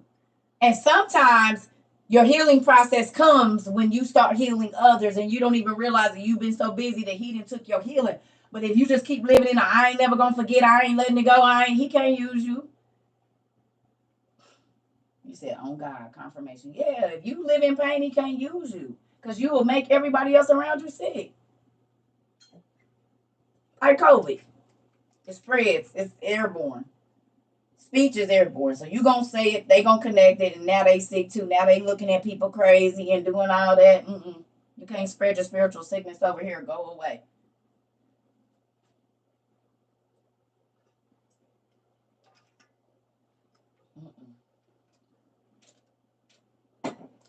That's why I'm letting people come over here and be grouchy and mean. Because the spirit of that stuff spreads. All it takes is one person to come in your house with an attitude, and then it spreads like wildfire. And now before you know it, it's tension in the whole house, all because one person came in. Energy spreads.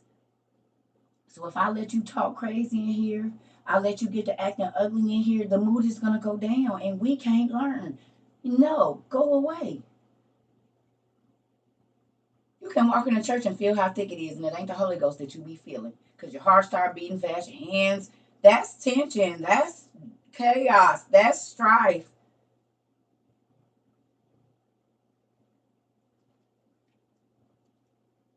I don't want no parts of it. I don't care what you say with your mouth. I'm watching this energy. Yeah. So, I love y'all. I'm about to go. Who enjoyed class today? Oh, okay. I'm sorry. I'm sorry, the covering lady. To be clear, I didn't say you weren't covered. I was saying most people get saved for a covering. Oh, okay. I'm sorry, Pumpkin. Girl, you know folks be coming for me. They done been telling me I need to cover my hair, cover my stomach. And I said, you probably sitting there in your drawers. They gonna say, I'm not on TikTok. Clearly you are, because I'm on TikTok and you're watching me. Yeah, they're not on TikTok. Well, then how they telling me to put my shirt on?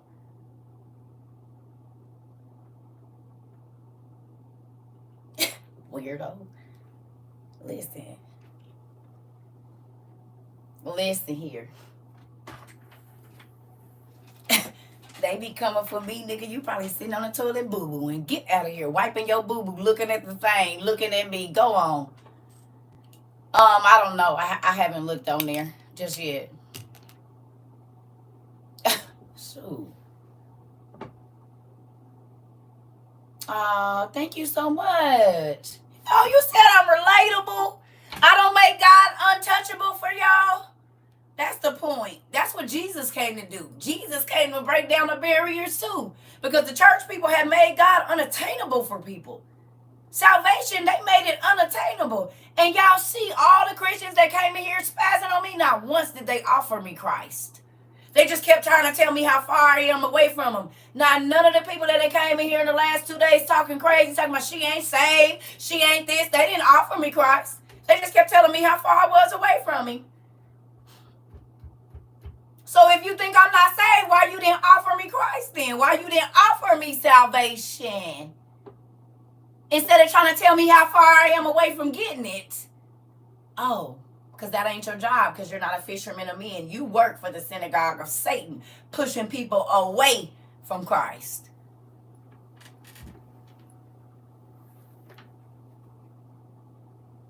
Because if I'm a sinner, why you ain't offering me salvation instead of coming in here talking crazy? If you don't think I'm saved, I should see the love of Christ in you. Because when I don't think the person know God, I say, you want to come sit down and study with me?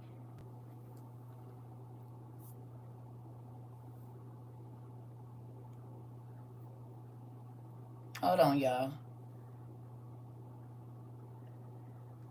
You know, if you stay on so long, I guess people be going to sleep if you don't touch the screen or whatever.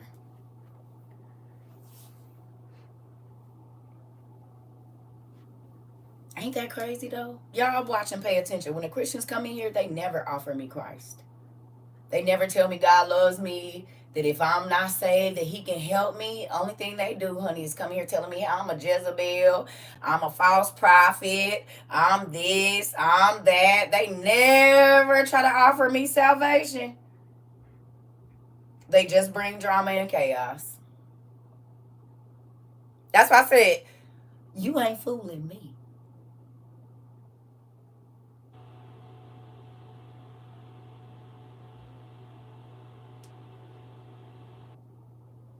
When I think somebody don't know nothing about Christ, I'm definitely not going to come at them like that.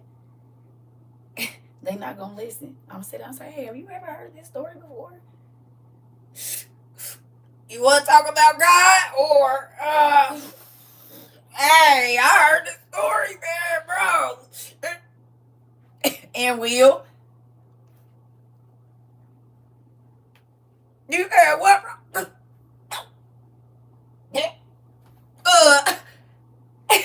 And do. God, the Bible said he made all the herbs of the field good for consumption, and did.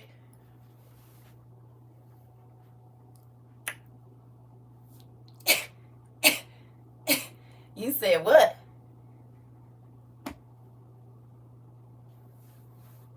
Mm-hmm. And don't tell me, oh my God, because all them church ladies got pills in their purse. They be distributing them in the church too. Narcotics. The old ladies is the drug dealers in the church. Because all you got to do is tell them you got a headache. They're going to go in that purse. Well, I got this. It's real strong. But just take half of it, baby. Okay, so I know where to come and get the narcos at the church. But I talk about a drug dealer. Baby, you dealing drugs in the service line. And then do a real slick like this when they walk past for offering. Go on back to the bathroom, baby. There's some orange juice back there on the counter.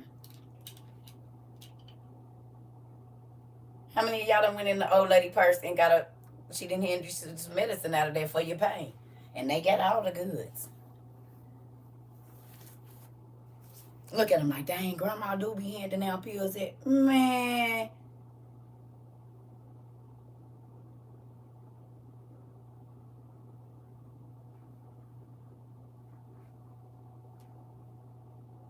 I done seen it. They is not sleep because they tired and they worshiping and they ain't praying. They are.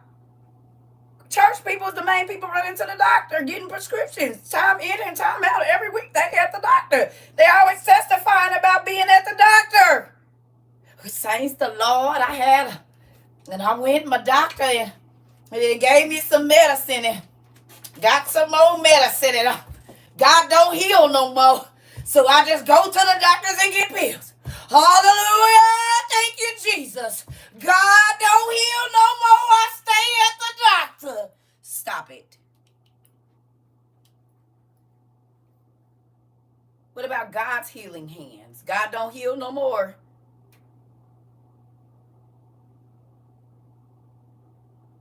He don't heal sickness no more. There's no more miracles in the church because y'all stay up at the witch's house.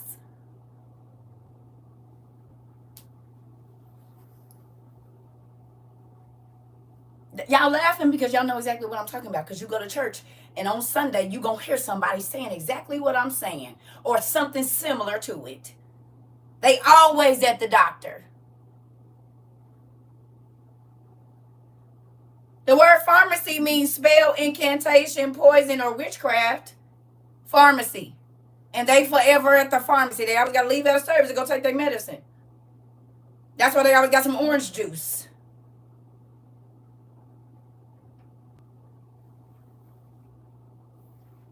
Calling people drug addicts, and damn near everybody sitting up in the church got plenty of pills in their purse. For their arthritis, for this, for that, for this, for that. Those are things that the Holy Ghost heal.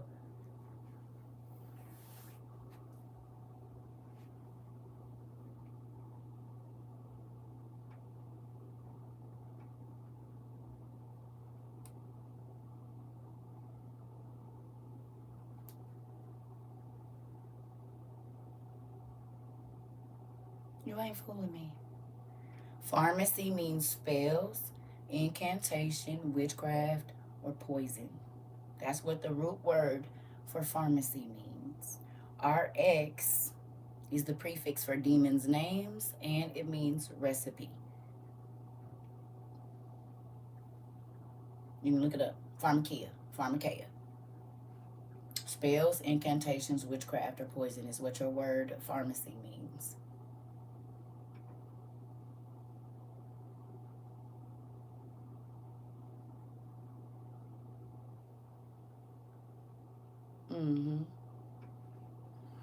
I'm going, y'all. I gotta drop my kids off at daycare.